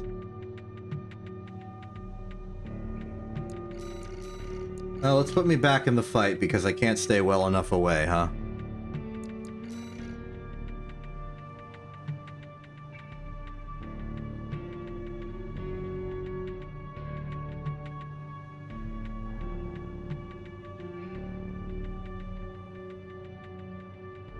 So in principle, I would then...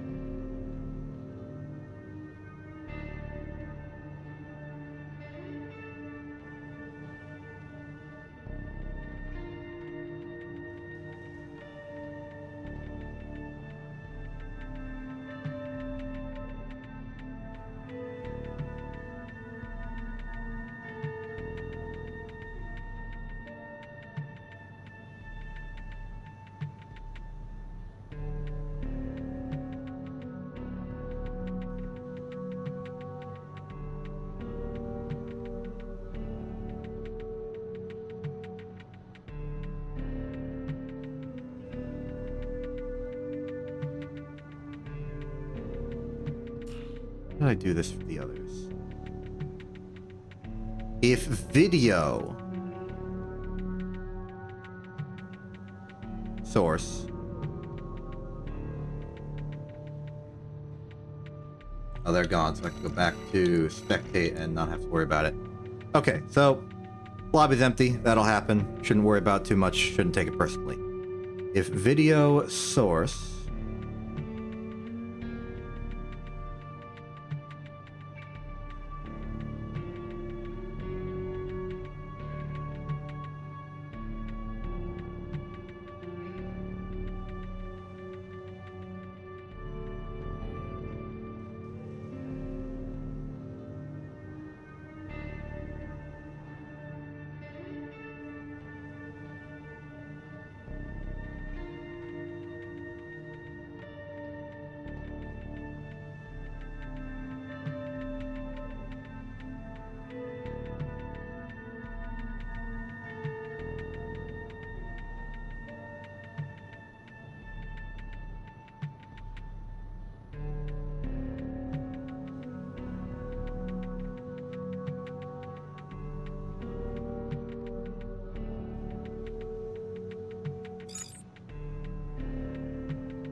Oh, you're back.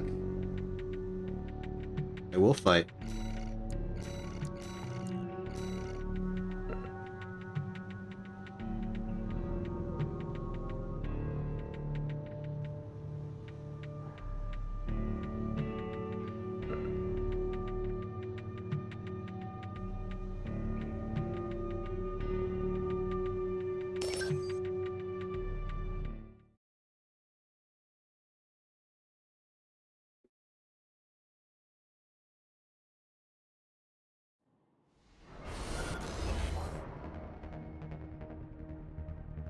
Theoretically, if I take the top 500 by 100 pixels of the scene,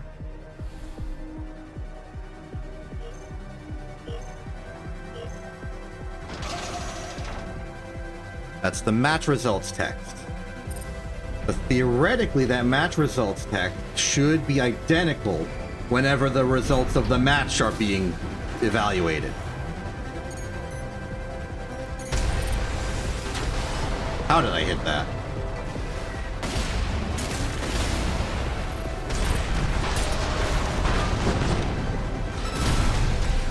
Down we go.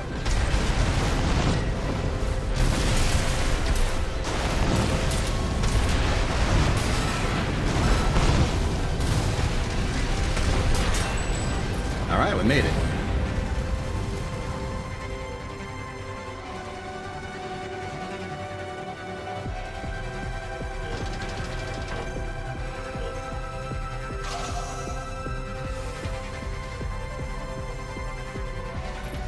Gotta keep doing stuff in between matches.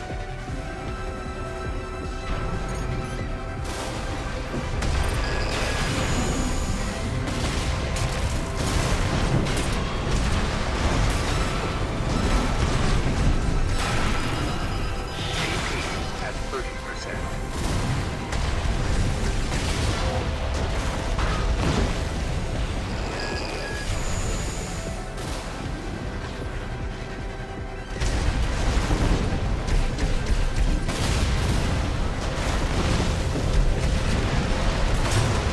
Ah, I didn't have the boost for it.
I played that so horrendously bad.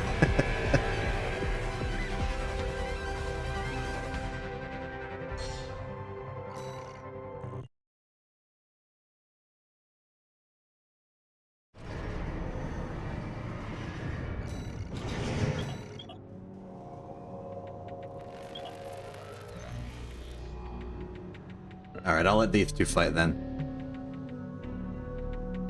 While I work on this. Exactly matches.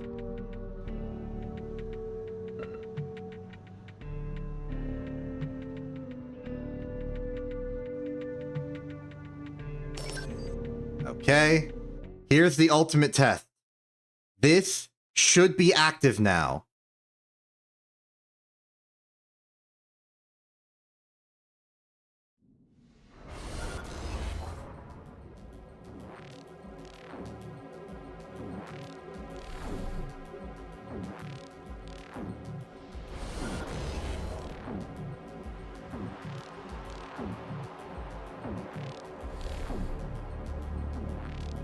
Let's see if this works as is.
Hello, NGZTU. I'm sorry if I was a little slow to respond to particular fights. I am figuring out how to get the stream layout and automation for this lobby going and fighting you at the same time. But I'm glad you had a good time. I had a good time. But I've got a lot of new responsibilities as the new manager of the RFC that I gotta build around.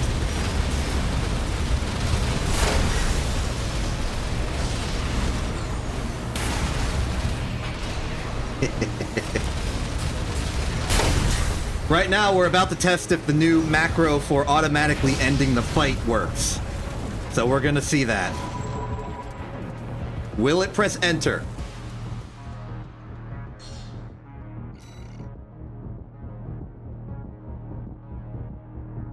It's not looking good. Uh-oh. Darn it.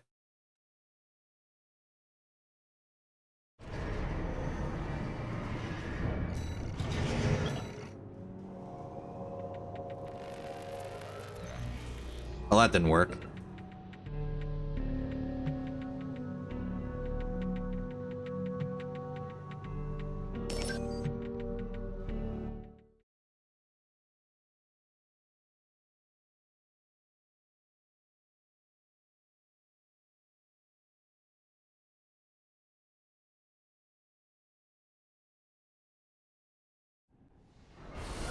Let's put it to, doesn't exactly match, but let's go to like threshold 95% match.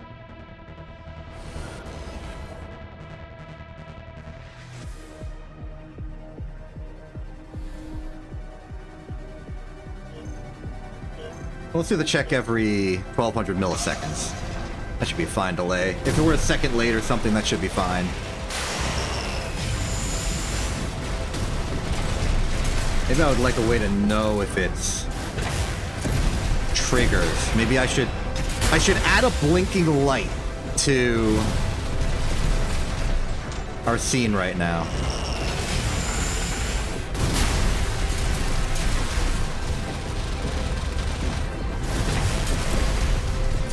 White jump scare in 3, 2, 1, boom.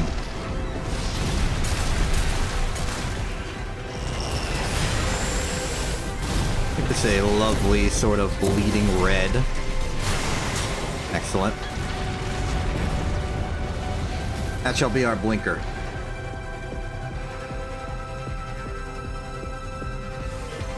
See, we go to scene item visibility. In the RFC proper, we want to toggle the appearance of the blinker.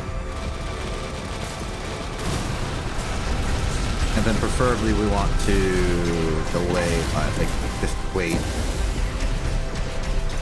100 milliseconds, let's say. Okay, just 1 second.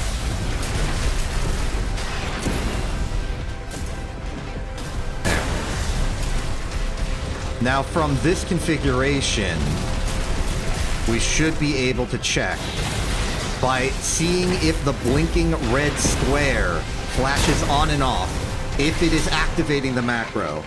We are bug testing. We are troubleshooting.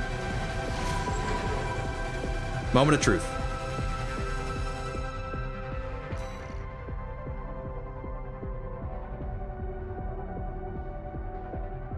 It is blinking.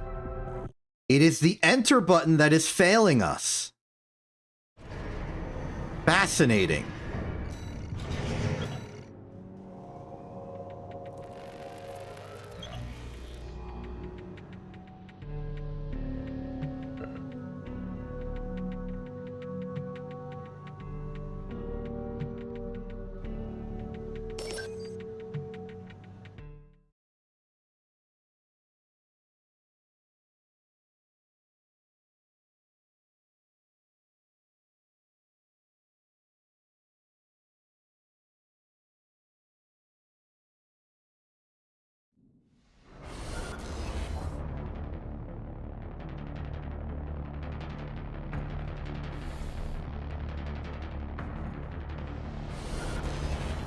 So fantastic news, the system works.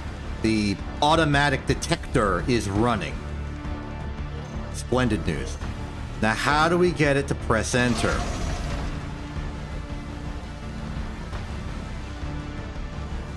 You would think it would be as easy as this. Hotkey has failed us. Let's try macro. We can go to the macro tab and make a macro. Oh no, this just kicks the problem like one step down. That doesn't help us. It should be P-press. Full transition, system tray notification. These are not going to help me. I want a P-press. Hotkey.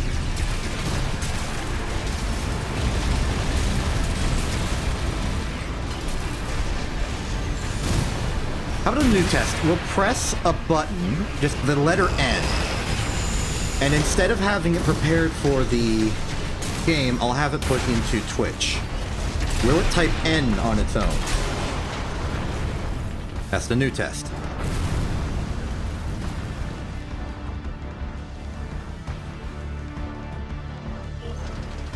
Gotta wait for the match to end, of course.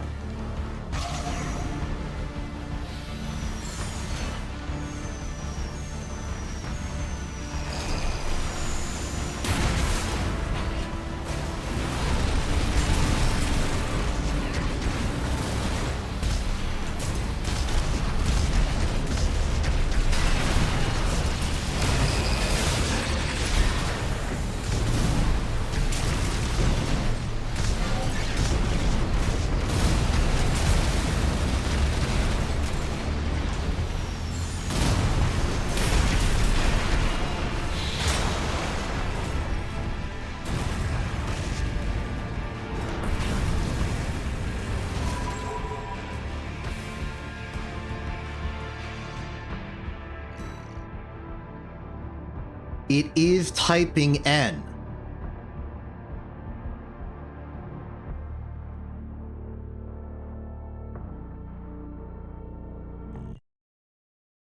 Very, very interesting. Here's all the N's it typed, by the way.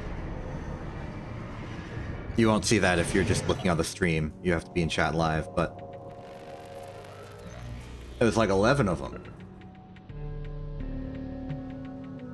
So the only problem is that return key is not enter. We could get risky and press backspace instead. Maybe escape? If we do that, it'll register it as a B press, but I think that should also close that menu.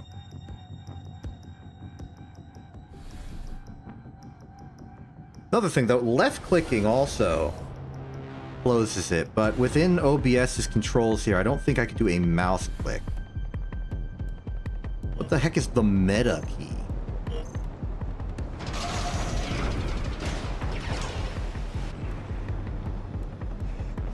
Oh, sorry, I'll get rid of the blinker. Temporarily.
Wait, what is the cancel button here?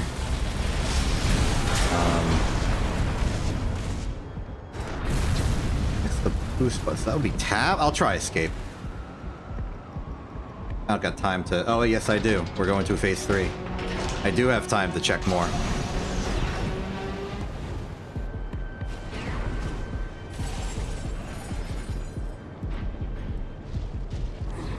So nominally this would be the boost button, but boost is tab, but I think escape should probably do what I want it to.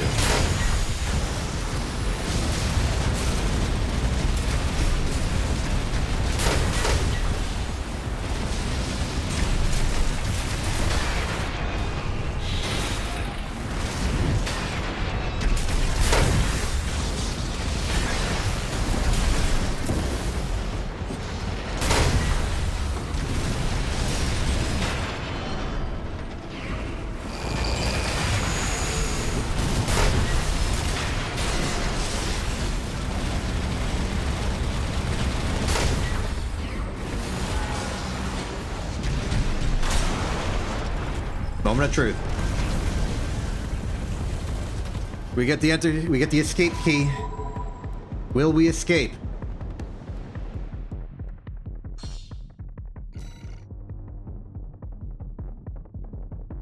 Come on, man. The blinker's going. How about... Oh, it escaped out of the menu. Oops.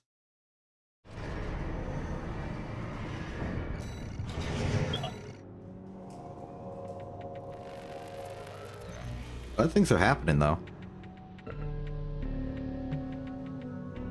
Okay, escape did not work. I'm starting to wonder if the problem is that the game is just not registering these inputs as happening. We know that they're going external to the application because I was able to type in Twitch using this. But...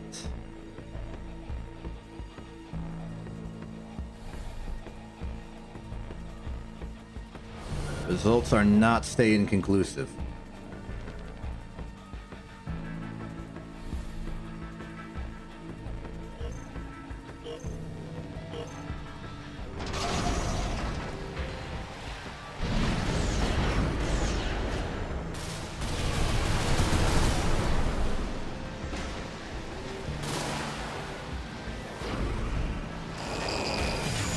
Next up, let's go with what the raw keybinds are. And try tab.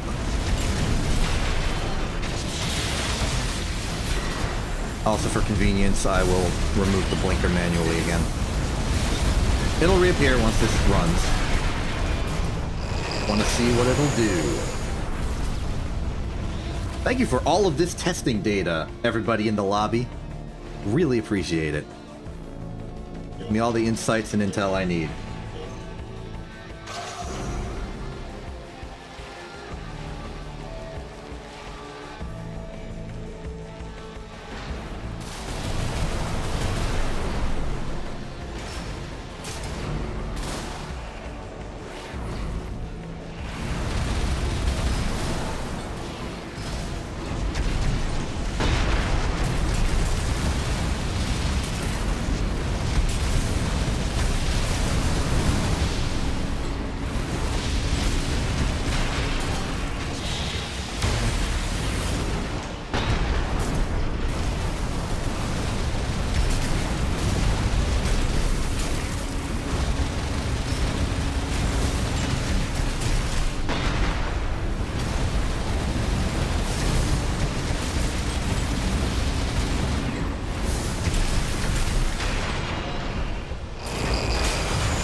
Brand new moment of truth.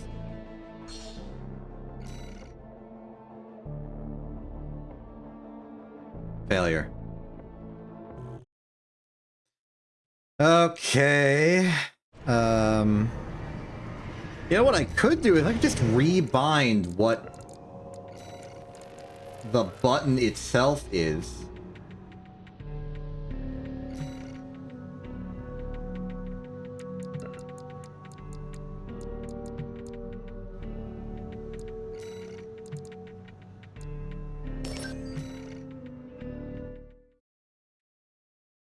That could be an option.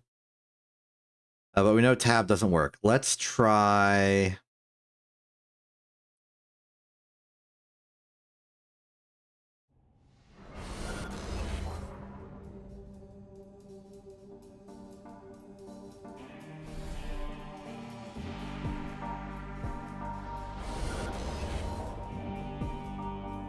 And return really would be our best bet. It's just not letting it.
I don't think this will work, but I am going to try backspace.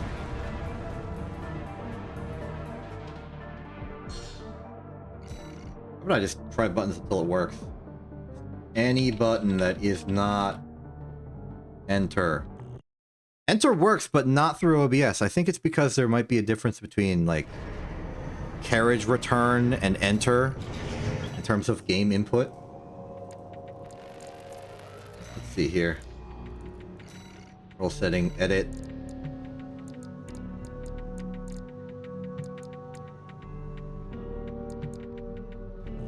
Not what I want.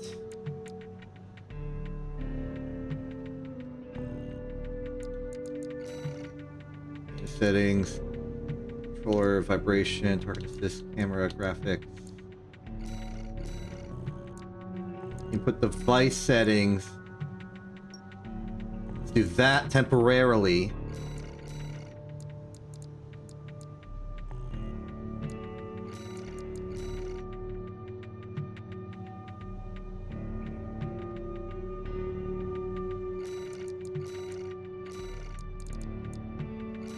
I want this to be like a keyboard button.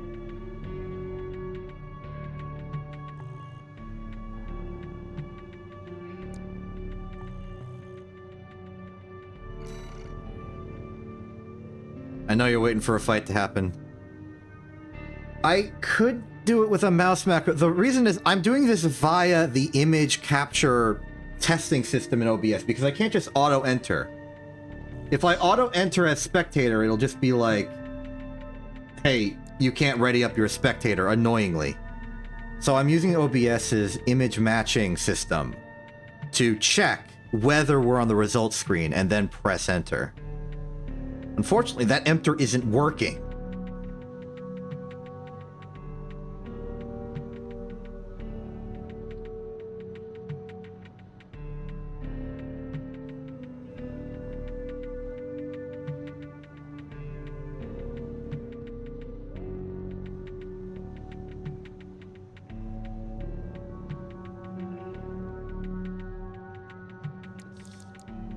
Try one more time. Control settings, edit.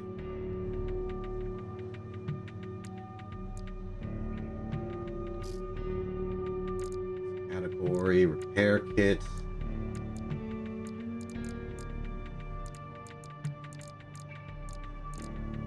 special controls, jump ascend. These are all still giving...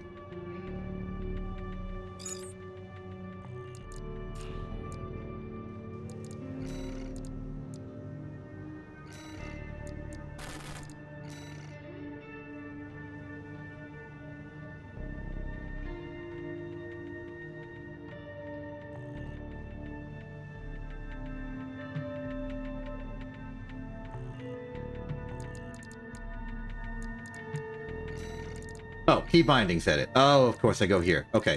Let's try...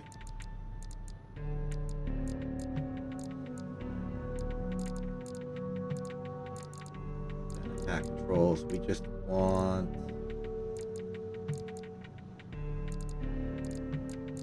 Even is... Enter on here. Tab, shift, space, control. It would be space under this logic. Does it have to be enter? You can't rebind the menus?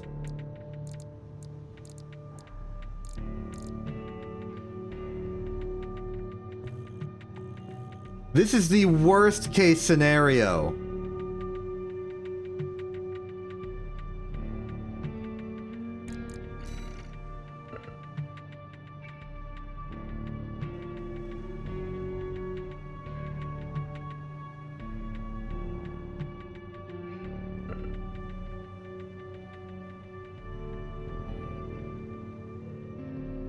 I'm gonna try like shift control enter, see if something goes through.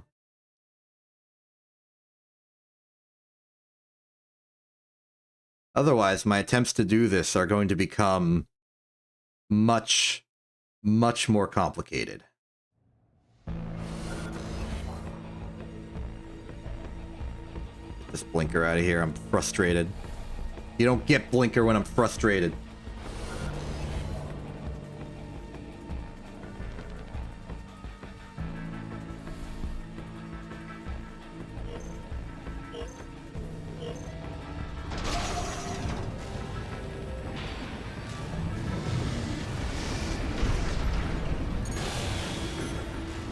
Well, nothing like a good match to help calm the calm. At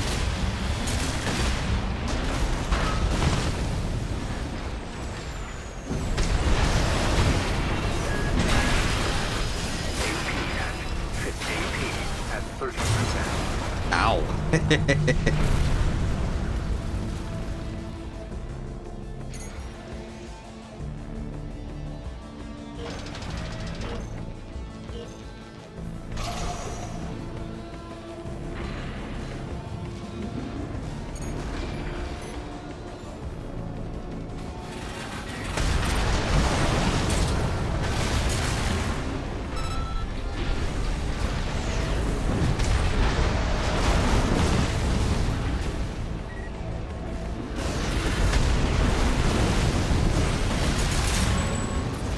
There we go. I'm on to your tricks now.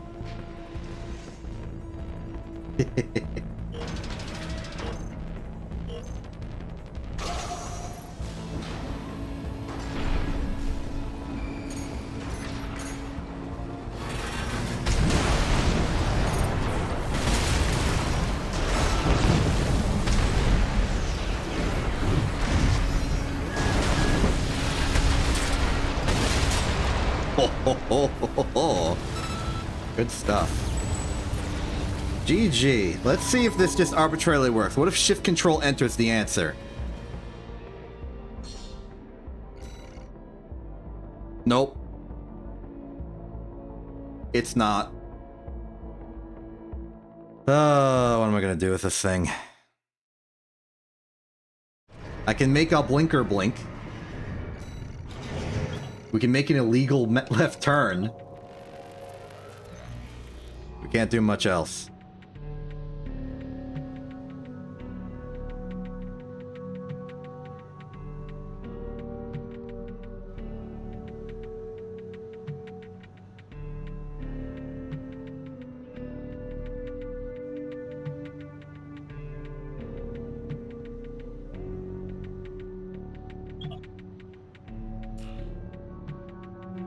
Have a good day. Thank you.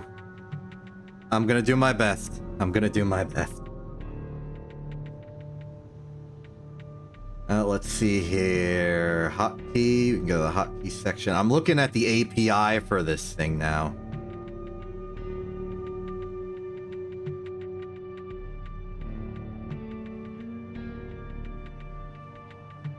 Copy. Note this condition also supports duration modifiers. Hotkey action. Trigger any functionality which can be triggered by OBS hotkeys. Simulate key presses. That's what we want. This option can be useful if you want to interact with entirely different programs, which offer interactions via hotkeys. You can select which key and which modifier key shall be pressed and for how long.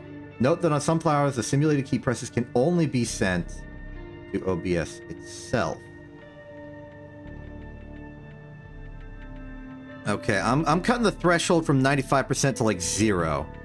I'm just gonna make this thing activate constantly. I left meta. Nope.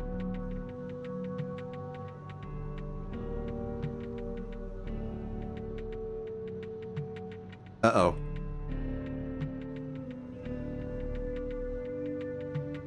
I got the voice that says exiting narrator. I didn't even know I was activating a narration mode. So return isn't working. How about we try something like up? Because I want to know if Armored Core is even registering any of these at all.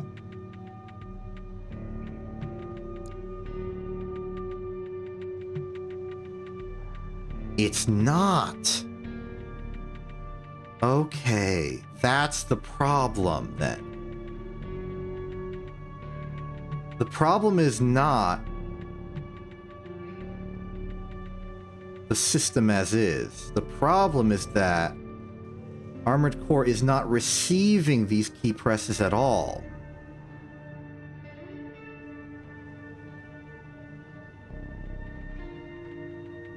That's bad.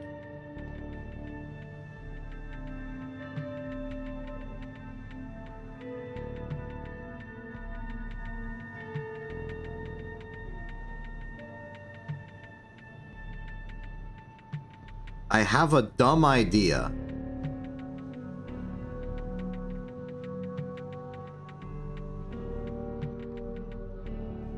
Okay, here's the dumb idea.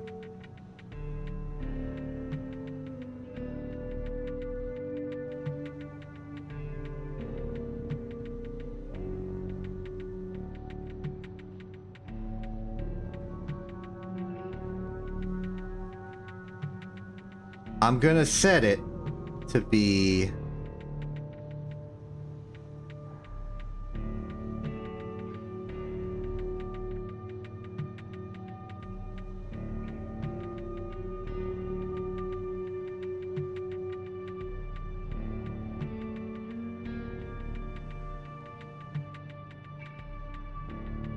this is gonna be weird. This is gonna be real weird, but maybe it'll work.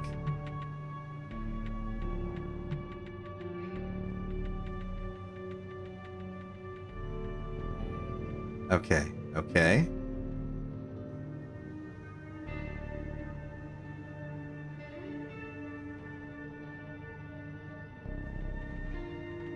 Here's the new, really dumb system.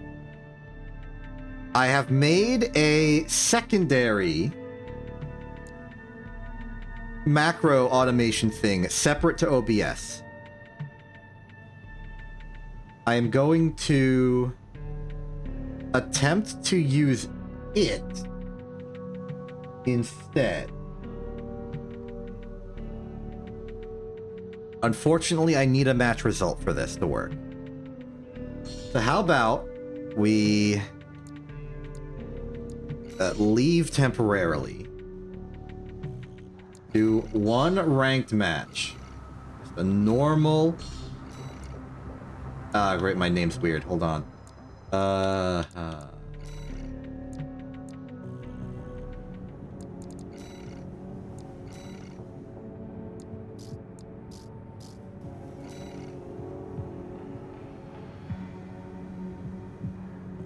Let's just put LobbyBot there. Then go get Tidewater 4.1R. Then do one match. So here's the new system. If I'm right about this, OBS will detect the match results screen, at which point it will activate a hotkey, which will activate the playback of a different program that does hotkeys. And the hotkey in that program, all it does is press enter once. If I have set this correctly, then it means it should work. Because I've proven I can do enter keys with that hotkey system, but not OBS. But this should be a way to port over OBS to this. So all I need to do is fight this fight, win or lose, see what happens.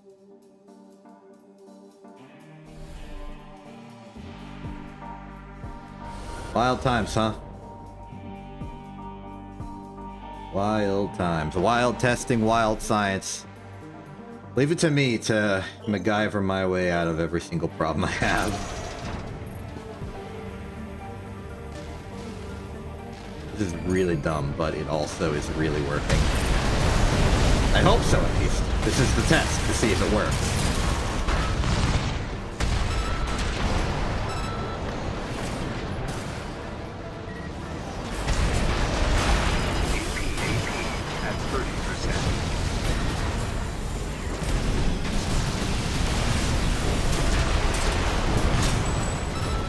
He almost got me, but was not expecting the assault armor. Very few people expect the assault armor.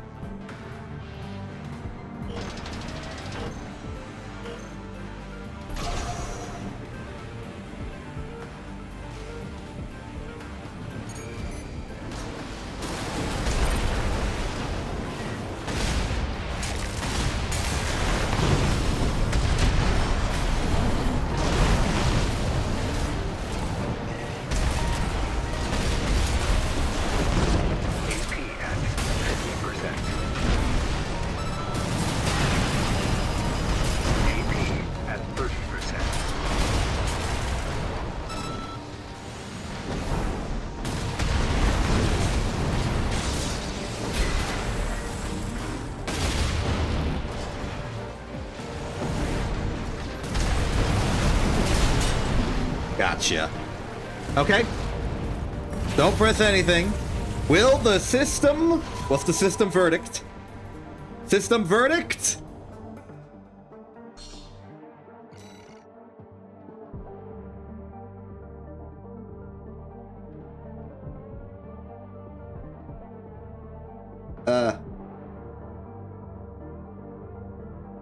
Hold on. Hold on. Is the blinker going?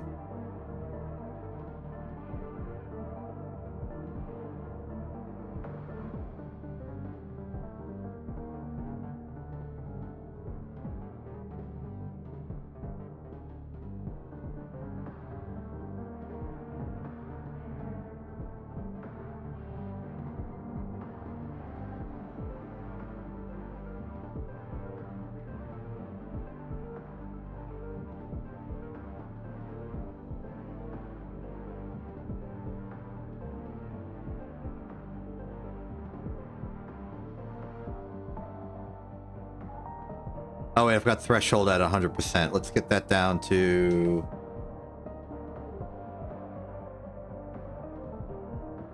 Let's get that down to 95%. I guess I was just doing some testing earlier. Wait, 95% is good enough for our precision. Okay.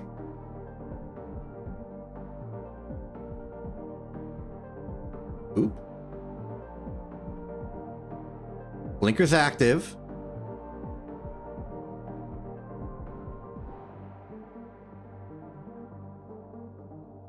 Problems. Let's just hold on this screen for a little bit. Let's delay. Okay, it's going a little slower now.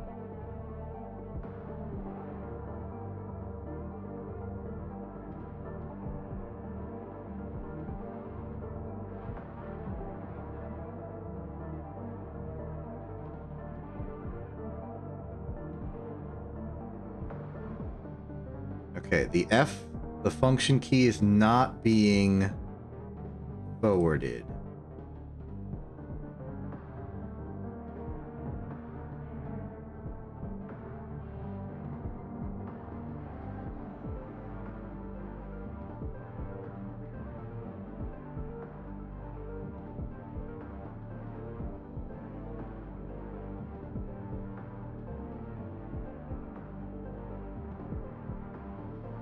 It would appear that it is not activating the second macro thing.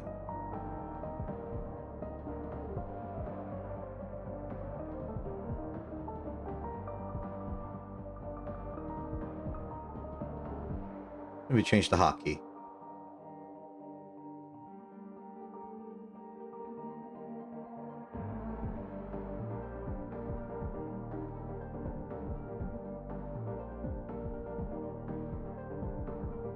What do we need to get these to interact? Maybe it just doesn't like function keys that huge.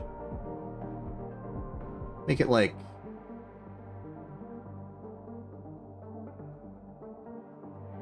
Shift F2.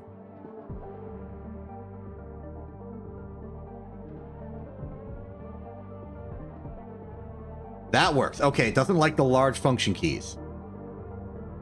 Let's try left meta then. Maybe that'll work, because I don't want it to interfere with anything.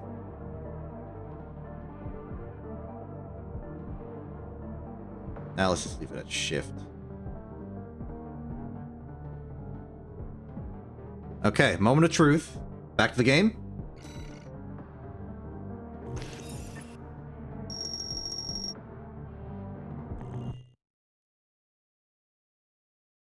Okay, now I'm concerned it's like falsely activating in circumstances where it's not applicable. But it got us back to this menu, so can't really complain. Let's try it. Let's just keep it on for a bit and see what happens. One more test.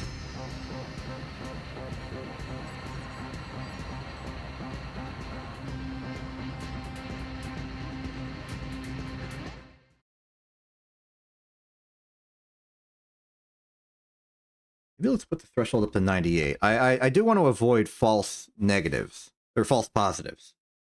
I'd also like to avoid false negatives, because a false negative is just absolute failure. I'm cutting it a little bit into next ranked ladder stream's budget of rank, but I think that'll be counterbalanced by the fact that we haven't added the promotion phase to our math. So it should be good for at least 5 additional matches. Maybe even more if I fail the promotion. Oh, hello.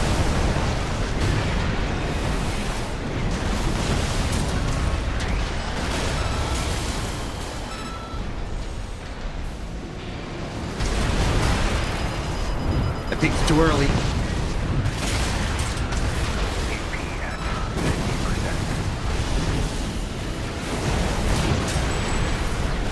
Made it through.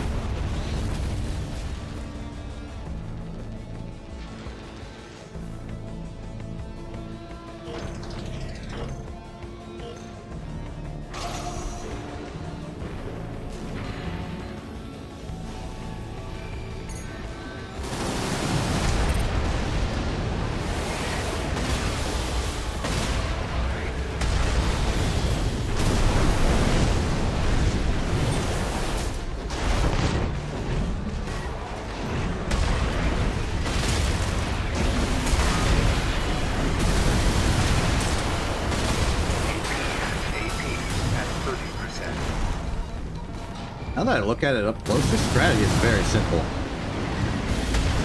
But effective. I am being affected by it.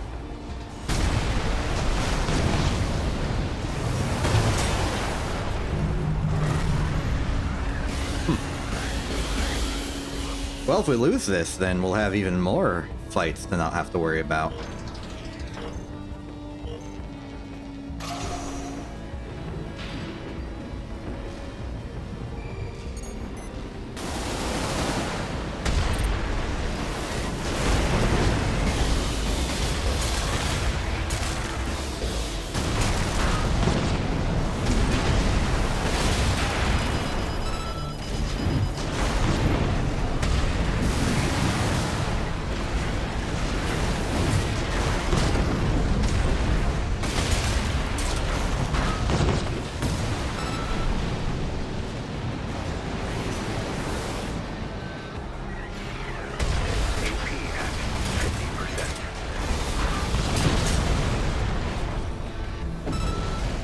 Okay, next moment of truth. I'm gonna see the blinker go, and we're gonna see what the blinker do.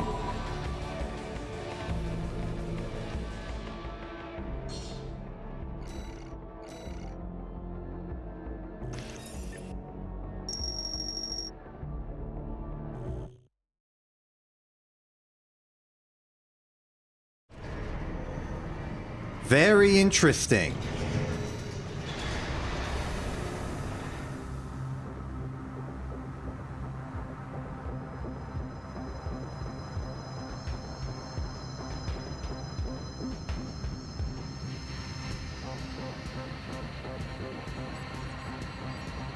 I think this is a win.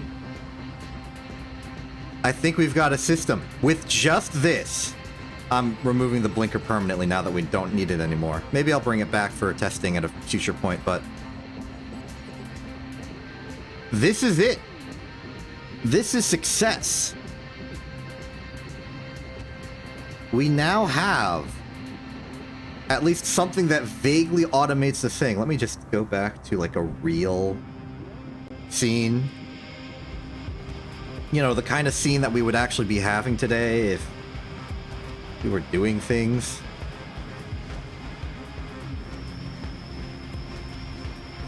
Do a little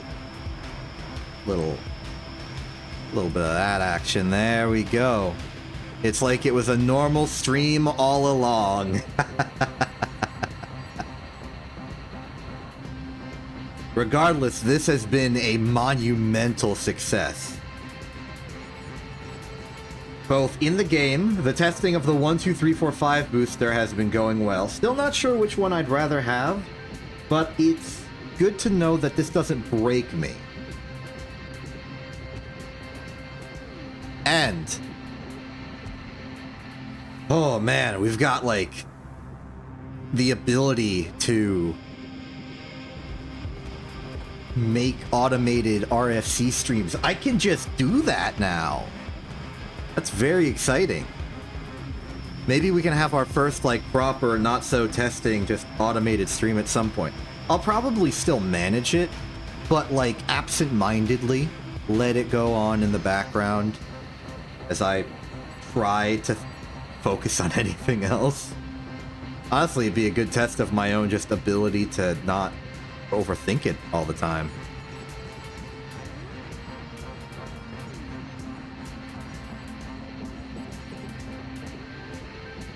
Good stuff, good stuff.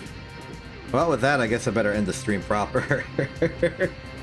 This is good. This is very good. We have a system. It's jank. We'll probably get a better one. It'll have more features, more possibilities, but this is a great place to start. If you're interested in Armored Core shenanigans and are vaguely supporting of the things I do, go check out the Rubicon Fight Club. It's been around longer than I've played the game, and I'm now the boss of it somehow. Wild, wild times. I'm Exception. This is It TV. Have a good day, and good night.